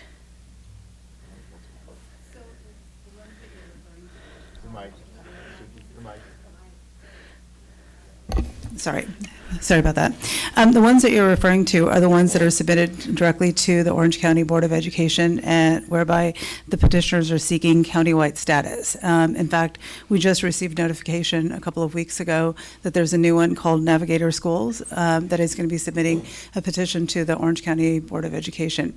Normally, the way that that process works is that the petitioner sends a notification to the districts in which they're interested in operating, and then after a 30-day period elapses, they submit the actual petition to the Orange County Board of Education. As we are all aware, historically in the last 4 or 5 years, there's been a tremendous number of those petitions that have been approved by the Orange County Board of Education, and we're going to be talking about the Magnolia Facilities Use Agreement, and that arose from a petition that was, of course, approved by the Orange County Board. You're correct that that particular scenario is not included in these board policies because these are specific to those that are authorized by the school board, not by the county board. To address your concern, I think the best way to do that would be to put it into the administrative regulations, and in the administrative regulations that are adopted by the district staff, and those guide the review of petitions by the district staff to perhaps, for example, when the notification is received. It's a public document, obviously, when it's submitted, to make it available to the board at that time.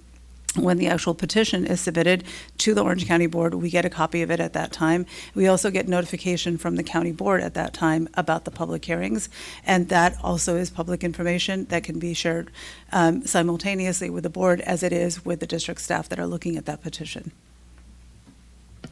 Okay, well, the reason why I'm bringing this up is this exact scenario happened with Magnolia. Mm-hmm. The board was never notified. The county notified the district, and the district received it, but then we were not notified. We were not notified that there was a hearing.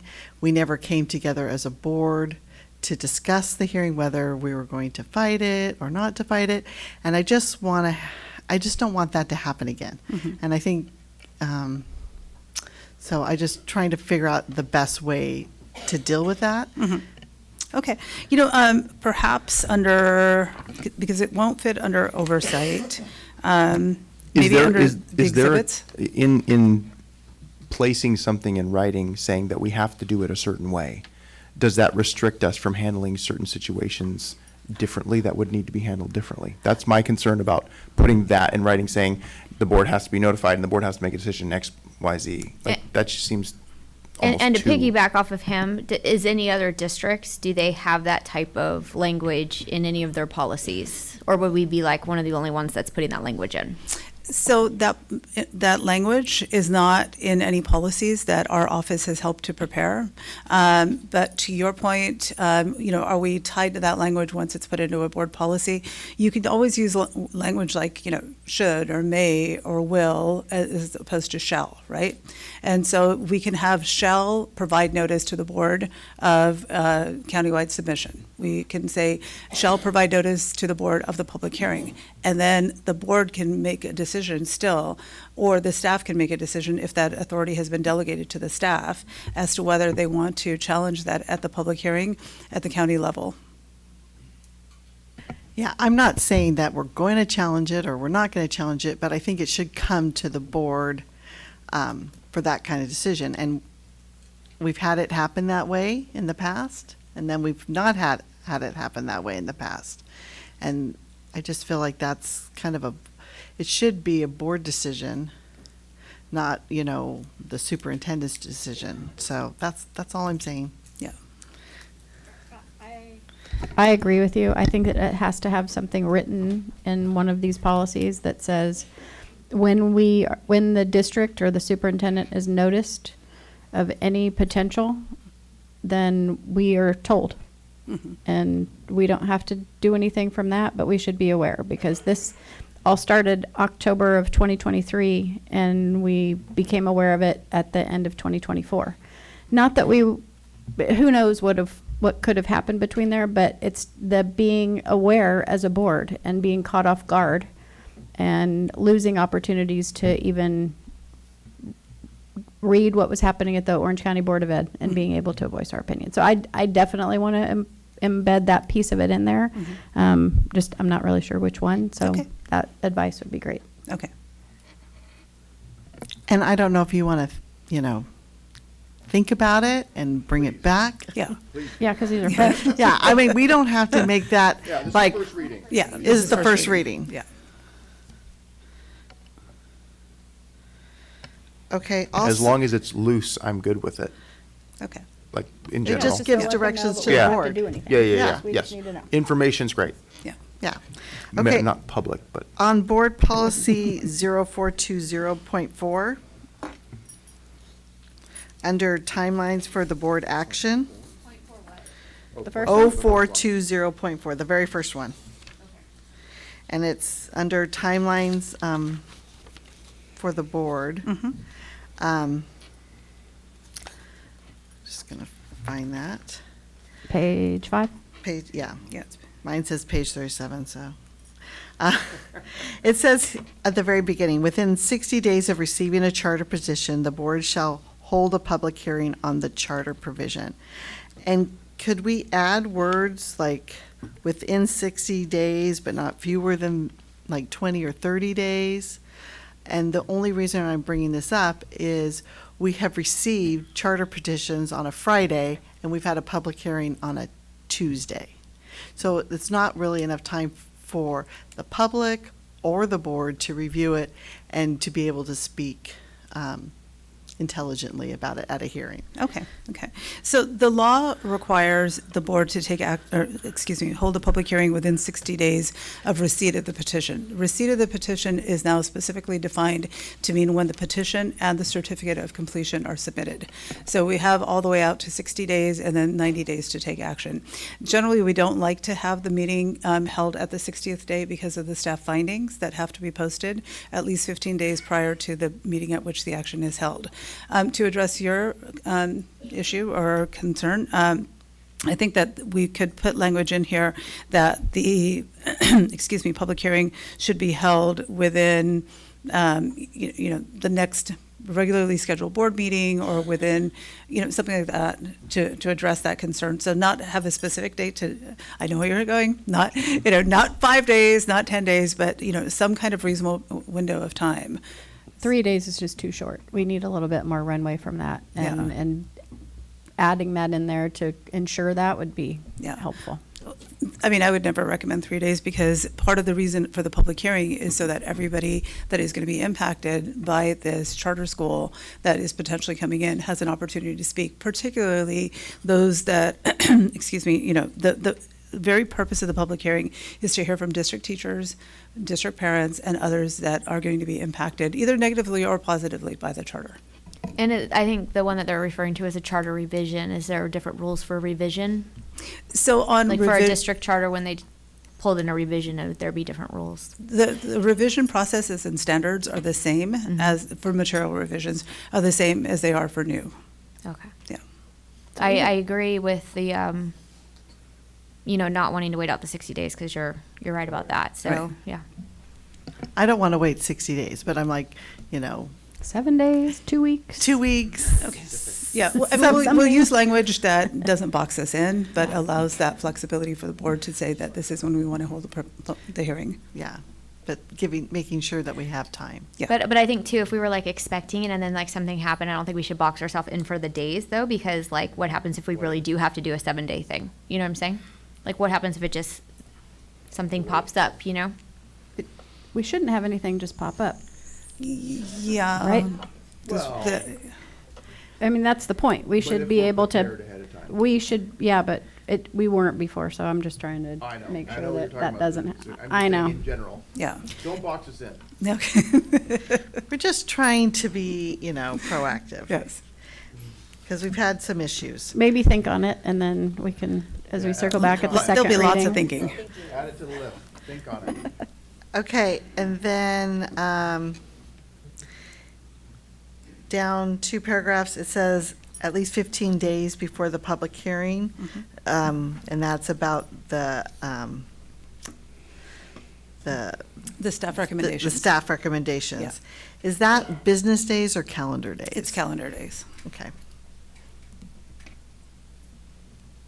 And that is a new requirement that came about, excuse me, a couple of years ago. And so in the past, what we used to do is have the resolution that was posted on the Friday before the board meeting, but now you are specifically required to have all of the staff recommendations and findings posted. And posted means on the district website, and posted also means provide a copy to the charter petitioner at that time. Oh, posted. Yeah, posted 15 days. Yeah. Okay, one more for this one.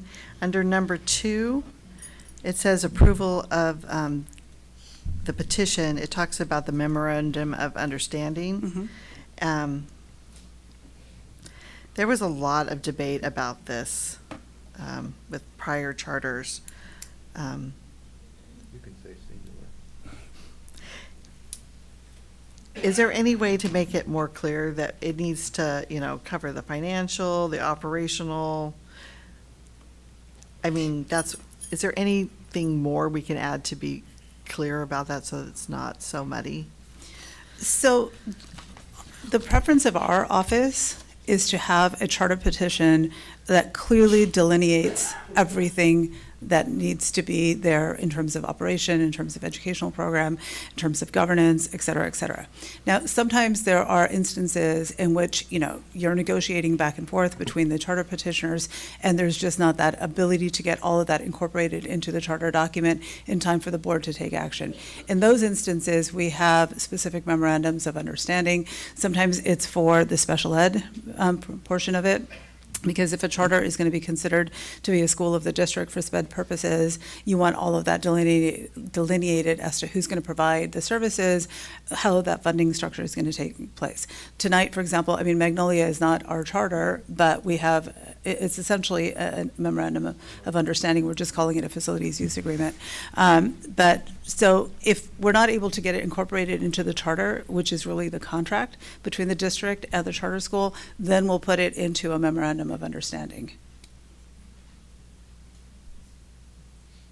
which of course the board approves as well.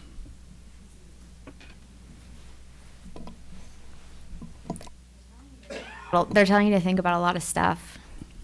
So she has an hourly rate. Well, I like to get it right since we already know more charters are coming. So Yes. I think it's important to take the time. I know. Okay. So I don't know if we can, I'm just trying to think if we could say the board may approve one or more memoranda to clarify the financial and operational agreements to clearly delineate between the district and the charter school. Can we add a little bit there, just to be a little bit more specific? Is that beneficial, Suki? Anytime you have clear delineation of duties, roles, and responsibilities is always a good thing. But to have it spelled out in this? No, so what she's saying is that, the memorandum of understanding should clearly delineate the roles, duties, and responsibilities. Right. And it should. Right, but definitionally, isn't that what it is? So a memorandum of understanding can sometimes be just for a specific topic, and sometimes it can be for operational issues, right? And so I think to address Board President's concern about this particular policy, I think we can certainly, put in a word or two, not 3, not 4, just a word or two to address her concerns. Thank you, Suki, for addressing my concerns. Okay, now we're going on to Board Policy 0420.41.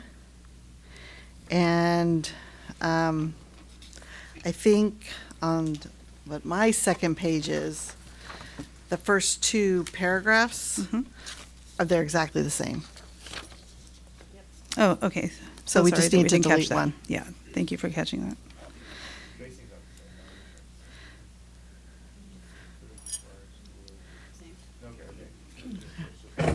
Okay. And then on page 3, under material revisions, it says that the document says the superintendent determines whether a proposed change in a charter school operation consists of a material revision. Is there a criteria that is used to evaluate that? So this is a really murky area of the law, and I will be honest with you about I was that. going to say, it looks very murky to Yeah, me. yeah. So it's a really murky area of the law, and the recent changes to the Charter Schools Act really didn't do anything to address the murkiness, unfortunately, right? Well, so when they changed this portion of the Charter Schools Act to address what is a material revision, they said it's things such as adding grade levels or changing locations, which, is a no-brainer. Of course, those are such massive things that they're going to be a material revision. But they didn't they didn't address other things, like, for example, if you change the educational program that is being provided. If you're a Montessori school and you decide that this is not a good fit and there's just not enough people that are interested and you want to become a dual immersion, I think everybody that's sitting on this dais would agree that that's a material revision. But there are charters that have argued, no, it's not. Or, for example, if you go, excuse me, right now there's a moratorium on independent study, but and say, for example, they were wanting to go from independent study to a classroom-based or the other way around. That's a big enough change that it should be considered a material revision. Now, sometimes the non-material revisions can be something that there's, like a mascot or a name change or something like that. I mean, if a charter changes its name, is that considered a material revision? Some would argue, yes, that's a very material revision because that's how the school is being identified. Others would say it's not necessarily a material revision. And so what we've tried to do in our office is to strike that balance and to allow the superintendent or the superintendent's designee to get the first look at that request and then make a decision as to whether that individual or designee considers it to be material enough to bring to the board. And this is something that we're using quite often because then rather than running to the board every single time, it allows the school to continue to have a cooperative relationship with the district and to continue, excuse me, we all love, seeing your faces, but I don't think you probably love to see ours as quite as much, Just, you're talking about the material revision. So, Yeah. like, with even in our own district charter, they've been changing it significantly. Like, it went from a 6-period day to a 7-period day.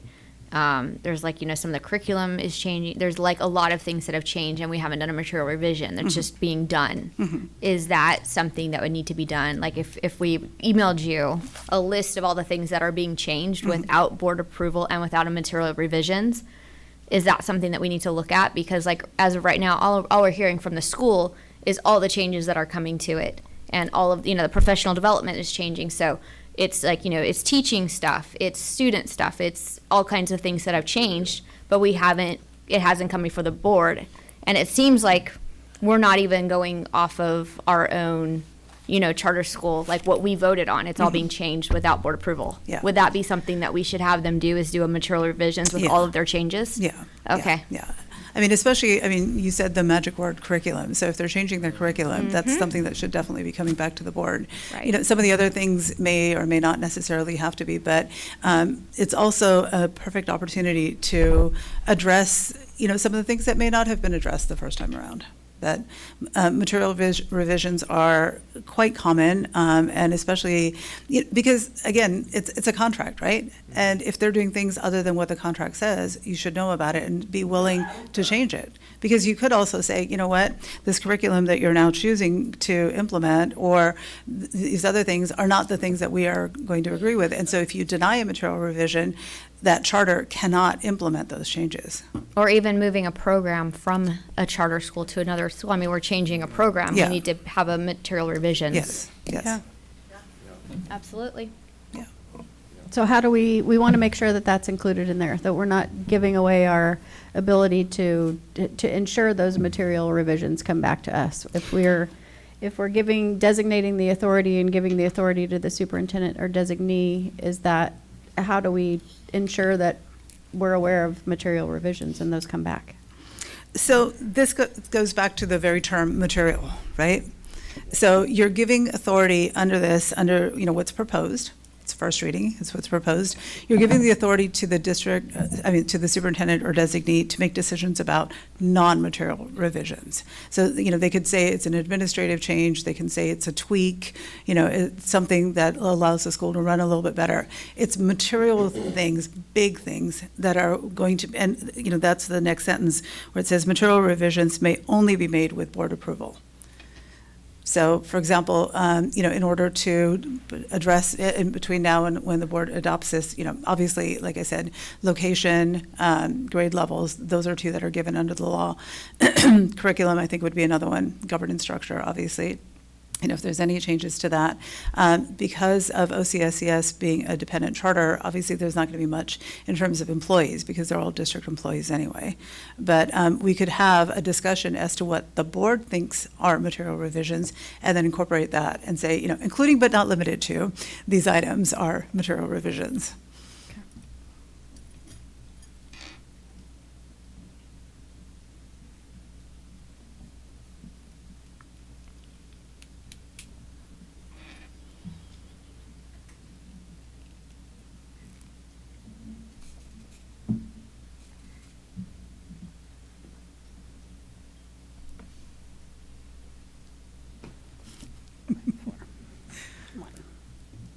Well, I think that would be a really good discussion to have. Okay. On the next board policy, just a second.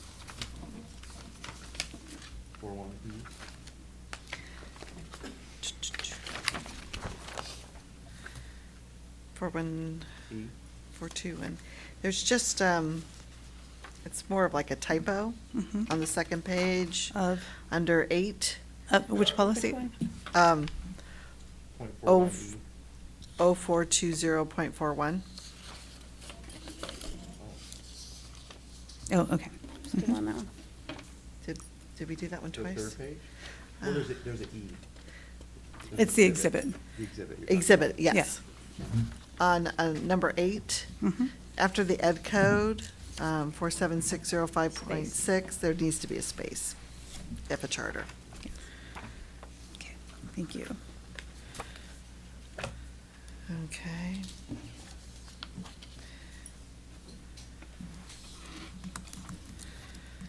That'll be a copyright editor.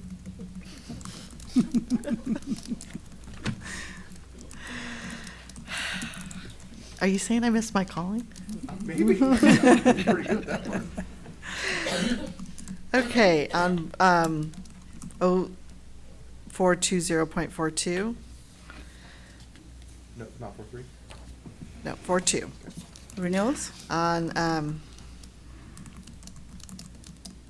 page 1. Let me read this again. Okay, so we're talking about the renewals. And it just says significantly early before the expiration of the term of the charter to allow the board deliberation. Yeah, sufficiently early. Can we Yeah, that's exactly. So can we be a little bit more specific about the time frame? I mean, is specifically early at least 6 months? Is it a year? Or is that a term that's typically used? So this is our attempt to try to persuade the charter petitioners to submit their request for renewal in the final year of their charter term. There's really nothing that's specified in the Charter Schools Act as to when they can submit. There are provisions that say that there are no evergreen clauses in charters, but we've had on occasion a charter, that'll try to submit. So, usually first year or first term charters are for 5 years, and they'll try to submit in year 3. And we're like, no, it's not going to work. You need to submit in year 5. And then they will submit it, and then we have this battle and this and that. So we've tried to, adopt this so that we use this language that says, in your final year is what is when we want to see it.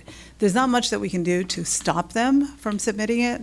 And sometimes we've seen, like even in this last year, when some of the schools were considered to be high performing, so they were eligible for 7-year renewals, and so they were submitting them a little bit early because they wanted the 7-year renewal and not the 5-year, because they didn't want to see like if their performance decreased. So I can try. So this is a language that we normally use, but to address your concern, I think we can try to put more specificity that we want to see it in the final year. So charter terms always end on June 30th, June 30th, whatever year. We want to try to see it in October, November, so that, and they also want to submit it at that time, because if you deny it, it can be appealed to the county, and if the county denies it, it can be appealed to the state. So they also want, that long, I mean, I just was talking to somebody about an appeal that's going to the state. It was just filed today, and the state just sent a notice that they're not going to hear until September. So charter petitioners, that's why they want to submit it sometimes in the 4th year. But I think maybe what we can do is put language in here that the board will only consider, I don't know how effectively it will be if it's challenged, but, Well, we want it to be, if this is if this is the language that you feel that you can defend strongly, then I think that makes sense, that we Okay. keep it that way. Yeah. I mean, I can try to work on, the concerns that you're raising and see if I can come up with language that's a little bit more precise. I think it's a good question, but if it's, if you prefer it. Yeah. Yeah, Well, if there's it's no okay. law I can or, look, yeah. I just was curious. Yeah, Because yeah. I'm just like, it's very vague. Yeah. It's a weird word. When you read it, it even feels weird. Yeah, But yeah. sufficiently early, well, Sufficiently early, I don't. I mean, I don't. like the room to wiggle, but. But I think what we can, so. You want to think about it? Yeah, I want to think about it, but like I said, this is also the rationale for having that in there, is because, when they try to submit it in year 3 or year 4, then we're kind of stuck. Right. Yeah. So I see that we're trying to not go too early. Yeah. But not, too late. Yeah, yeah. So it's getting that fine Just balance. right. Just right. Oh, baby bear. Baby bear. Perfect. Okay, and then one other question on this one, and it's the same thing, where it talks about when it's under timelines for the board action, within the 60 days of receiving the renewal, the board shall hold a public, same argument about, Yeah. making sure that we have sufficient time to review, the public has sufficient time, et cetera. Did you see that on that one? Because it's the same language Yeah. on the other. Mhm. It's exactly the same language. Okay.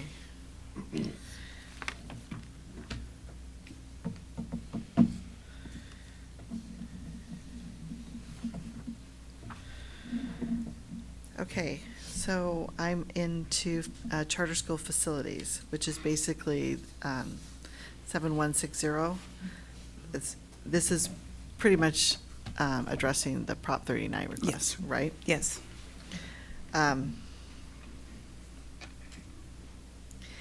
Is there any way to strengthen this about what practices that the board shall take to verify, like the 80 in district or things like that? Like, just so we're utilizing best practices and practices that have been upheld in court? So there's an administrative reg that goes with this, that Okay. the staff will be adopting and Okay. reviewing, that goes into, All the significant details? detail. Yeah. Perfect. That answers that. And there's no time frame for this as well either. In terms of, Like when the board would be notified about a Prop 39 request? so what we can do, for example, so Prop 39 requests are always due November 1st of the year preceding when they want to get the facility. So. But how long, to be notified the board? So what I'm saying is, so in the administrative reg, Mhm. what we can say is that upon receipt of the Prop 39 request from any charter, a copy will be immediately provided to the board. Okay, that would be good. Yeah. Anybody else have any questions? That works. You covered all of them. My only request after doing this whole charter revision talk is that I do think we need to have it come before the board for OCSCS, just because I'm looking at this and from what I've been told, we have a return to a traditional bell schedule, which was not in the original revision, loss of model-specific autonomy, we have reduction in support staff, we have their C-STEM implementation is stalled, the return of PE without family communication, relocation of the dual language academy. We have a lot of things that have gone on over there that is not within, it's against what the actual charter petition is. And Yeah. so I think before, like I would even say, is the DLA program at Tuffrey even valid? Because the board never voted to move it and we're moving a whole program and curriculum to another school. So, I mean, is this where we are? I think we need to have a charter revision and actually do the process appropriately and not just start moving things. I mean, now we're 60 days out, so like is Tuffrey even, is that even like a legal thing if we're violating our charter petition? Yeah, I mean, so when a charter can continue to violate its petition, so to speak, so long as the authorizing agency, doesn't enforce it. And that is where the problem arises, right? Because the longer you allow a charter to be in violation of its charter petition, the harder it is to get them to stop, cease those practices that are violating that. However, there's nothing that says, well, you're 3 days over or you're 9 days over or whatever. And so part of it is the material revision that can be there to clean that all up. And one of the other policies that's here, and sometimes we've had to use it, and I'm working on a revocation that we're going to do over the summer, where a charter is so far out of compliance with its charter petition that you revoke the entire charter petition. And so, that's also something, I'm not, yeah, Right. yeah, exactly. Yeah. Okay. All I'm saying is that we had all of these things happening that the board put in place, and then now it's being changed, and no revision has happened, nothing has come before the board. So Yeah. I do think, in your professional opinion, that should be happening, correct? Absolutely. Okay. The sooner the better. I think we all agree on that. I agree too. Dr. Mercerino, you'll make that happen for us? Yes. Thank you. Yes. Yes, trustee Blades. Thank you. Thank you. Who's first reading? First This reading. is first reading. So, are you guys ready to vote? All, It's first reading. first reading, but we always do a vote. Vote on it first. Yeah. All in favor? Aye. Aye. Okay, motion carries 5-0, and we look forward to seeing those revisions. Okay.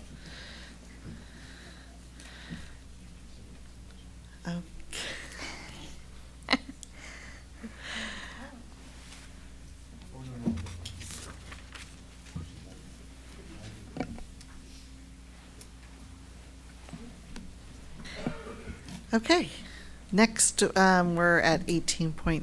Do we have a motion? I will make a motion to adopt resolution number 24-23 supporting Title IX and fairness in girls' interscholastic sports. I will second.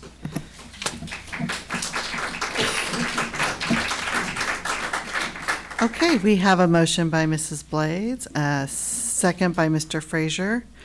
Mrs. Blades, you put this on. Do you want to speak to it first? Sure. So this is what the resolution states. It says, whereas the Placentia-Yorba Board of Education is committed to fairness, equity, and the safety of all students and athletes, whereas women, girls, and their families in our community have raised concerns about the current state of female athletics and asked our board to use our voice and advocate for them. Whereas policies regarding athletic participation have been the subject of national and state level discussions, and concerns have raised regarding competitive fairness and safety in women's sports. Whereas the participation of biological males assigned at birth, in women's sports has raised concerns about maintaining competitive balance, ensuring athlete safety, and preserving opportunities for female athletes. Title IX was hard fought 50 years ago and put in place to protect women and provide fair opportunities and should not be trampled upon. Whereas the Placentia-Yorba Board of Education affirms its commitment to supporting and promoting opportunities for female athletes in accordance with applicable laws and regulations. Therefore, be it resolved, the Placentia-Yorba Board of Education supports policies that restrict participation in women's sports athletes who are biological females in order to promote competitive fairness, athlete safety, and the integrity of women's athletics. This position shall be advanced within the scope of the board's authority and in compliance with Title IX and federal law. And so I put this resolution together. Obviously, I put it together on, I submitted it March 22nd. It didn't make the last board meeting agenda. But I've had a lot of women, a lot of our student athletes, our female student athletes reach out, concerned. Parents are concerned about their daughters, their granddaughters, their nieces, having to compete against male athletes and losing scholarships and losing, rankings, losing a lot of things. And so I think it's time for us to stand up, and it's time for us to, to fight for our daughters, to fight for women in sports. And 80% of the country agrees with this. And I wanted to, some of the things that people have come up and said tonight, this is a resolution. And so this is just like resolutions we've done in the past. Like, we're not breaking the law. We're not going, nothing can be banned right now. Like the other 3 or 4 districts who have done this, it is basically, we send this up to Sacramento and we basically state our objection. And we also state our support for, having women only in women's sports, men only. And so maybe it's also one of the things that can start in some type of advocacy for, like, do we need a trans, do we need a trans category for sports? But one thing is certain is that we really do need to stand up for our girls. We need to stand up for women, and we need to have, as one of our guest speakers tonight said, and our speakers, she's a grandmother in this district, and she watched, like, pretty much in horror, as a male athlete at Yorba High School on March 23rd jumped, several feet farther and was claiming all of the first place trophies. So while people have come up here and says, well, there's no trans athletes in our district, do we not stand up for our girls at Valencia and El Dorado and Yorba Linda and Esperanza? Because they're getting stripped of rankings, they're getting stripped of trophies, they're getting stripped of maybe being able to go further because we have a male that is taking their place. And so by doing this also as well, since CIF has taken this stance and the state has taken this stance, and it's actually now in violation of Title IX and federal law, what I also believe that is if we adopt this resolution, if something happens at the track meet on Saturday, because we have 2 potential, we have one for sure, possibly another male that's coming to compete in women's sports. If something happens to them on Saturday, we can say as a board, we believe in Title IX and we believe in federal law. We believe in upholding the law. But the state is forcing us to do what's having to be done. So do not sue our district. Sue CIF and sue the state directly, because hands off, we're trying to do what's right. And I also believe, too, Maine just dropped their lawsuit against this administration. And, they've like, it's null and void now. Like, they're not going to sue over their Title IX violations. Like, they dropped this suit. And so we know they're coming to California next. And so do we, as a board, want to lose federal funding for not following Title IX? Even if we can't change it and we can't make you know, we can take a stand and we can say, hey, we don't need to lose our federal funding because we took a stand. And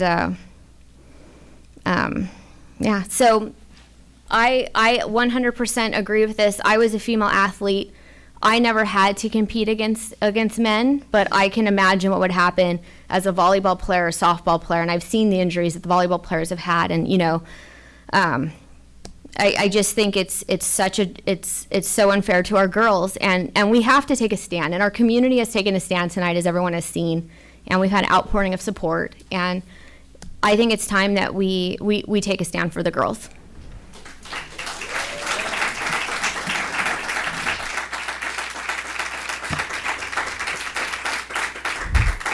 Yeah, I agree. I think it's just a very common sense statement, is that biological males are different than biological females. It's a fact.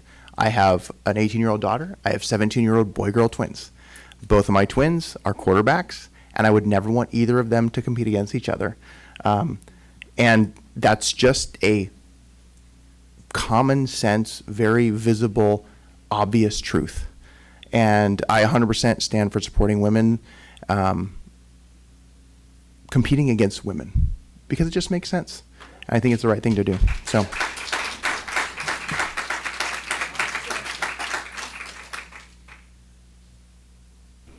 So I support women's sports. I have 3 daughters that were all athletes. And so I definitely think that girl athletes have been, they don't have the same. It's inequitable when you compare it to boy sports.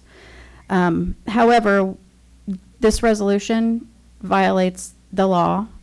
And I think that there's ways that we can protect and support women in sports and not violate the law. So I did a little change in the format here, and I'll pass it down. Yeah. Let me just ask, how does it violate the law if all we're saying is that we believe that women should be in women's sports? Well, we're violating Ed Code, California Ed Code. How so? We're All we're doing is supporting women's sports. We're not banning any athletes in the play. Like, nobody's, you know, on Saturday, if these males are going to compete in women's, it's still going to happen. All we're saying is we're not taking matters into our own hands. All we're saying is we believe that that women should compete against women, men should compete against men, and we send this type of thing as a support for this and an advocacy for that, because nothing changes. Like Saturday, it will still happen because we're not violating state law or CIF law. We're basically saying this is the belief of our board, and we support measures to keep our girls safe. I disagree. I think that what you're stating and what this does is put us right in the forefront of choosing to violate one or the other, just by bringing the resolution. So what I did was add in how to support girl sports. So I changed the title to Resolution Ensuring Fair, Safe Access to Sports for Girl Athletes in K-12 Educational Settings. And then I'll just read mine. Whereas the Placentia-Yorba Unified School District is committed to providing equal opportunities for all students, including ensuring that girls have equitable access to participate in athletic programs and activities consistent with the legal rights and protections afforded by federal and state law and district policy. And whereas participation in school sports provides valuable benefits to students, including physical fitness, teamwork, discipline, leadership skills, and improved academic outcomes.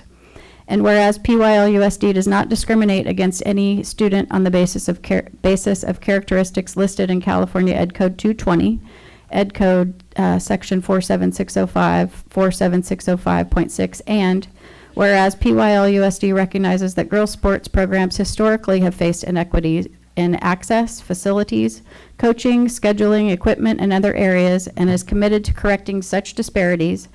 And whereas the California Ed Code 221.5 under the Sex Equity and Education Act requires that students be allowed to participate in sex-segregated school programs and activities, including athletic teams and competitions consistent with their gender identity.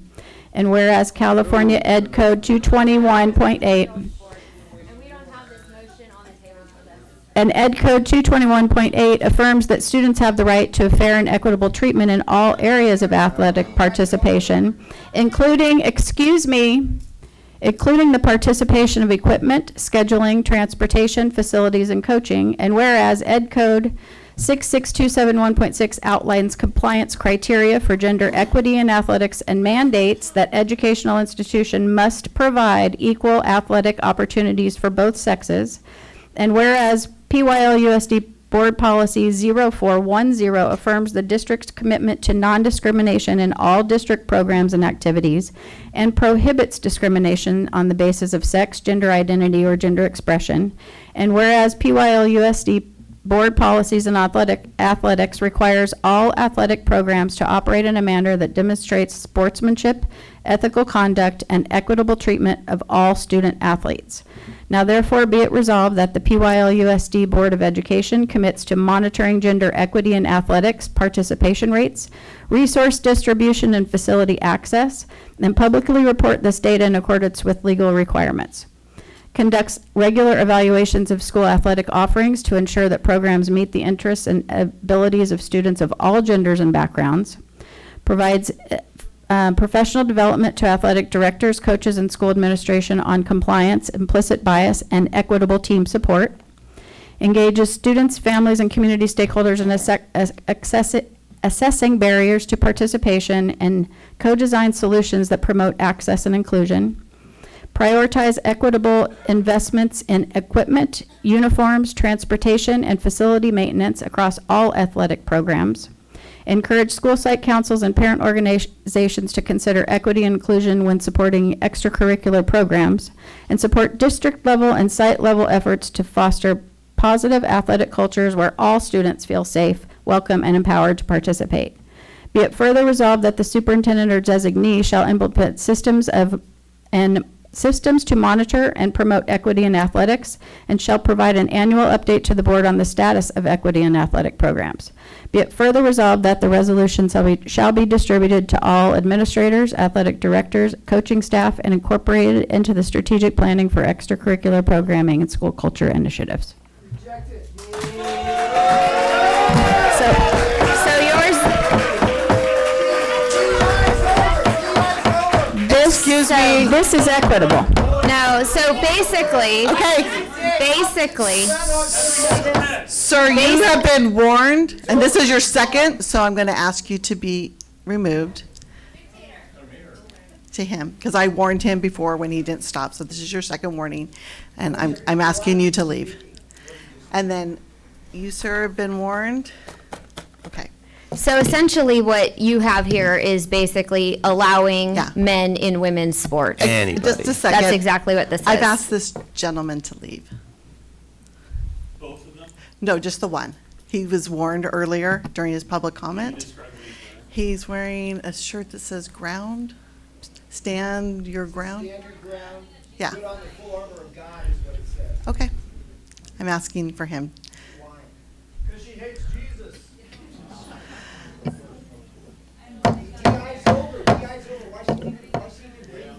Okay, you know what?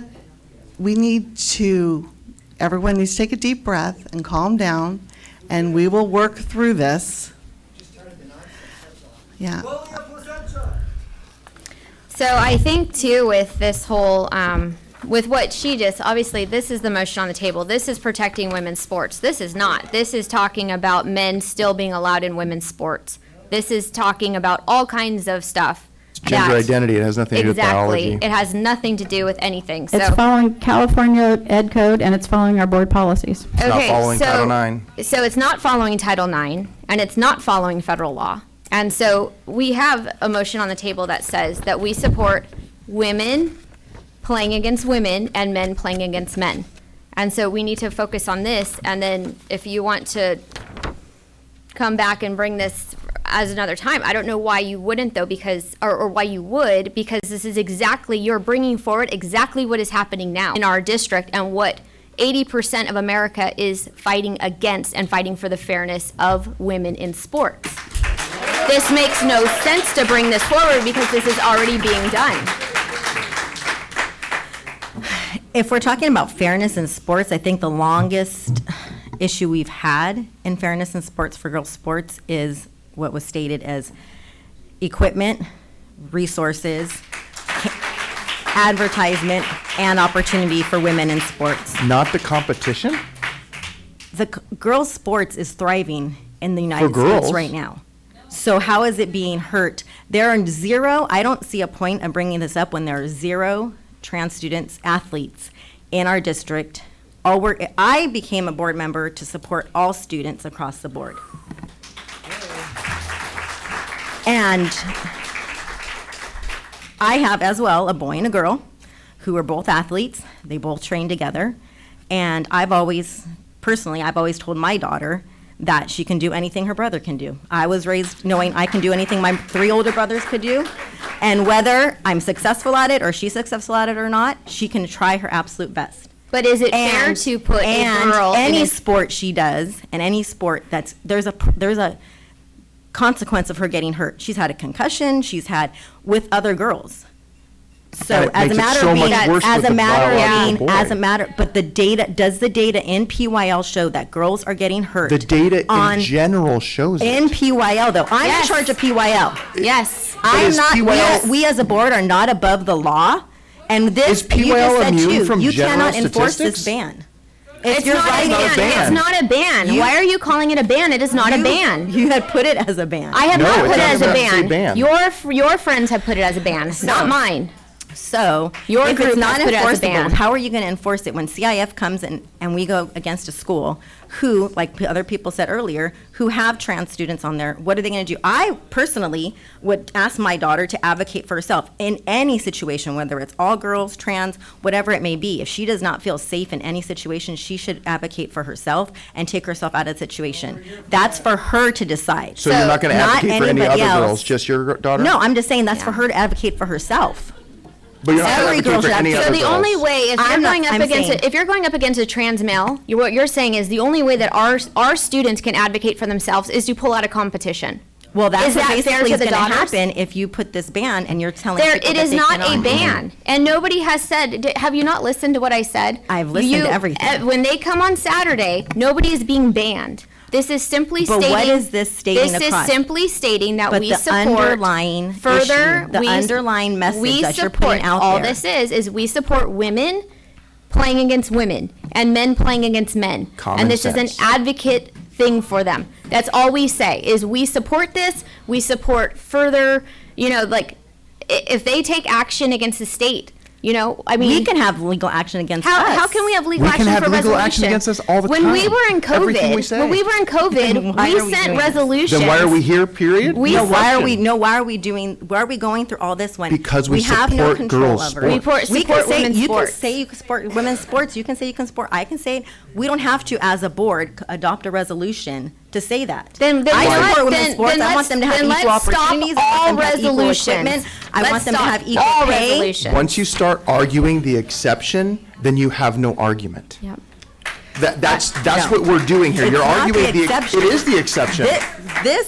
That is the exception. No, That it's is not. the No. exception. There are 0 athletes in PYL that are trans. So But- why are we That's- putting but- it We out? have our athletes. And what is the percentage nationally? And what is the athletes- percentage statewide? What is the Our percentage- athletes are competing against men, and this just on law March has been around for 23rd, 10 years. and March 23rd, our athletes, our female athletes, lost places to a male athlete. Not by 11 feet. Okay. Okay. So he was first place. 2 feet? So the other person. so what if he another- got first place. You saw how and long our and other tall she girls, was. everything came down, right? So he got So first if a place. 6'5" and so girl second, came on third, campus fourth. and did the same thing, nothing would be said. Because she's a biological She's a female? biological No. female.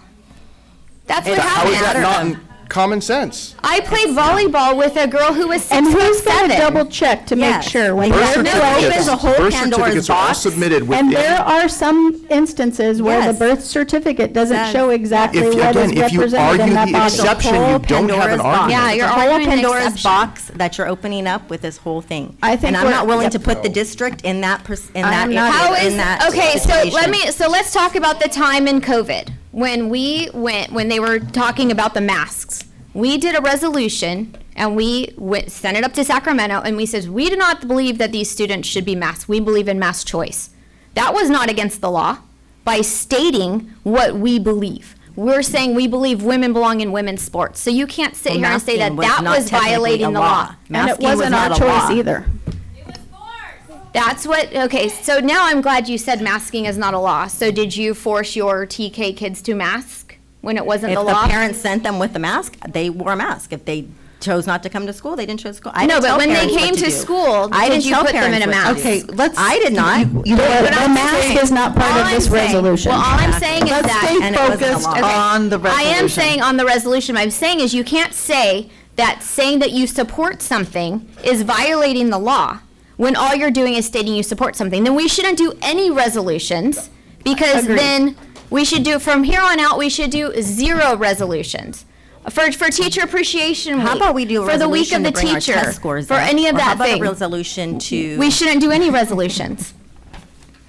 Because apparently if you do a resolution that supports something, you could be violating the law. When you're not violating the law, that's a weak argument. And How it's about we common ask sense. our attorney? Perfect. Ask our attorney. Robbins, you got something to say? Because let me tell you, AALRR in Chino Valley did a resolution. They helped them with the resolution, and they passed it. And they didn't violate the law. So how could we suddenly be violating the law when their law firm has just helped Chino Valley? So the question of whether the resolution violates the law, I don't think it does. But I do want to point out that it is different than the resolution that was adopted by Chino Valley. So Trustee Blade's clarification from the dais tonight has helped me form the answer that I just gave you, that I don't think it violates the law.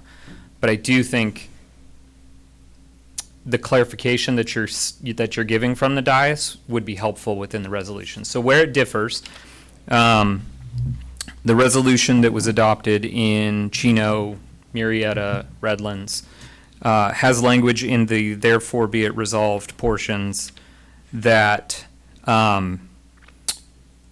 explicitly state that this will be sent up to the various organizations from the state.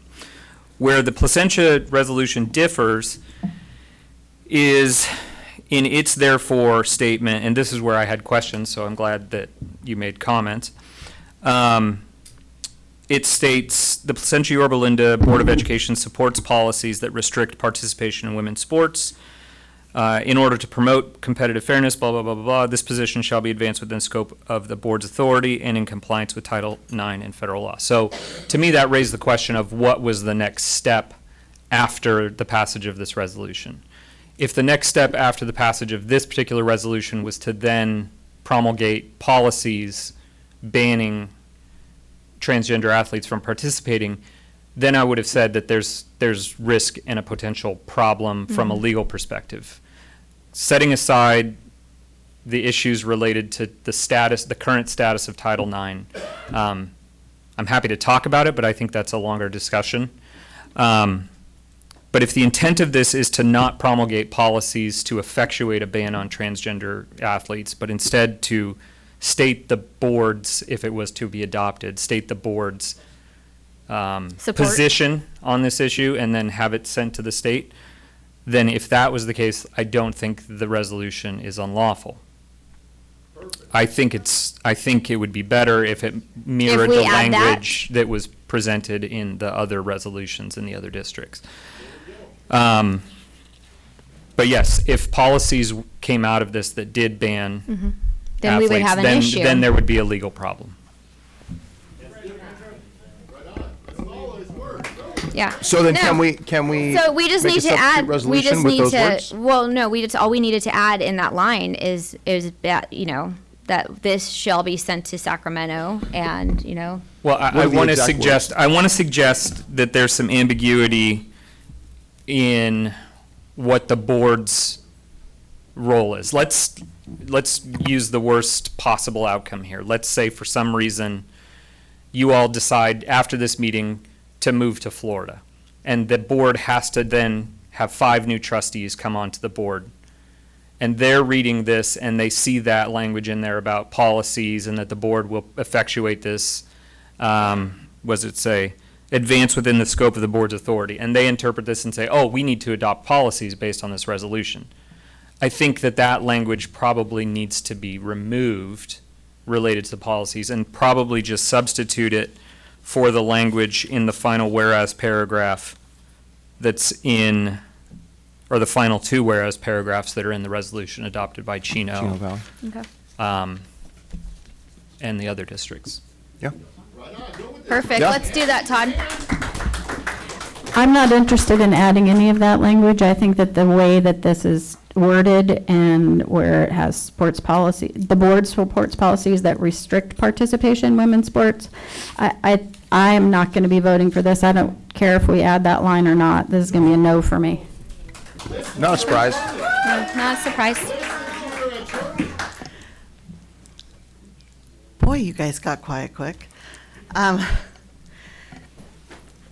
I have a lot of concerns, because first of all, it says that we're going to follow Title IX and federal law. It doesn't say we're going to follow California law. Also, I think that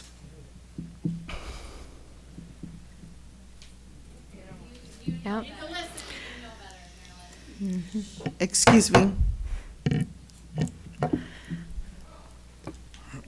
We are not legislators. We do not make the law. And Who is making the law right now? This is not a law. I'm asking. I think everybody should have their chance to talk, so let her talk. Yeah, I've remained quiet and let you guys all speak, so I would like to speak. So, we do not make the law. We only make policy within the law. And the way that this is worded is very different from those other resolutions that were passed. And that makes me feel uncomfortable, because we're not just we're just not advocating. We're not sending up a thing up to Sacramento advocating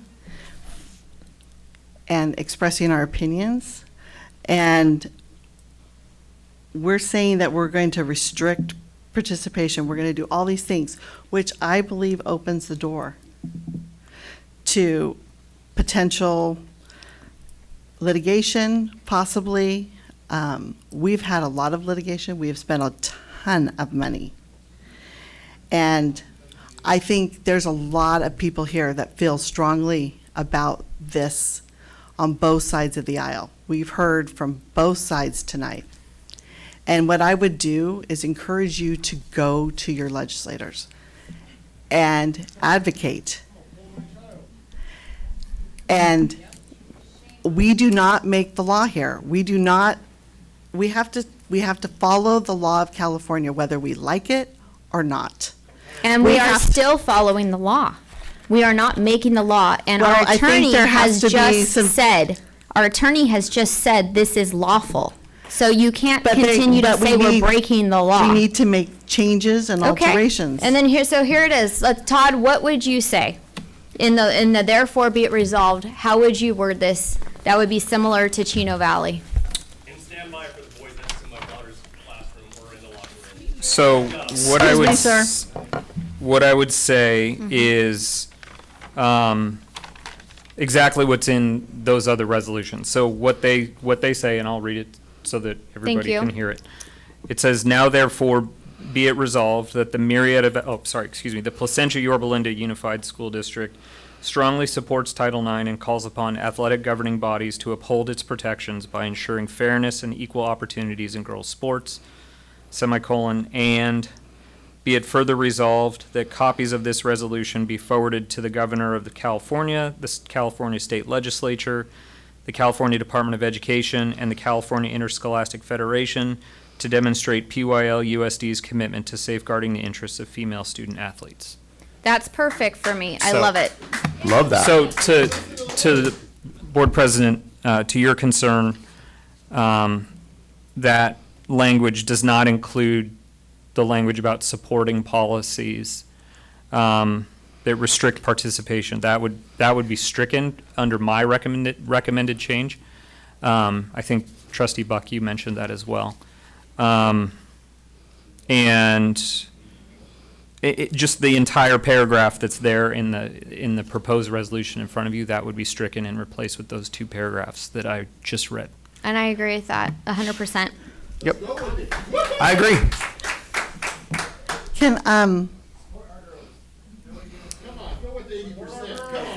Can we get a copy of that so we can look it over and Yeah. maybe we can take a 10-minute break? Okay. Sure.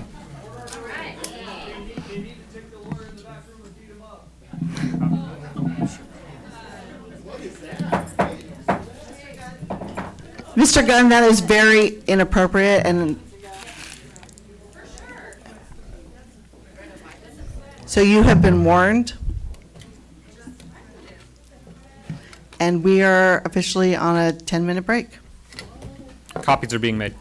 Thank you.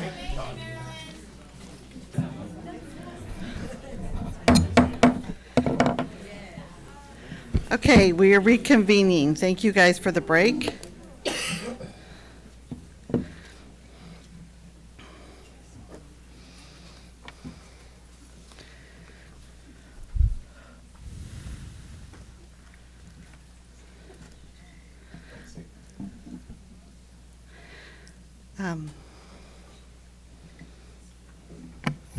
I've read the language that Todd gave to us, and I like it. I'm good with the change to that, personally. I agree. I like the therefore it be resolved, and I'm glad that it is also similar, and it has the same language, and it actually shows where this resolution will go and what it will do. And so I do like it, and I thank you, Todd, for bringing this forward. I read it too, and I think that we are getting ourselves in the midst of a big political thing, and we should just not do anything and deny this.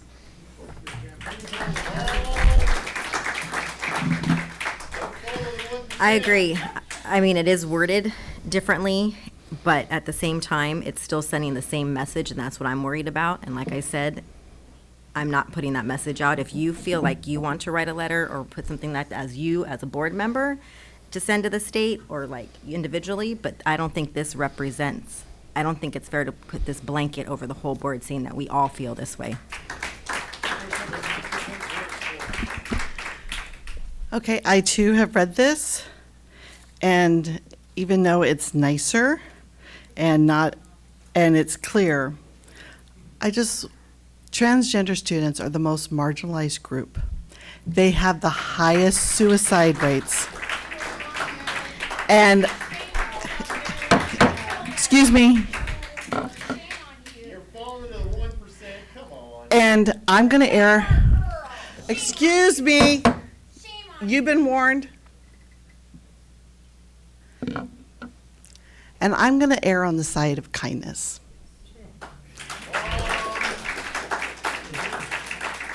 And I want to support our girls athletes. And so I really like this other resolution because I have seen the differences. I have gone to girls' sports where girls don't even have a place to sit.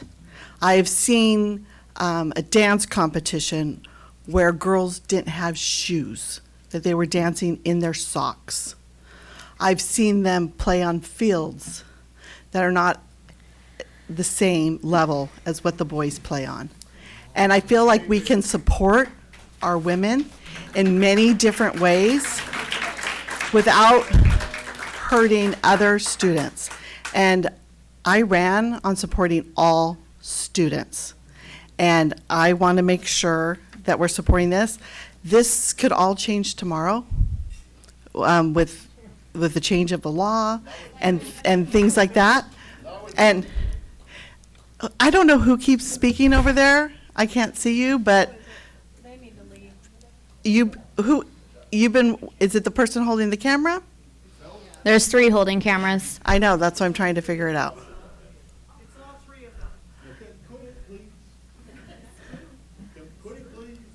Okay.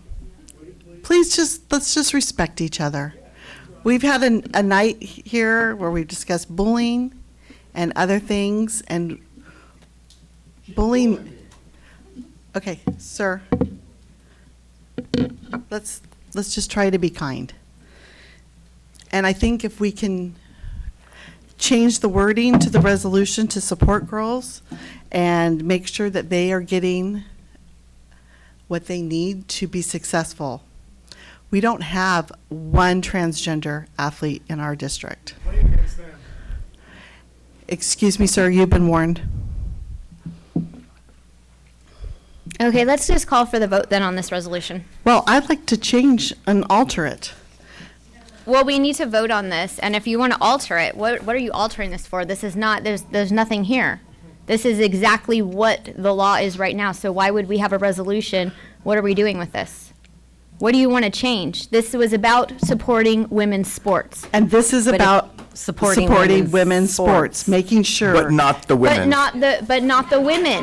You want to support. You're letting men play in women's sports. Yeah. Let's vote on this resolution. You've all 3 of you have major statements. Let's vote. We're personally letting, we're following what the guidlines say. No, you're not supporting girls. You're not supporting women's sports. Don't even get me started on supporting girls, because. Cool, let's talk about it. Wow, you opened, well, let's talk about it. Yes, Supporting girls. I absolutely agree with Marilyn on the facilities, Let's vote. the glass ceilings, the uniforms, the everything else that goes That with are all being broken pay when salaries, biological males between compete NBA, against Madam President, I call for the vote. Call for the vote. So don't. yeah. Okay. All in favor, say aye. Aye. All opposed, say no. No. No. There it is. You guys have it.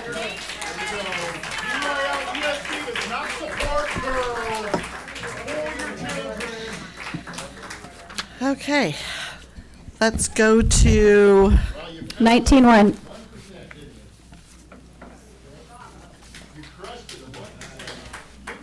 Thank you for leaving. We're going to move on now to 19.1. I'll make a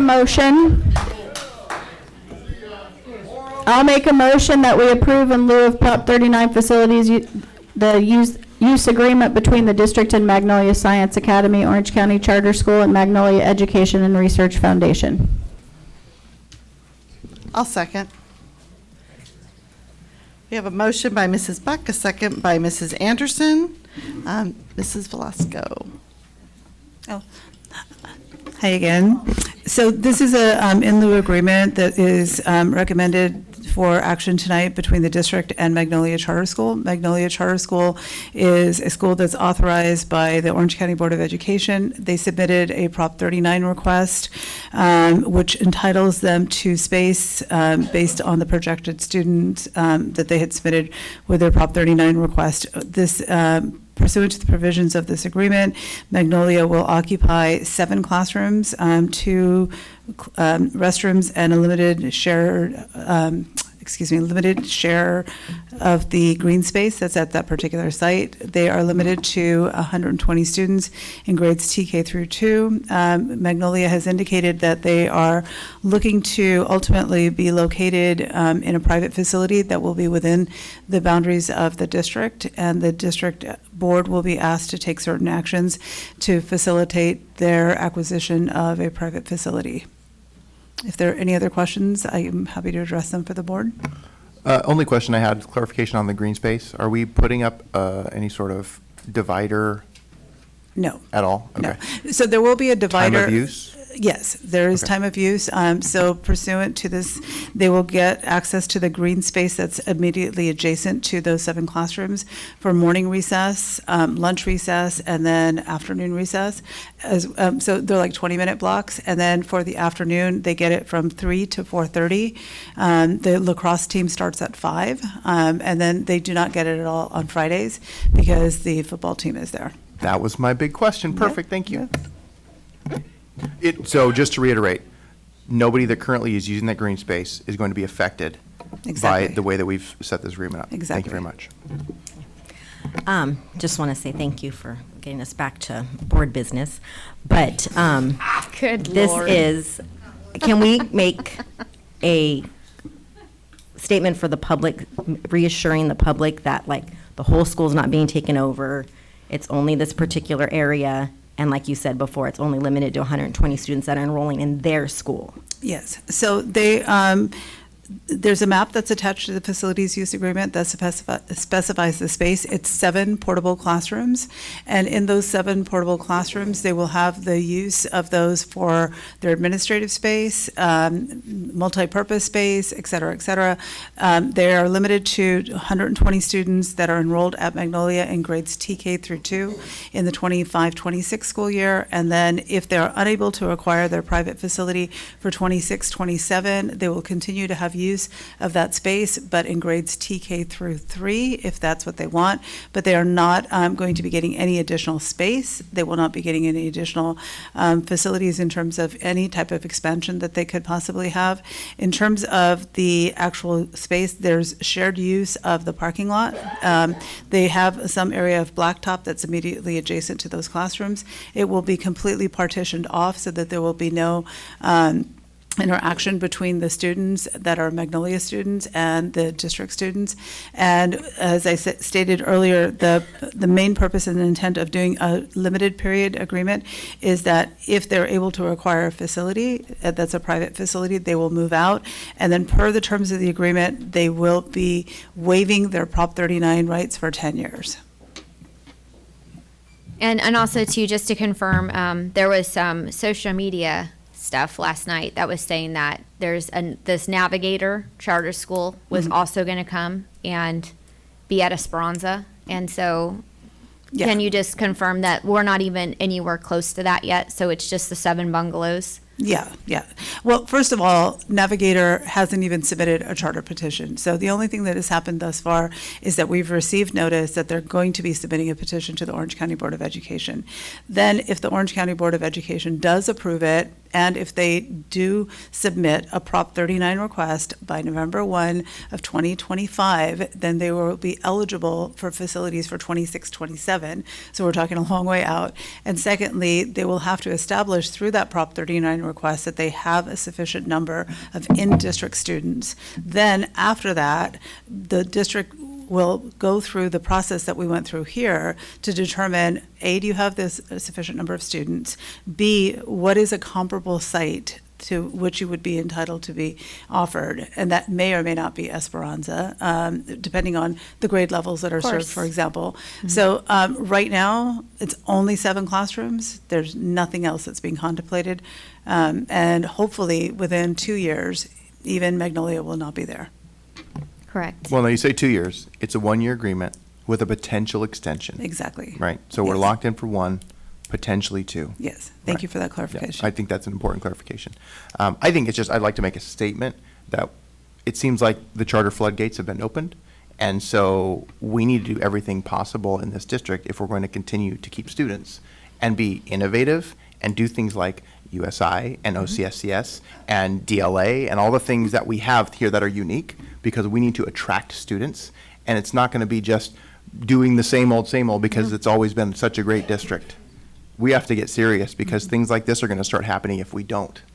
So competition is real. And what we said yesterday when we were at Maryland were at Esperanza, because they were telling the staff the news, and what we had said yesterday to them was the reason that we went so fast on OCSCS and USI is because we need to offer the programs that these charter schools are trying to come into the districts. And if you are offering these programs, then it's very hard for them to come in and tell the Orange County Board of Education that they need to come in if there's already programs in place. They can't say, well, we have this specialized program. And then also, too, they don't want to compete with us. So as we had talked about last year, we talked about performing arts and like a music school and then also a science, school. But I think right now, since this, this OCSCS, nobody really knows what's going on, and they're, it's kind of been dismantled lately. It's almost looking like just a normal school with an innovation lab.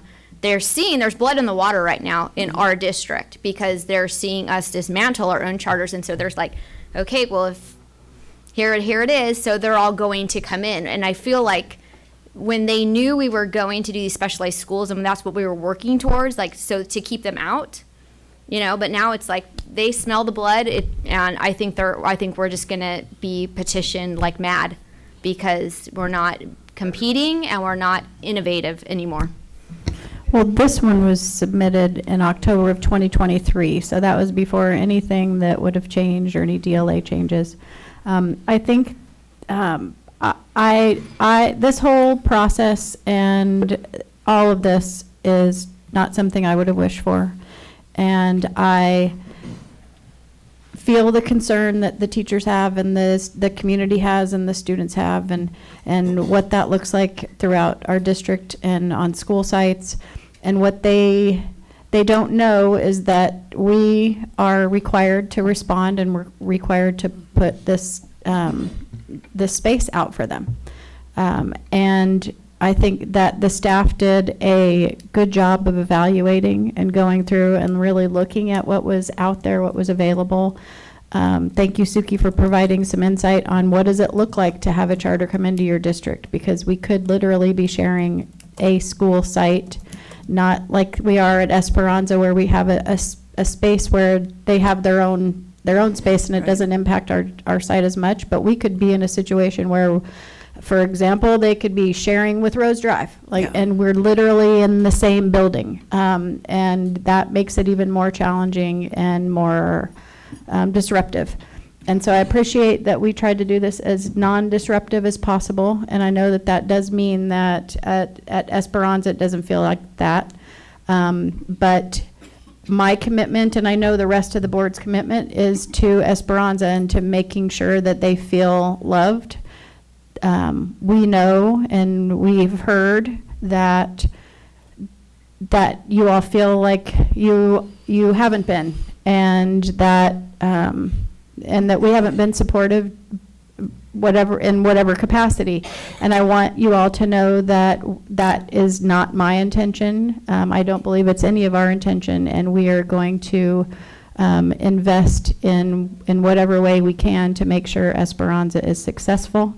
I think the DLA Academy there, we should still continue to consider, because I think that pathway is a great one.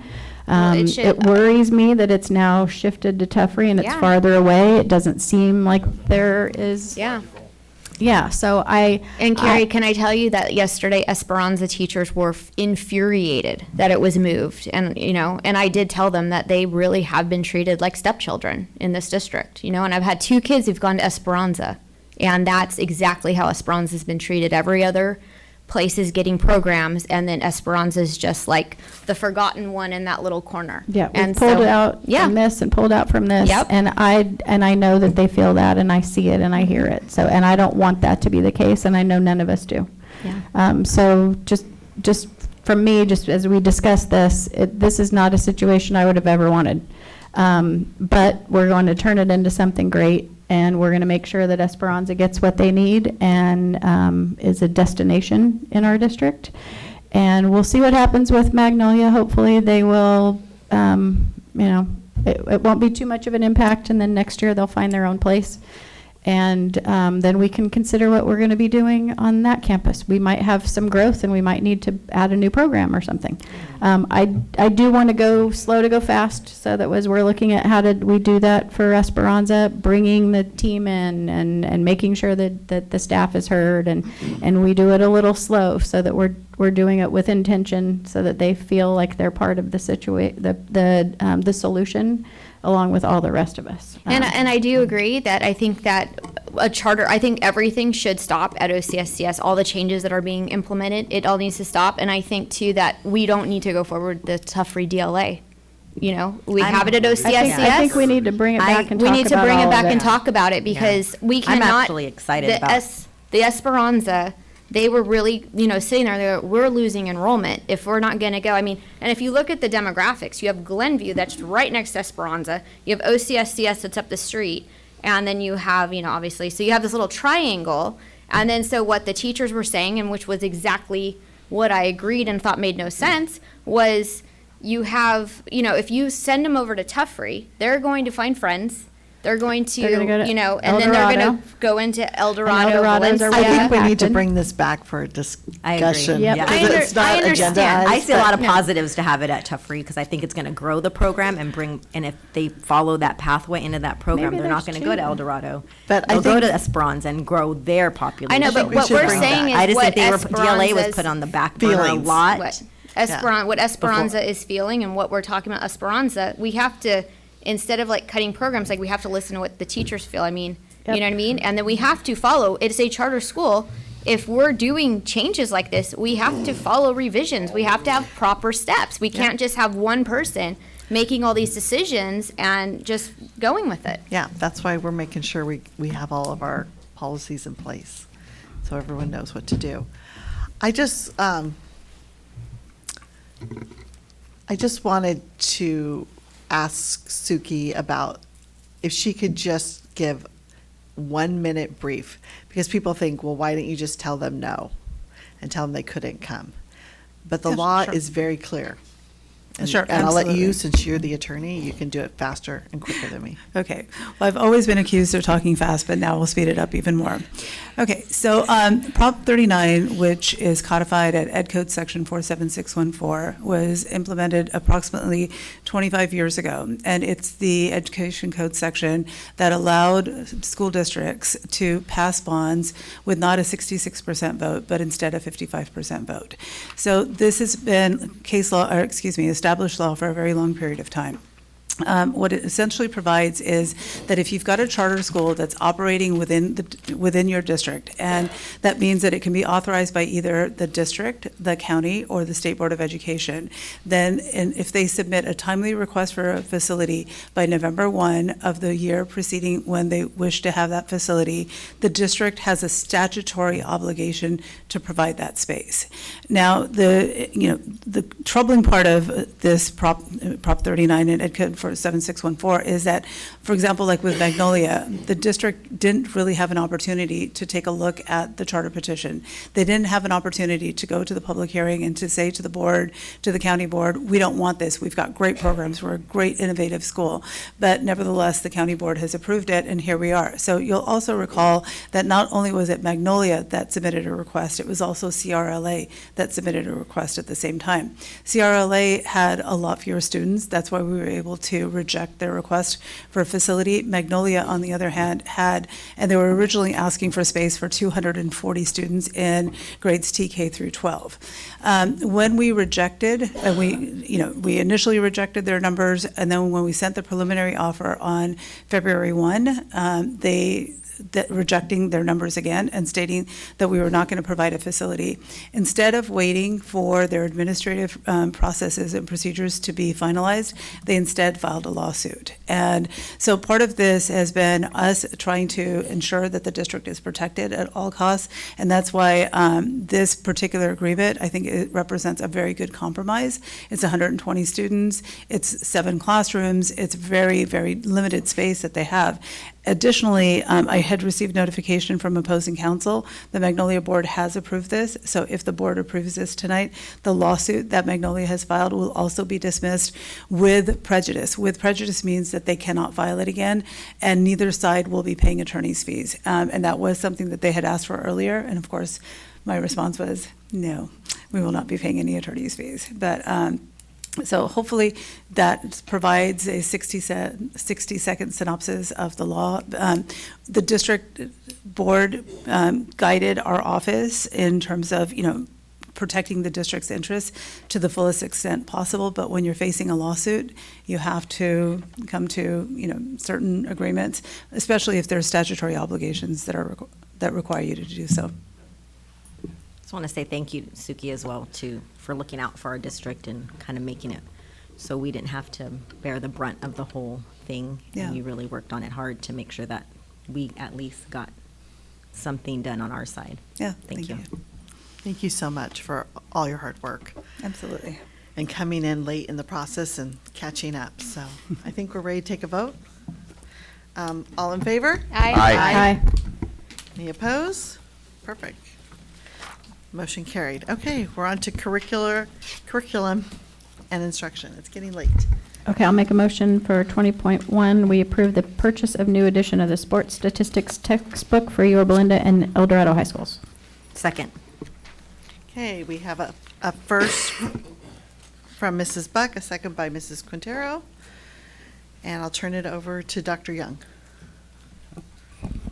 Thank you. I'd like to invite Mr. Young, our Director of Secondary Education, to introduce the next few action items. Good evening, again. Nice to see you all.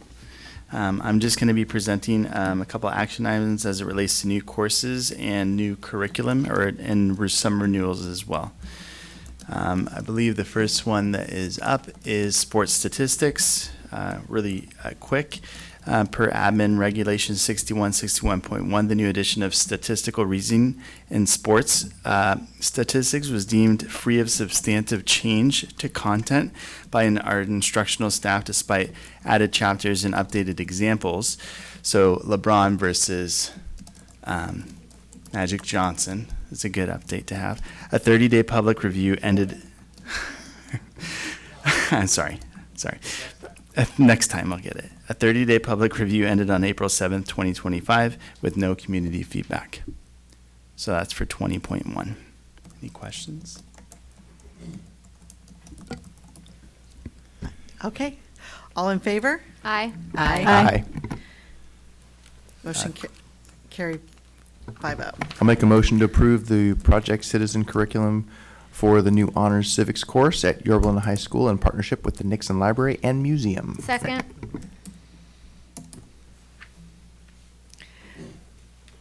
Okay, we have a motion by Mr. Frazier, a second by Mrs. Blades.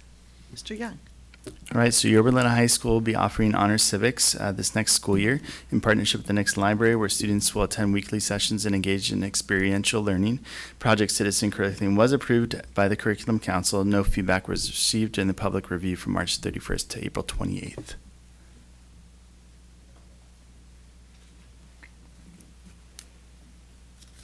Call for a vote. I just want one comment. I wish public policy was as easy as this book makes it sound. When I was going through it, I was like, it is not as easy as that. So I look forward to hearing how the students really enjoy this class next year. So, call for a vote? All in favor? Aye. All right, next is the big adoption of our middle school ELA curriculum. Oh, sorry. Wait, I'll make a motion, we approve into literature with Houghton Mifflin Harcourt as the English language arts curriculum for grades 6-8. Second. Okay, we have a motion by Mrs. Buck, a second by Mrs. Quintero. This is the big adoption for our middle school ELA curriculum. 19 middle school teachers piloted 2 ELA programs and selected HMH into literature, which Curriculum Council unanimously approved on March 24th. The curriculum was on public display from March 31st to May 1st, 2025, with no comments submitted. Okay, any comments? Okay, all in favor? Aye. Motion carries 5-0. I can do it. At the bottom. I'd like to make a motion to approve the 7-year adoption renewal agreement with Study Sync as the English language arts curriculum for grades 9 through 12. Second. Okay, we have a motion by Mrs. Quintero, a second by Mrs. Buck. Mr. Young. All right, the high school study sync curriculum was originally adopted in 2017. It was recommended for renewal as its 7-year cycle ends in June 2025. Curriculum Council approved the renewal on March 24th, 2025, and no feedback was received during the public display through May 1st.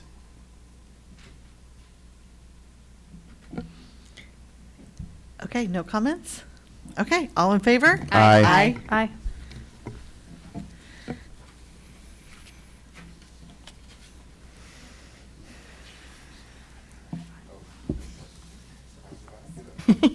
I like these books, so I'm going to do this one. Approve the novel I Survived for pilot in 6th grade classrooms at Morris, Fairmont, and Wagner Elementary Schools during the 25-26 school year. Second.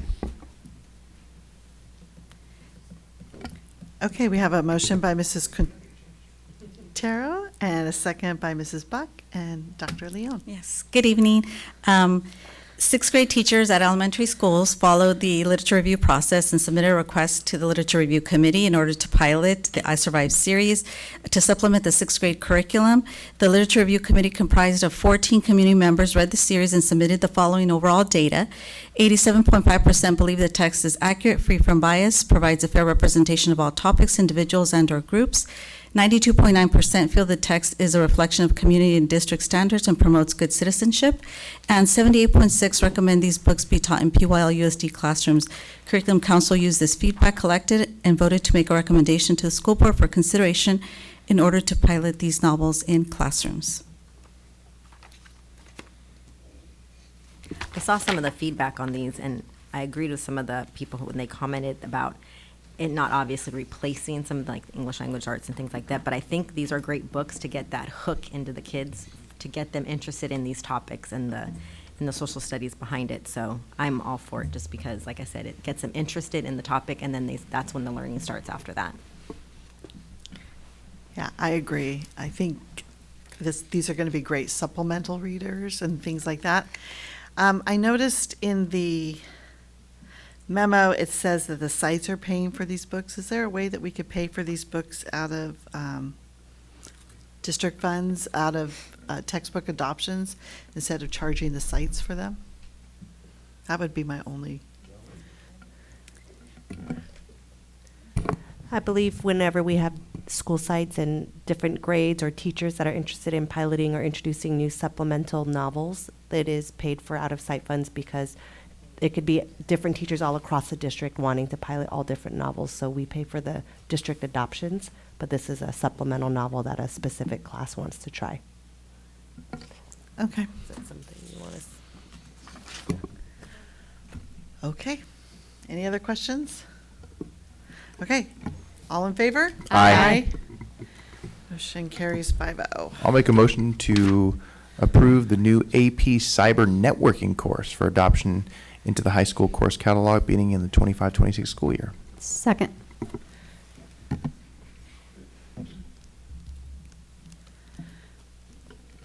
Okay, my only question, oh, did you want to jump in? Mr. Young, sorry. Up to you. Go ahead. Go ahead. Okay. AP Cyber Networking was proposed by for Valencia High School's 25-26 school year catalog and unanimously approved by Curriculum Council on March 24, 2025. A 30-day display concluded on May 1st with no feedback submitted. Okay, this one is also being paid out of by the site. Is that correct? That is correct. And it's a course, right? And it's not supplemental reading? Is that something Yeah, that? it's the textbook, so why would we pay the Yeah, textbook? So the $500 that the site is paying is to make sure that the teacher gets trained in this new AP Kickstart curriculum. He has all of the curriculum in hand and is basically already teaching the course. It's just that it now has the AP status and a couple other bells and whistles, as I think Ms. Anderson mentioned at a prior. They get some accreditations added to there. So it'll be a concentrator, or a capstone course for the networking pathway at Valencia now. Is this being offered at any other of the school sites? So far, I don't believe it is being offered but it's once it's added to our course catalog, it can be offered. It just depends on the credentials and training of the teacher. That might line up with Esperanza, with OCSCS. I'm glad everybody was thinking the same thing. I was thinking it's at Esperanza. It's at Valencia. No, but I thought that it was at two sites. So there's two different courses. It's kind of confusing. They're both called AP Cyber. One is called AP Cyber Security. That's at both Valencia and Esperanza. And AP Cyber Networking specifically is only at Valencia so far for next school year. And can you tell us what the difference is between those two courses? The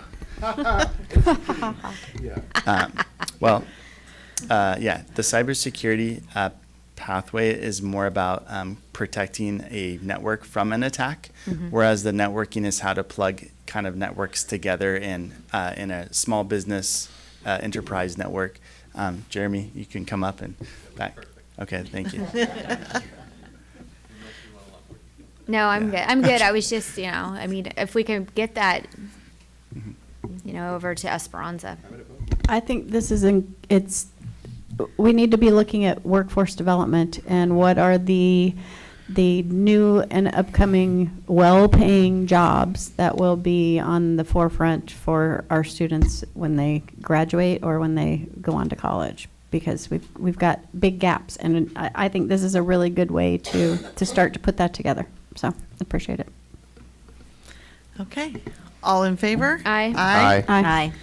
Okay, motion carries 5-0. I'll make a motion to approve the new AP pre-calculus course to be added to the course catalog beginning with the 25-26 school year. I'll second. And can I just ask, is this the course catalog for all high schools, or is this just one high school?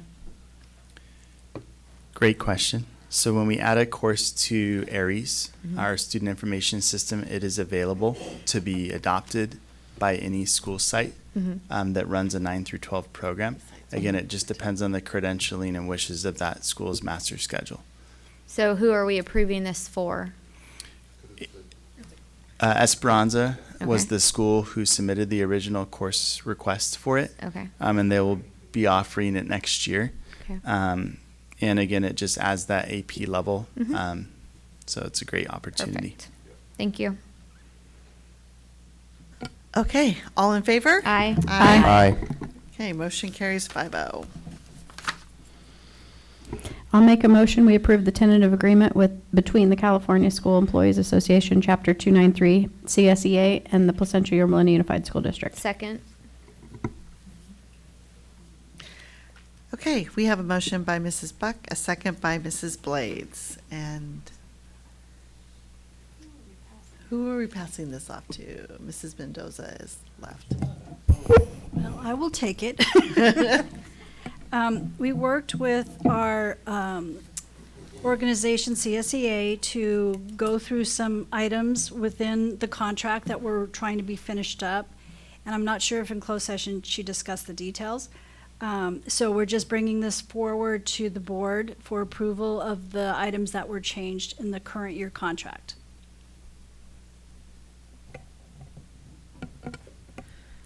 Is there any questions? I just would like to thank everybody on the negotiation team from CSEA and also from the district for coming to an agreement. And Yes, thank you. thank you, and for going the distance. This has been going a very long time, so I'm glad that we get to vote on this tonight. And that said, all in favor? Aye. Aye. Okay, motion carries 5-0. Okay, we are to the consent calendar. Actions proposed in the consent calendar are items consistent with approved practices of the district and are deemed routine in nature.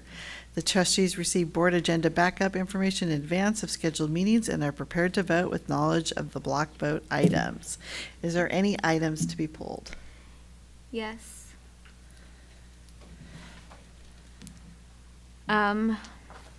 Well, first, before I pull an item, can we, I don't know if Yolanda's here, but I don't believe we went over and closed the 23.23. It said that it was we're rejecting a claim alleging injury to a student by a staff member, and we weren't briefed about that.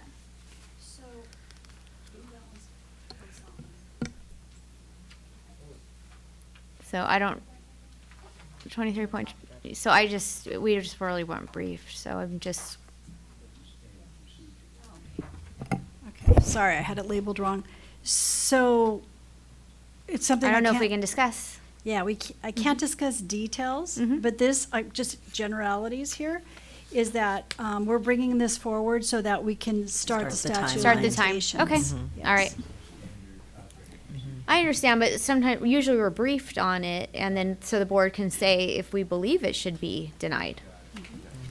So, okay, so I won't pull that one. 23.5, 23.10, and then 23.14. 23.14.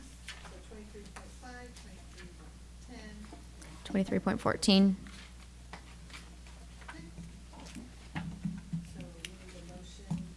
We need a motion to I'll make a motion to approve consent without the, yeah, with whatever's left. Can we use common language here? Yes. And we second that? A second. Thank you. Okay, we have a motion by Mr. Frazier, a second by Mrs. Blades.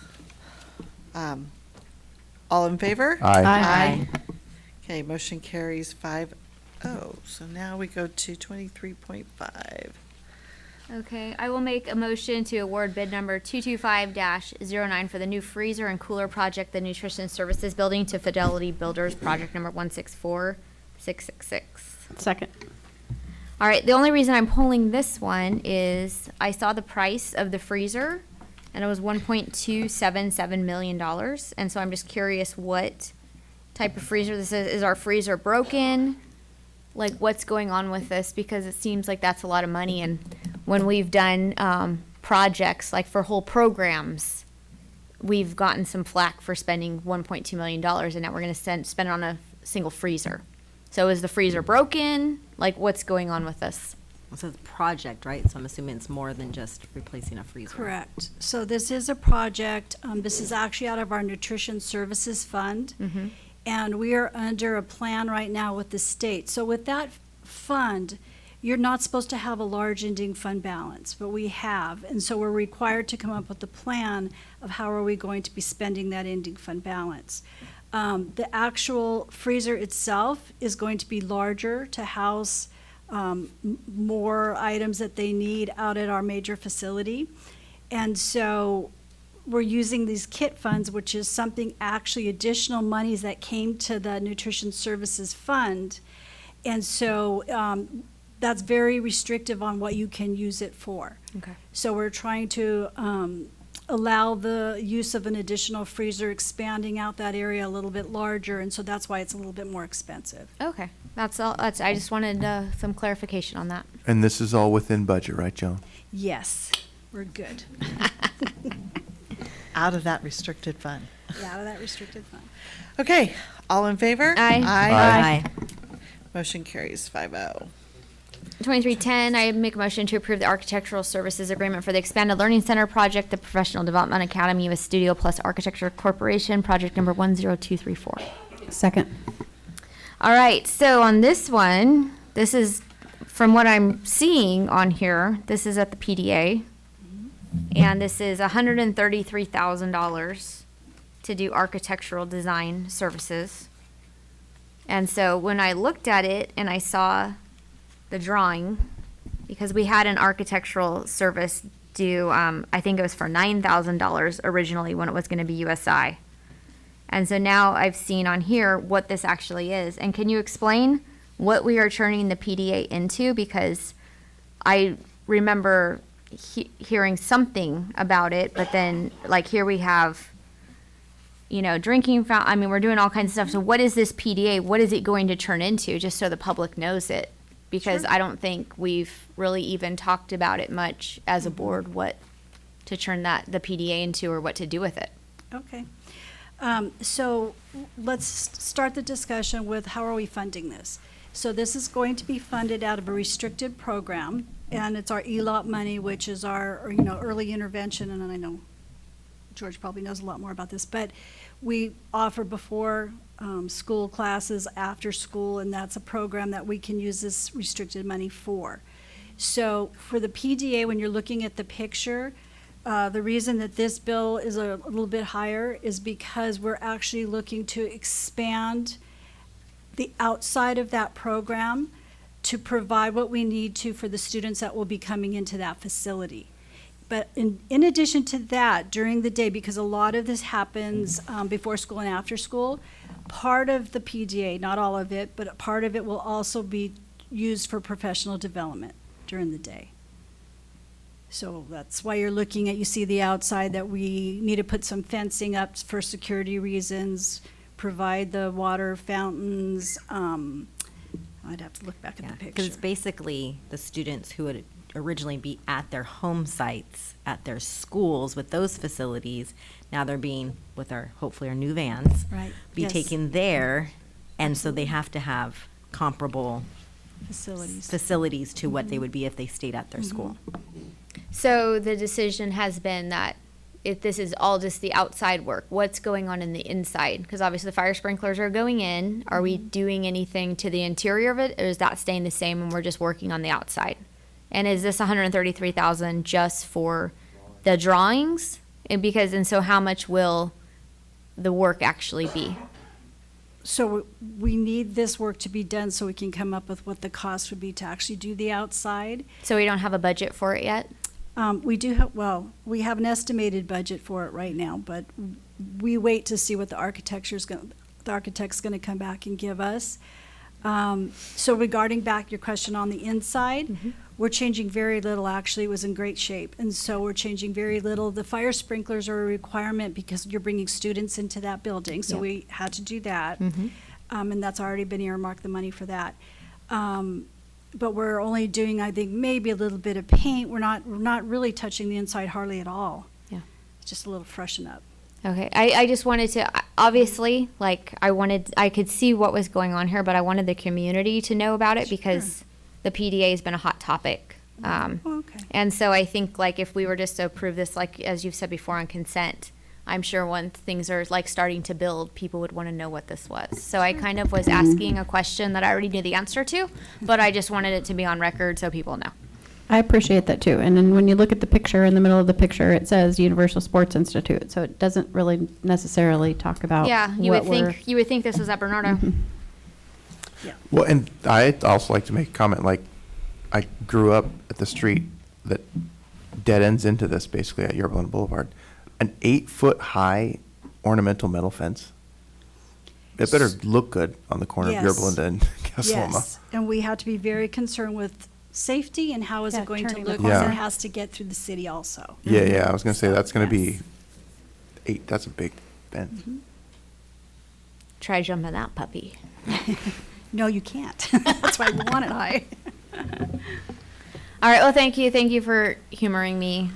But I do think that if there's going to be more work up there, we were just going to draw No, I appreciate you draw pulling it. attention No, to I it. And I think think having this clear, this is exactly what we're doing, is good. All right. And these plans will be DSA, and we'll make sure all the ADA and all that. Perfect. Absolutely. And so when you guys get the budget, you're going to bring that forward, come back for the vote. Got it. I think we had that as part of our ELOT presentation. We talked about the potential of it, but yeah, we don't have final numbers. Yeah. And that's Well, a use I it or lose understand. it. No, I understand the Yeah. ELOP funds and use it Yeah. or lose it. I just want everybody to understand what's going on up there and what the funds are and where's it all coming from. That's all. Like I said, I ask a lot of questions I know the answers to, but a lot of people don't. So Okay, all in favor? Aye. Aye. All right, and then I make a motion to adopt resolution number 2421 to authorize the use of temporary interfund borrowing for the 25-26 fiscal year. Second. All right, and so this was actually, someone reached out to me and asked about this. And they were saying that, 14, sorry. Yeah, so it says in order to provide flexibility and having cash available to meet its financial obligations, the governing board may direct the monies held in any fund or account may be temporarily transferred to another fund or account of the district as authorized in Education Code 42603. So can you just explain what this would be so people who are wondering about, do we have the funds and why would we be transferring funds to pay bills? Can you just please explain that? Sure. So we have not used this in many, many, many years. This is just something that we bring every year, but I'm going to go back to when did we used to do this? So the state, when we got into really hardships, started to withhold district cash. And so what we had to do, because we have different funds, and one fund might need some money temporarily versus another fund, where this just gave the option where if I need to go, I'm just going to make it up. But nutrition services has cash, general fund doesn't. We could go to nutrition services, borrow, and then pay it back pretty quick. We have not used this in many, many years. I think since like 07, 08 was the last time we had to do this. But we leave the option there. We just bring it forth every single year, just in case something happens during the year, we're prepared. Our cash is fine. We're doing everything's appropriate, we're not doing anything, we're not gonna probably, I'm 99.9% sure we're never gonna use this for this coming year, but we just get it set up so in case an emergency comes and we don't have cash given to us by the state, we could take where we needed to take it from, with the caveat that we have to pay it back. Okay. It's basically an authorization for us to finance ourselves in certain situations where cash is necessity. Yep. All right. So this is not, we have to do this or spending or pulling to be able to pay our bills. This is a just in case. And they Just can't in do it case. unless we approve it. Yeah. And we do it every year. I understand. But for the people at home, we're We not, do it every this year. is not being done right now. This is not a red flag. No, This is we no are red fine. flag. No red flag. All right. We can I don't know pay what- the bills. Yes. Okay, all in favor? Aye. Aye. Aye. Motion carries 5-0. Okay. We put the governance workshop planning on here. This is just a discussion. We're down to 2 dates that are available, and which are June 6th and June 24th. So please look at your calendars and let's. I'm out of town June 6th.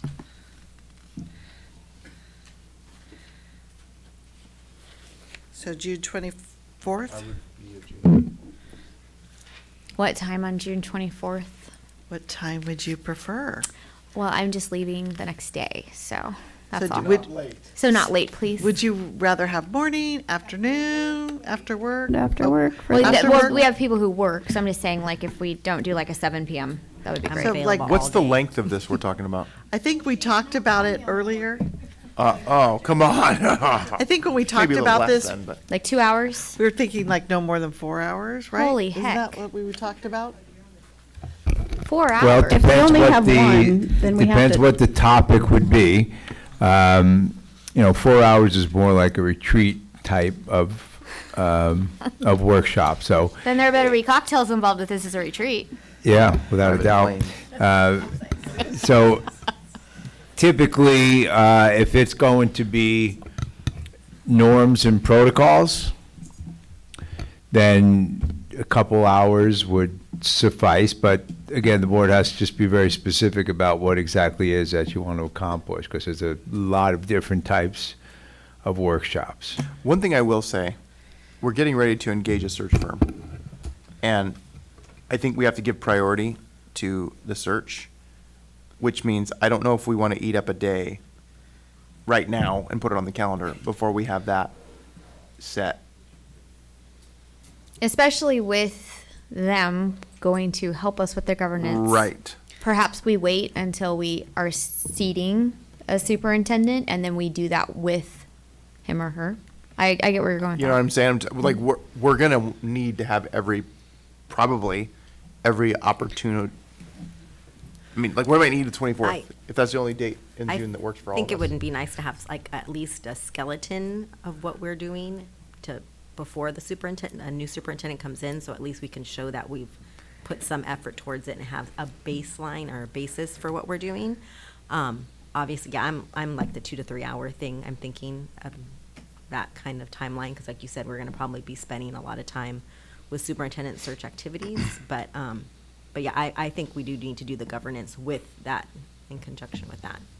Don't disagree, but I would say if we have to choose one, we have to choose. Like, if that's the only date for us to do something. So let's maybe book June 24th for the workshop, and then if for some reason we have to pivot and and we have no other time available, we can switch that out for. Can we write it in pencil? Well, I think we should schedule it and do something, but we're going to have to meet in the next 2 weeks or so with our search firm to come up with a timeline, come up with what group, so they can start So doing can that. we wait until the June 2nd meeting to make this decision? Since we will meet with the search firm before then, potentially. Let's block it, Let's- so that we don't let's lose it. block it. Block it's fine, but I'm saying let's not make an official announcement of anything, because Carrie, can you do like a 3 to, or Todd, can you do a 3 to 5, like a 3 to 5 PM? I'll talk or- to my boss. Okay. Are you the boss? I was going to say 4 to 6. Yeah. Well, Right. 3 to 5 is kind And- of nice because you're home before dinner and. So remember that governance training is, there's a lot of different types of governance training. I mean, there's a lot of decisions to be made, and as far as working with the search firm, again, they have different approaches to governance. So in talking with them, when you begin this process, you could discuss exactly what that is. Primary, because some governance, there's policy governance, which is a complete methodology that is far different than what's the most typical type of workshops that most of these groups would do, which is come and really develop consensus around a set of norms and protocols. Like who's going to talk, okay? It's like Trustee Blades, you started the conversation. Now, until you don't talk until the other board members either talk or pass. Right? It's things like that, right? So what are the interests that the boards would like to codify? So this is a lot of different approaches. So this workshop on the 24th could really be about delivering all the different options to you. I'm a policy governance person, so that's far different than just norms and protocols. Because norms and protocols, everyone has them. Everyone has a handbook. The people just don't follow them. So it really is it's a more of a meaningful discussion about just the value of governance and how you want to So we can have forward. a conversation about what we want to be discussing at the next time. You could, right? And I could even bring norms, like, because you have a handbook. You could look at your standard norms and protocols. Many districts do a resolution saying that we're going to follow these norms and protocols, but they're standard. It's really much bigger than that. It's really about overall what you would So- like to accomplish as a governing team. I just thought of something that we have to talk about back there that would affect us doing it on that date. Yeah, that's what I was thinking too. I just thought of that. So Then magic we number can't- 8. I think there's actually a way around that. Well, I don't. Well, but I think don't- we should not yeah, say I don't anything think right we now. should say that. I think we should just hold off and Okay, then. let's just block the let June think it- yeah. 24th, Yeah, just this in is case, nothing that we're for voting one on. of these things. Yeah. And then we'll get back And to from it. 3 to 5, right? Yeah. Is that what we decided? Please. Okay, perfect. June 24th from 3 to 5. Okay, it's 11:10. I say we bypass our board reports. I think so. I agree. I agree. So, we are now going to go back to closed session because we did not finish. And then we will come out and adjourn. But we won't have anything. There'll be no There'll readout. be no readout. But we're. So we're. So we're going to go back to close at 11:09.